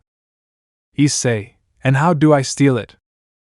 Ayanami, the only way someone can steal the power of a god slayer is if the god slayer is in a moment of extreme weakness, which is almost impossible to see since we have a lot of energy, and it regenerates quickly. But he has achieved it since the first was left in a state of extreme weakness after having fought against the dragon of the Apocalypse Trihexa. He said as Issei was surprised, the god slayer who occupied the first place fought against Trihexa? That was something incredible, and it also explained how they could seal him. But Issei realized that he did not have the power to face the dragon called Samuel, and he did not even know where he was or if he was still alive. Issei, but I don't have the power to even face him, and you don't know if he's still alive. Ayanami, he is alive since he has not yet finished absorbing the power of the first. Let's say that he managed to absorb 83% of the power of the first, leaving only 12% of power in the first, and he will not stop until he obtains it. That is if he manages to get out. Issei, go out? Ayanami, Samuel is in a spell called Tartarus that the first created with his power. Before Samuel finished absorbing his power, the first sealed him, but as a consequence Samuel has a space where he can practice the power that he absorbed from the first until he masters it. He said seriously, surprising Issei more than he already was. It seemed that this guy was very powerful as well as getting stronger. Issei, well, where is that Tartarus currently? Issei asked curiously. After all, knowing where the enemy was essential, since then he could do something to stop him if he tried to escape, and he could also ask for help to kill him. Ayanami, inside the sword that is on your back. Ayanami said seriously, which left Issei in shock since he never expected that Tartarus was inside Derflinger, and was what he had heard true to begin with. A powerful guy was sealed inside Derflinger? How ridiculous was that? Issei, you're joking, right? Issei said, completely refusing to believe that Samuel was sealed inside Derflinger. On the other hand, Ayanami just said, Ayanami, believe it or not, it's the truth. Inside that sword is sealed Samuel. Issei, so the guy you weren't willing to offend was actually Derflinger? Ayanami, yes, because if you die your connection with the sword will disappear, and as a consequence also its current form returning to the previous one, where Tartarus is weaker and easier to break. Besides, it was thanks to you that Tartarus has not broken, since showing the true form of that sword you strengthened Tartarus. Why do you think it has had more than one bearer? Because every time it passes to another bearer it absorbs some of the vitality of this one to increase its power, and thus the Tartarus remains. Besides, that sword has no knowledge of this. Ayanami said, while Issei just frowned, since that could only mean that if Derflinger broke, Samuel would be free, and even Derflinger was unaware of that. Ayanami, don't worry about things like the sword breaking, since in its current form it is impossible for it to break. After all, it is in its strongest state, and the Tartarus spell is not weak, so it will not break, while the sword absorbs a bit of your vitality, which you can recover with the help of those 2 Nikomatas. Issei, I see. Ayanami, tell me one thing, who would win if Samuel and Ophis faced each other? Ayanami, my power is on par with Ophis's, so you should have an idea of how powerful it is. She said, leaving Issei surprised. Didn't that mean Samuel could beat Ophis? Of course, Ayanami, seeing Issei's surprised face, didn't surprise her. After all, she had already faced Samuel and knew how powerful he was. Ayanami, don't worry, that's the strength that Samuel has if he uses the power of the first, but he won't use it unless he absorbs the other 12%, since if he uses it the first can recover it, so he won't use that power unless it's necessary. Ayanami said as Issei nodded and sighed. After all, he never expected a powerful being to be sealed in Derflinger. Issei, fine, but I have a question. Why did you treat me badly the first time we met? Ayanami, for 2 reasons. The first is that I hate perverts. He said seriously, tensing Issei upon hearing that, since he was a pervert, but compared to before he wasn't so much now, or so he thought. Ayanami, and the second was to see if you could withstand my power, since all of the bearers I've had ended up corrupted when using my power, since only someone who has a great will can use the power of a god slayer, and it seems that you can use my power to a certain extent since you tend to be carried away by your emotions. Ayanami said while Issei sighed, since that was true. He always got carried away by his emotions, which caused big problems for his friends, but even so he had to protect them. Issei, how likely is it that Samuel will escape from Tartarus? Ayanami, it's short after all. In order to get out, it is necessary to do a ritual that no one knows about. He said as Issei nodded and sighed, as he only came to ask for help and never imagined that he would end up discovering that there was a powerful being at his side who was extremely powerful if he faced him in his current state. Ayanami, and answering what you said before with your power level, don't worry since you are also going to train. He said as Issei acknowledged, since he didn't want his friends to be in danger if Samuel escaped from the seal called Tartarus. Ayanami, well, get out of here and gather the boys, I'm going to train. She said as she turned around, and Issei agreed to get ready to leave that place after hearing that, leaving Ayanami alone, who, with her back to Issei, did not notice that there was a deep sadness in Ayanami's eyes. End of flashback. Issei was thoughtful. After all, he had just found out that one of his best friends contained an extremely powerful being and that it was possible that one day he would escape. Which would not be soon. After all, he only had to keep the seal of Tartarus intact, but he stopped thinking about that when he saw the boys approaching, since he did not want to worry about them with this, so he put on his usual face. Issei, why did it take so long? Kuroka, why did Fatty faint? Kuroka said as Issei saw Goichi carrying Malicorn on his back, so he sighed while Drake climbed onto his shoulder. Drake, so what happened? The crazy girl agreed to train them? Drake asked calmly while Issei tried not to laugh when he heard how Drake called Ayanami, but he stopped when he saw that all the boys were looking behind him, so he turned around with Drake only to see a silver-haired girl with red eyes standing behind him, which surprised him. Issei, Ayanami?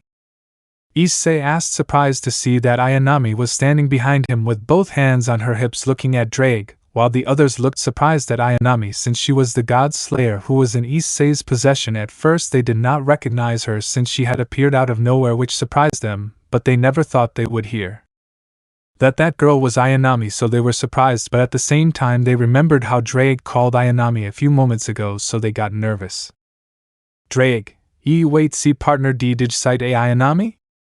Drake said with a trembling voice as his body trembled as he could feel the dragon slayer aura coming out of Ayanami's body, which made him nervous, as well as Tiamat. Issei, yes, she is Ayanami. She said as Drake turned pale since he had insulted her, which she found funny at the time but now realized it was a mistake, while Ayanami looked at Drake seriously as she slightly opened her lips, tensing Drake more than he already was. Ayanami, boo. Drake, woohoo.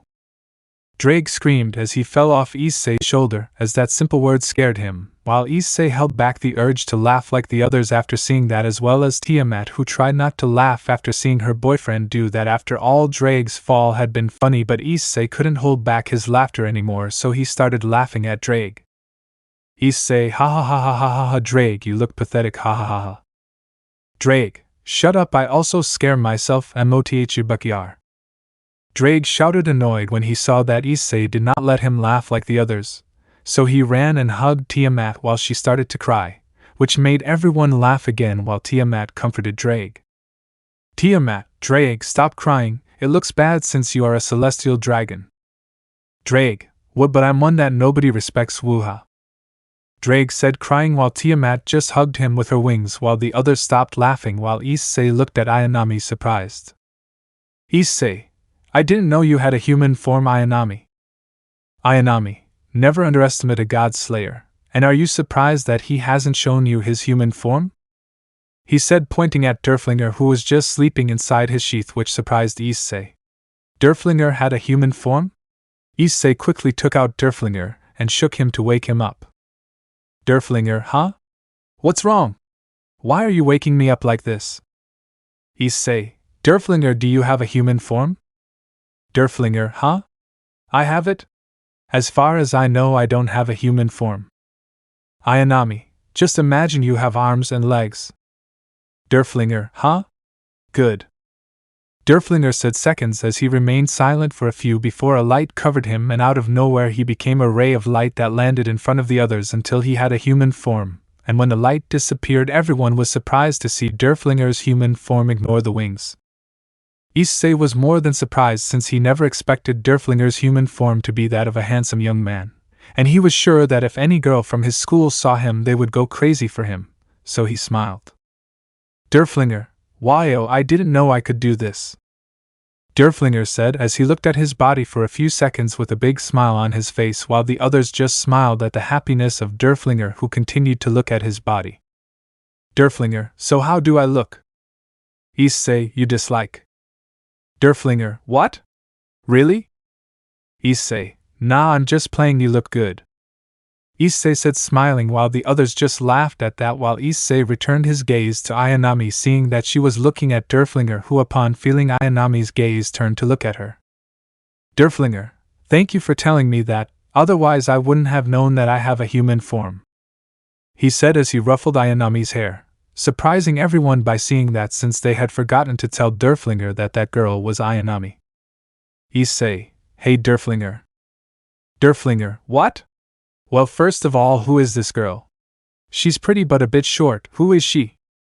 She said as she stopped ruffling Ayanami's hair and looked at the boys, who were more than surprised since Derflinger had just called Ayanami a dwarf? And he had ruffled all of her hair? Since Ayanami's current hairstyle was very messy. Issei, she is Ayanami. Derflinger, Ayanami? What a nice name. He said as he looked at Ayanami, who only looked seriously at Derflinger, who still didn't notice the situation he was in, so everyone looked at him in surprise. Derflinger, what? Issei, Derflinger, think about it, who else is called Ayanami? Derflinger, well, God-bucking mother. Derflinger said, realizing the situation, while looking at Ayanami, who had a more than serious look, while looking at Derflinger, who had become more than nervous since he had called a god slayer a dwarf who could kill him with just a wave of his hand, so he was going to apologize, but before he did, Ayanami hit him with great force, sending him against the academy wall and going through it. Ayanami, you better go get him since he's probably back to his sword form. Ayanami said seriously while Issei nodded slightly. It seemed that it was not a good idea to anger Ayanami, so everyone gulped in nervousness. Ayanami, well, the idiot Issei asked me to train them. Normally I wouldn't do it, but he will help me with something later, so this is just a simple exchange. I give him something and he gives it to me. We both win. Any questions? Ayanami asked while everyone instantly denied. After all, no one dared to contradict her. At the same time, Ayanami asked Issei what was the training plan that he had planned previously, so Issei told her while Ayanami put on a thoughtful face. Ayanami, to be honest, I'm more than surprised, since with that kind of training they would be more than strong in a year, but as you said they only have 26 days, right? Issei, yes. Ayanami, well now Issei, I must congratulate you, you did well in choosing them. Issei, so you noticed it too? Ayanami, if after all I can see your memories, so not realizing it is foolish, you guys listen to your current power is insignificant, but that will change in 15 days. He said, surprising them since 15 days was too little time to increase their power, so Issei asked. Issei, what will your power be in 15 days? Ayanami, it will be comparable to the high-class devils of your world. Issei, wait, what? Hey, I'm not criticizing you, but I don't think they'll reach that power in 15 days. Besides, if they did, winning the festival would be easier than ever. Ayanami, I thought you had realized. Issei, what about? Ayanami, so the pink-haired sister knows many spells from your world, or did you not see the amulet that transported them? Ayanami asked as Issei was surprised and remembered that moment when Lucy's team left, and was surprised to remember that when they left using that amulet there was a white magic circle on the ground. Issei, now that you mention it, there was a magic circle on the ground when they left, but that's impossible. How do they know the magic circle?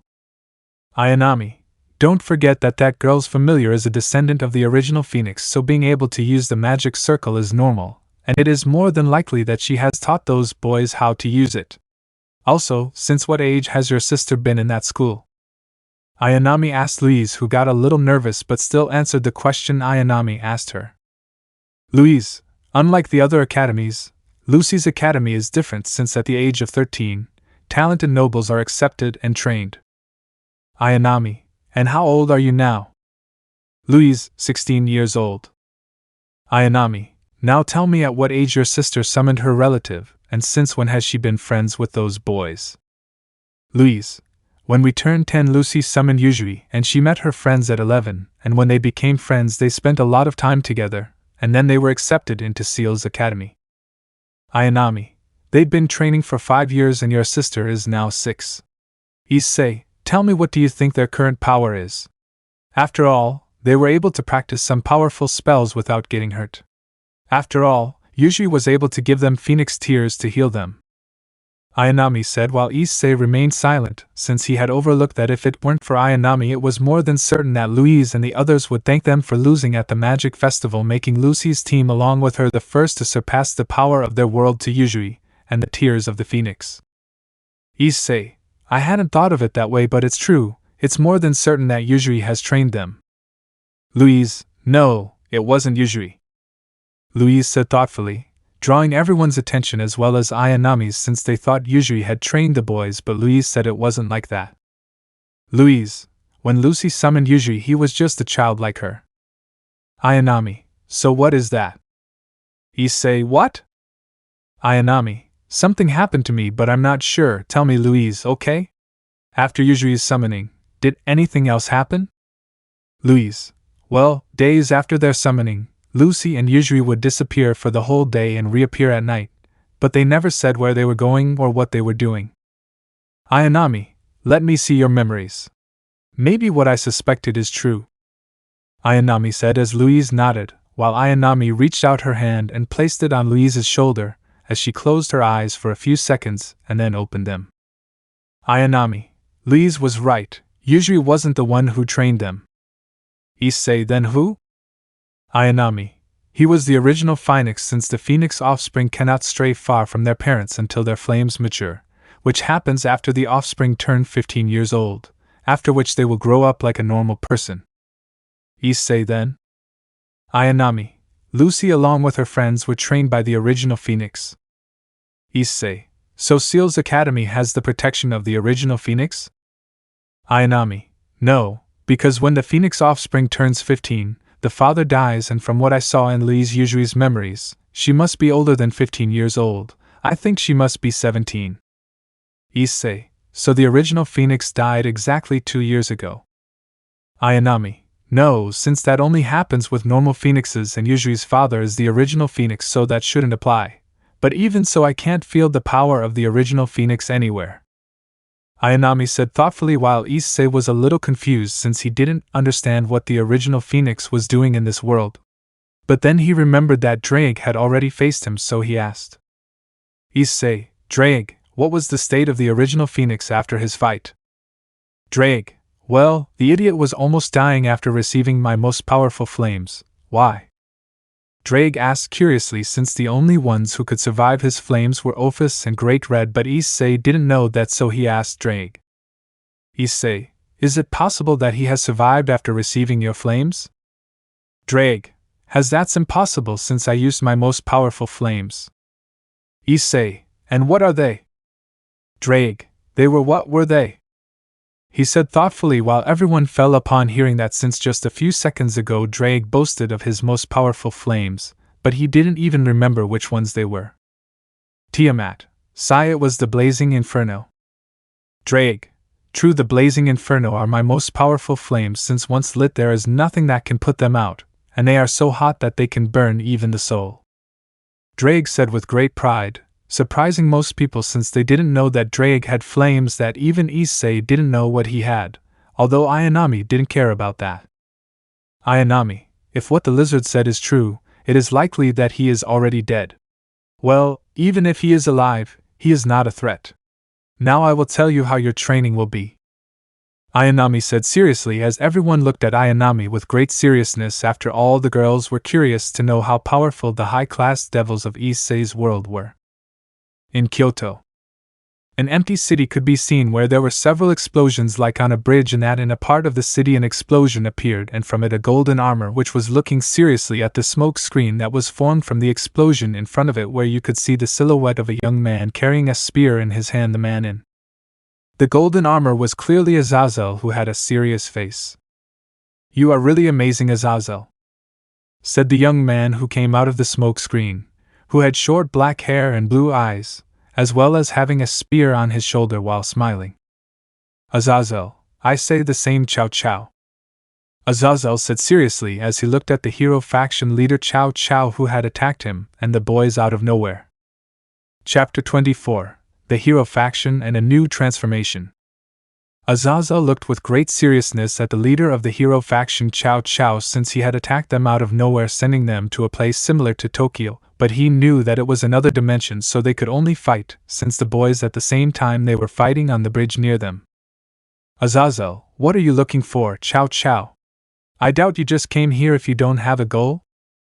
"Chow Chow, let's say I want to see how far we can go belonging to the weak human faction."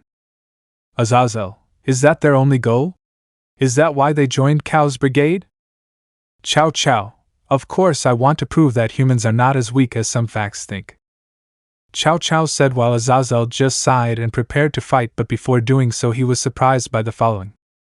"Chow Chow, tell me, Azazel, is the rumor true? That Hyoudou Issei, the current security, is in possession of a weapon that can kill the gods? Even fight on par with Ophis Aurorobos herself?" Azazel had been surprised as he understood why Chow Chow had attacked them out of nowhere. "I have wanted Issei's God Slayer.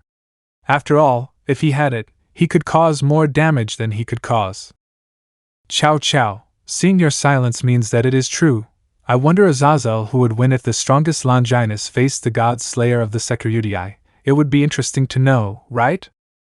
"Azazel, so your goal is to fight Issei?"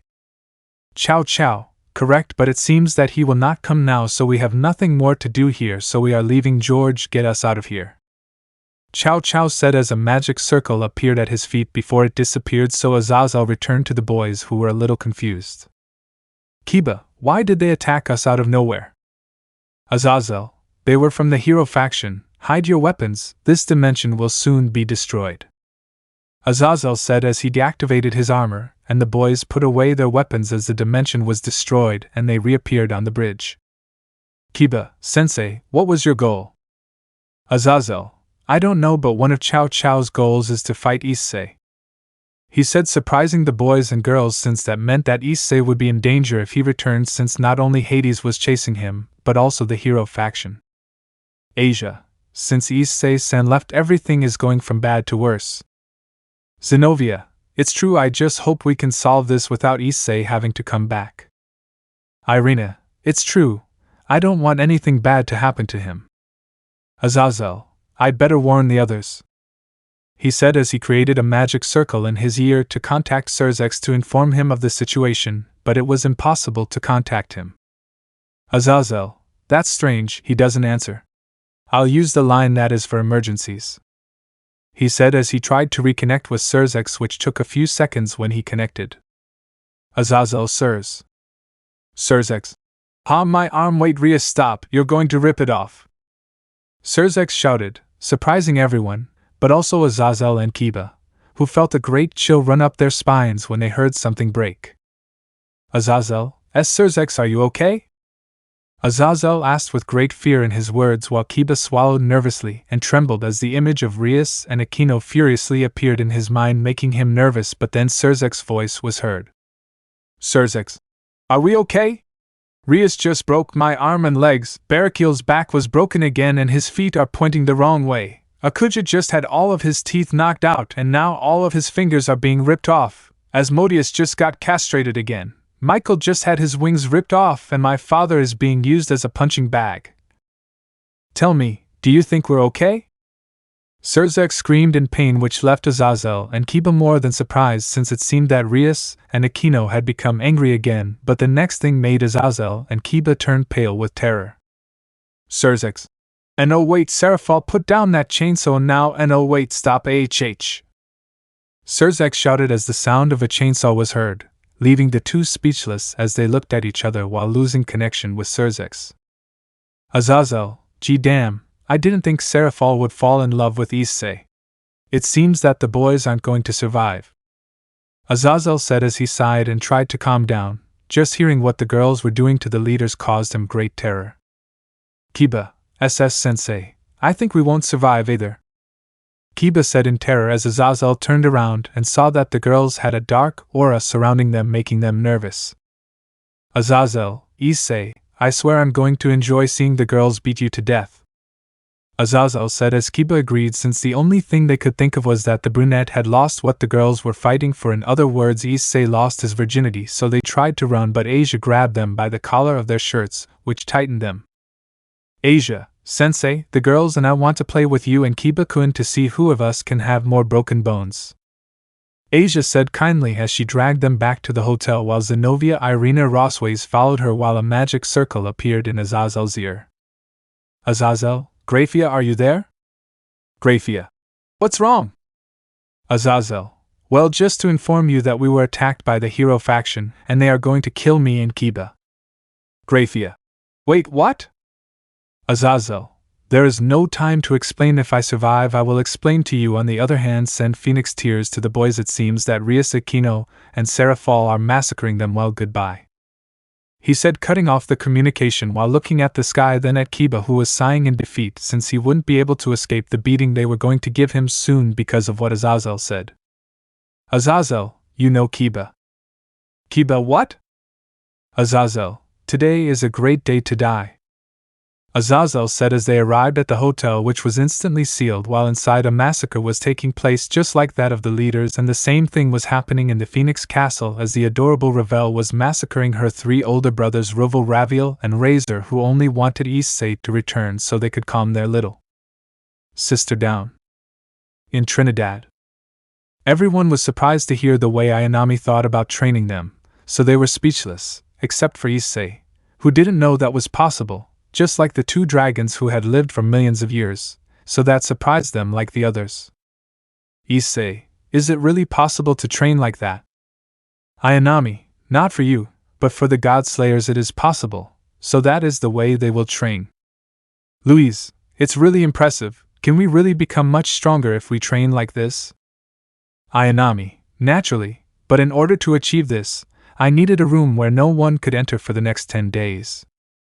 Kuroka, we can use some of the Academy's rooms. I doubt Osmond would object if it makes us stronger.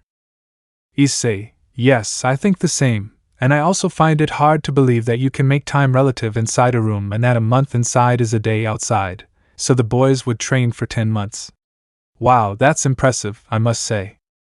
Ayanami, yes, but once the ability is activated, no one will be able to leave or enter, so we will be isolated from the real world for 10 months.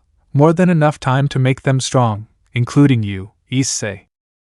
Ayanami said as the boys looked at each other somewhat excited, since at first they were surprised to know that Lucy's team had been trained by the original Phoenix, but what should they worry about? If the one who was going to train them was Ayanami? A God Slayer, a weapon that was capable of killing gods, which was above the original Phoenix, so they decided to put all their effort into the training they were going to have with Ayanami, who looked at Issei and said, Ayanami, but before we start training we must return to your world, Issei. He said, surprising everyone, but Issei returned to his world? For what reason? Because at this moment it was best to concentrate on training since they were still against the clock. After all, they only had 26 days left. Issei, why? Ayanami, Because inside you there is more power than you think, and to be able to access one of them it is more than necessary that you have the pawns that you had before, although they will only be able to activate it. Ayanami said calmly, while Issei was surprised there was more power inside him than he thought.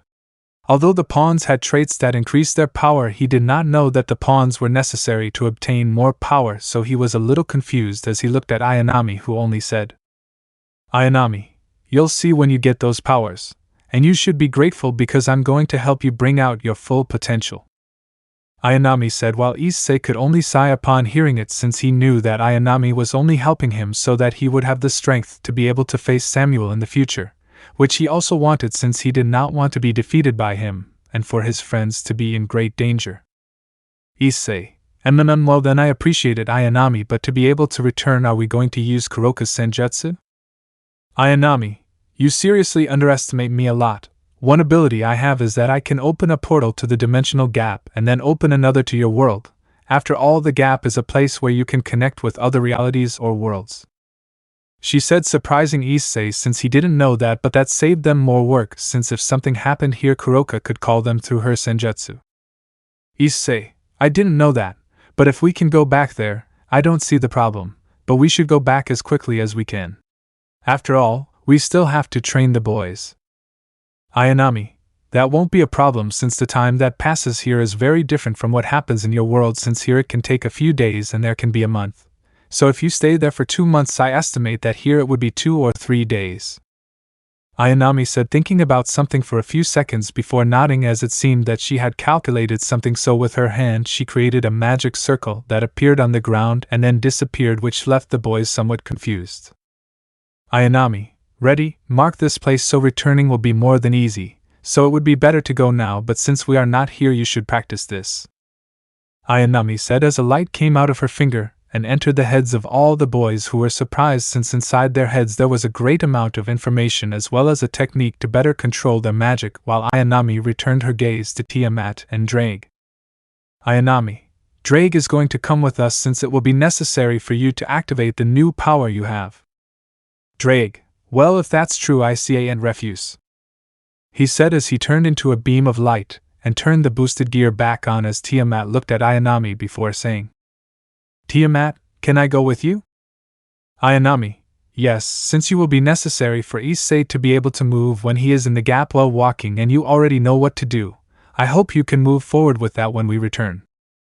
Ayanami said as a light enveloped her, and when it disappeared, Ayanami was seen in her sword form at the same time that Tiamat was going to Derflinger, who was in his sword form as Ayanami had said, so bringing him back was not a problem for her, as she dragged him, since at this moment he was the size of Drake when he came out of the boosted gear, so she dragged Derflinger to Issei, who took him and put him back in his sheath, since Derflinger seemed to enter an unconscious state, so it seemed that he would be sleeping during the trip, while Tiamat returned to her original form, while Issei took Ayanami's handle and climbed onto Tiamat's back, which began to flap her wings to fly.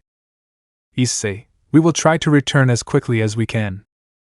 Louise, okay, take care of yourself, we'll continue the training Ayanami gave us. Louise said as Issei acknowledged as Tiamat took flight and moved away a little from the academy as she began to make circles around it. Issei, Ayanami, what now? Ayanami, now let a large amount of your power flow towards me and make a horizontal or vertical cut, it doesn't matter, but you must say these words when you do it, Byurkudamention. Ayanami said as Issei acknowledged as he put his power into Ayanami, causing the eyes to start glowing for a few seconds before it started glowing brightly, causing the boys watching from the ground to cover their eyes. Ayanami, now. Ayanami said as Issei nodded and raised her up and pointed it forward and towards a horizontal slash as he said, Issei, Byurkudamention. Issei said as a cutting wave came out of Ayanami's eye, which advanced a few meters before it seemed to crash into something that caused the crack to open, and on the other side you could see the entrance to the dimensional gap in which some rays came out. Ayanami, it's time for Tiamat to enter, as the rift will only be open for a few more seconds. Ayanami said seriously, while Tiamat nodded as she roared and entered the crack, and when she entered the crack she disappeared from the boy's sight. Louise, darling, come back soon. Louise said, looking at the sky like the others while sighing and lowering her gaze to Kuroka and Kaneko, The tails only sighed since they had also received orders from Ayanami, so they had to obey them since they wanted that when Issei returned he would pamper them, so they looked at the boys. Kuroka, well, you know what you have to do. Louise, yes we know, but what did Ayanami say to you? Kuroka, that we help them with the techniques that he gave them. Kuroka said while the others just agreed to what Kuroka had said and began to train. In the dimensional gap. Issei looked at the place in surprise since he never imagined that he would return to this place, so he watched as Tiamat looked at him with curiosity since it was the first time in the dimensional gap, so she looked everywhere with curiosity. Issei, well Ayanami, now what? Ayanami, now do the same thing you did before, only this time you have to think about your home, understand? Because when you open the gate it will take us to your world. Issei, good. He said as he began to put his power into Ayanami, and like the previous time Ayanami's eye began to shine, but then a crack began to form in front of them which surprised them, while Tiamat was surprised to see him as Issei. Issei, Ayanami, why didn't you tell me that the rift can open before?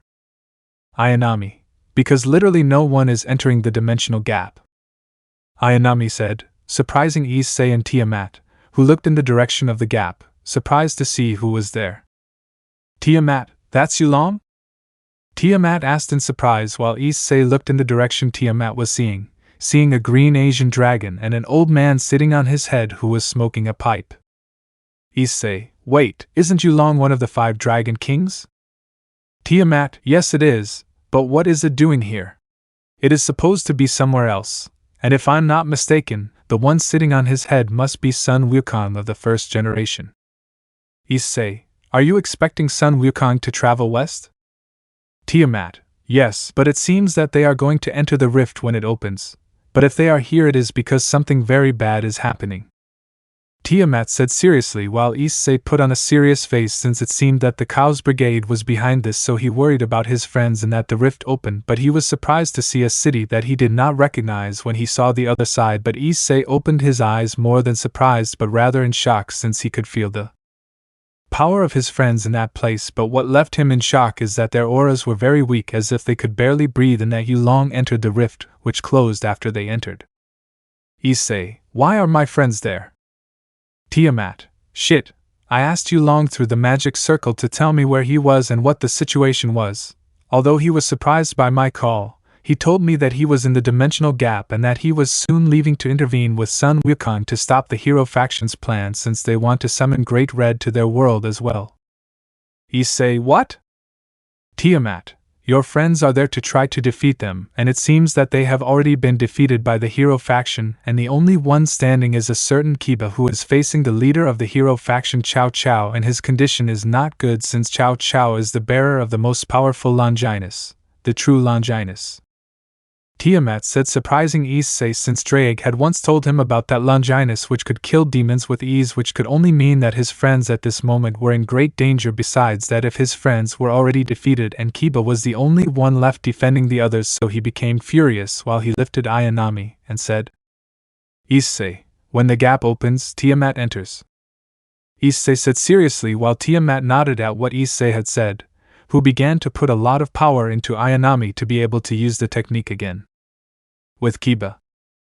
After the girls' beating we found out about Cao Cao's plan, so Asia healed us, and we came to fight against the hero faction. The girls faced off against all of Cao Cao's companions and I had to face him, but after fighting I was badly injured since Cao Cao's spear was the true Longinus, which was the most powerful of all the Longinus, as well as being the greatest danger to demons like me. But our fight stopped when they completed their ritual to summon Great Red to this world, but instead of Great Red one of the Dragon Kings Yulong appeared, who was accompanied by Sun Wukong of the first generation, who saved us from this situation.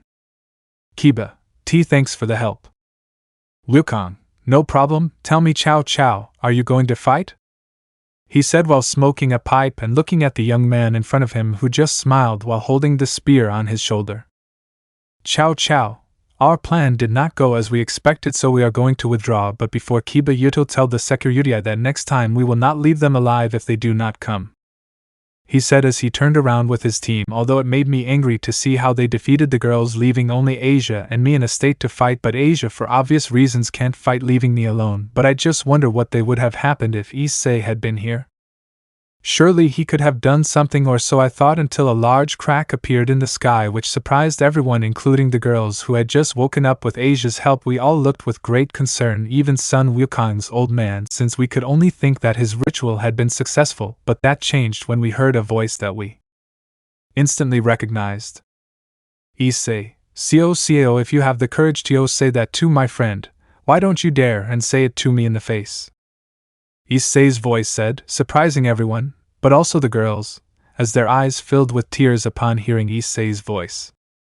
With Issei. To say I wasn't furious would be a lie. When we entered, I heard a voice, and what he said made me furious, so I knew it was Cao, and I screamed with all my might. Issei, Cao, if you have the courage to say that to my friend, why don't you dare and say it to me in the face? Issei shouted, more than furious, as he looked around, realizing that his friend Saji had become Vitra and was fighting a nine-tailed fox along with Yulong, and not far from them were his injured friends along with Sun Wukong's old man, and in front of them was another group, but one of them was carrying a spear, so Issei knew it was Cao. Issei, Tiamat lands near the boys, he said as Tiamat descended and landed near the boys at the same time as Issei got off Tiamat's back and put Ayanami away and headed to where the hero faction was while looking at them coldly, and when he was close to them he shouted, Issei, Cao, face me if you have the courage. You wanted to see me? Here I am, so stop hiding in your damn little group of shit and eat. Issei shouted furiously while those from the hero faction made annoyed faces upon hearing that, while one of them came out who was 2 meters tall. Ha, you overestimate yourself a lot. Don't you think, Security, you are not worthy of facing our leader, so I am going to face you. My name is Heracles, he said proudly as he stood in front of Issei, who just looked at him coldly, so he said the same way. Issei, I don't give a shit about that. If Cao doesn't come out, then I'll make him come out by killing you, Issei said seriously as he took out Derflinger, who woke up when they were about to enter the crack, and with just a few words he knew what was happening. Heracles, ha, do you think you can? Heracles said, stopping halfway, which surprised everyone as Heracles' head was flying through the air until it fell to the ground, which left everyone surprised as Derflinger's eye had fresh blood on it, while Heracles' body fell to the ground lifeless at the same time that Issei lifted Derflinger and pointed at the hero faction and said to them, Issei, who's next? Issei said with great coldness, surprising everyone since Issei had killed one of Cao's companions as if it were nothing, which surprised everyone. Issei was going to attack, but Ayanami's voice stopped him. Ayanami, listen, Issei, if you want to crush them without problems, call your pawns so they can help you unlock your new power, Ayanami said as Issei nodded and closed her eyes to call them, but then a magic circle appeared next to Tiamat, which surprised most, and from it came Rias along with Aquino and Serafal, as well as Sirzex Michael Barakil, which surprised everyone but the hero faction since the leaders were here, so they got more nervous. Rias, Issei, Rias shouted as Issei turned to look at them and smiled as he had missed them but was confused as to what they were doing here. Ayanami, be thankful that I called them using my power, since that girl must have your pawns, Ayanami said as Issei smiled upon hearing that, so he put on a serious face as he returned his gaze to the hero faction. Issei, thank you, good now, he said, closing his eyes, while Rias was surprised as she took out a box from her clothes that had a sign which trembled, so she opened it, and from there the pawns flew towards Issei where they entered his body. Issei, ready now, what? Ayanami, leave the rest to me, Ayanami said as Issei nodded and activated the boosted gear while waiting for Ayanami's command, while Cao looked at Issei. Cao, Security, I'm surprised you came, but unfortunately we're going to have to retreat, Cao said while Issei gritted his teeth as he had a great rage that would not calm down if he did not give Cao a blow, but he could not attack yet since he wanted to do it with the new power that he was going to obtain with the help of Ayanami. Issei, tell me, Cao, aren't you upset that I killed your partner? Cao, of course it bothers me, but right now we are outnumbered, so we are going to have to retreat. Besides, it is only a matter of time before I kill one of your friends to be even, or better yet, one of the girls you love. Chow Chow said as a magic circle appeared below them. Issei became furious at the sight, since he had dared to touch his friends and had threatened to kill one of them. Clearly Issei was going to kill Chow Chow, so he couldn't let him go, but what bothered Issei the most was that Chow Chow was going to target one of the girls. Ayanami. It's ready, Ayanami said as Issei smiled upon hearing that, as he was waiting for Ayanami to say that so he could release all his anger, as he screamed. Issei, Chow Chow, I'm going to kill you. Issei shouted as he was surrounded by a torrent of power that surprised everyone, as Issei's power was increasing more, which left everyone speechless as the entire ground began to crack from Issei's power, while Ayanami said, Ayanami. Issei activates Balance Breaker. Ayanami said as Issei shouted with all his might to activate it, while Drake activated Balance Breaker. Issei, Balance Breaker. Drake, Welsh Dragon Balance Breaker. Drake said as Issei was covered by the armor as his power continued to increase, which surprised everyone. Ayanami. Now Issei activates this new mode, Ayanami said as she told Issei the name, which she was surprised to hear it but still smiled at what she said. Issei, Triana God Slayer mode activated. Drake, Welsh Dragon Triana God Slayer. Issei and Drake said as their powers began to increase, which destroyed the nearby houses while everyone retreated due to the great expulsion of massive energy. While Issei was covered by a light that blinded everyone, so they used their hands to protect themselves from the shockwave, while Ayanami smiled as she had now managed to bring out most of the power that was within Issei, plus she had to use her power so that Issei's strength would reach another level at the same time that the light disappeared, revealing Issei's new armor, which surprised everyone since the armor stopped being red and became crimson. But that was not the only thing, since the armor had 4 wings, 2 on each side, similar to the dividing, which left everyone more than surprised to see it, since the power that emanated from it was very strong. In addition to that, it had an aura that made others more than nervous, while the mark of Gandalf began to shine, which surprised Issei since the information of what the armor could do was in his mind, which left him more than surprised as he looked at his hands for a few seconds, and then smiled while thinking. Issei. So this is the power Ayanami was talking about, Issei thought as he felt the power run through his entire body as he looked at the members of the hero faction, who were more than surprised by what he said. Issei, now who's next? Issei said coldly as the hero faction tensed, as they never imagined that Issei had this kind of power. Let me know in the comments below if you guys want the next part. Also check out my other video that has been shown and left. Thank you for watching. If you enjoyed this video, please like and share this video. And have a fantastic day. Bye.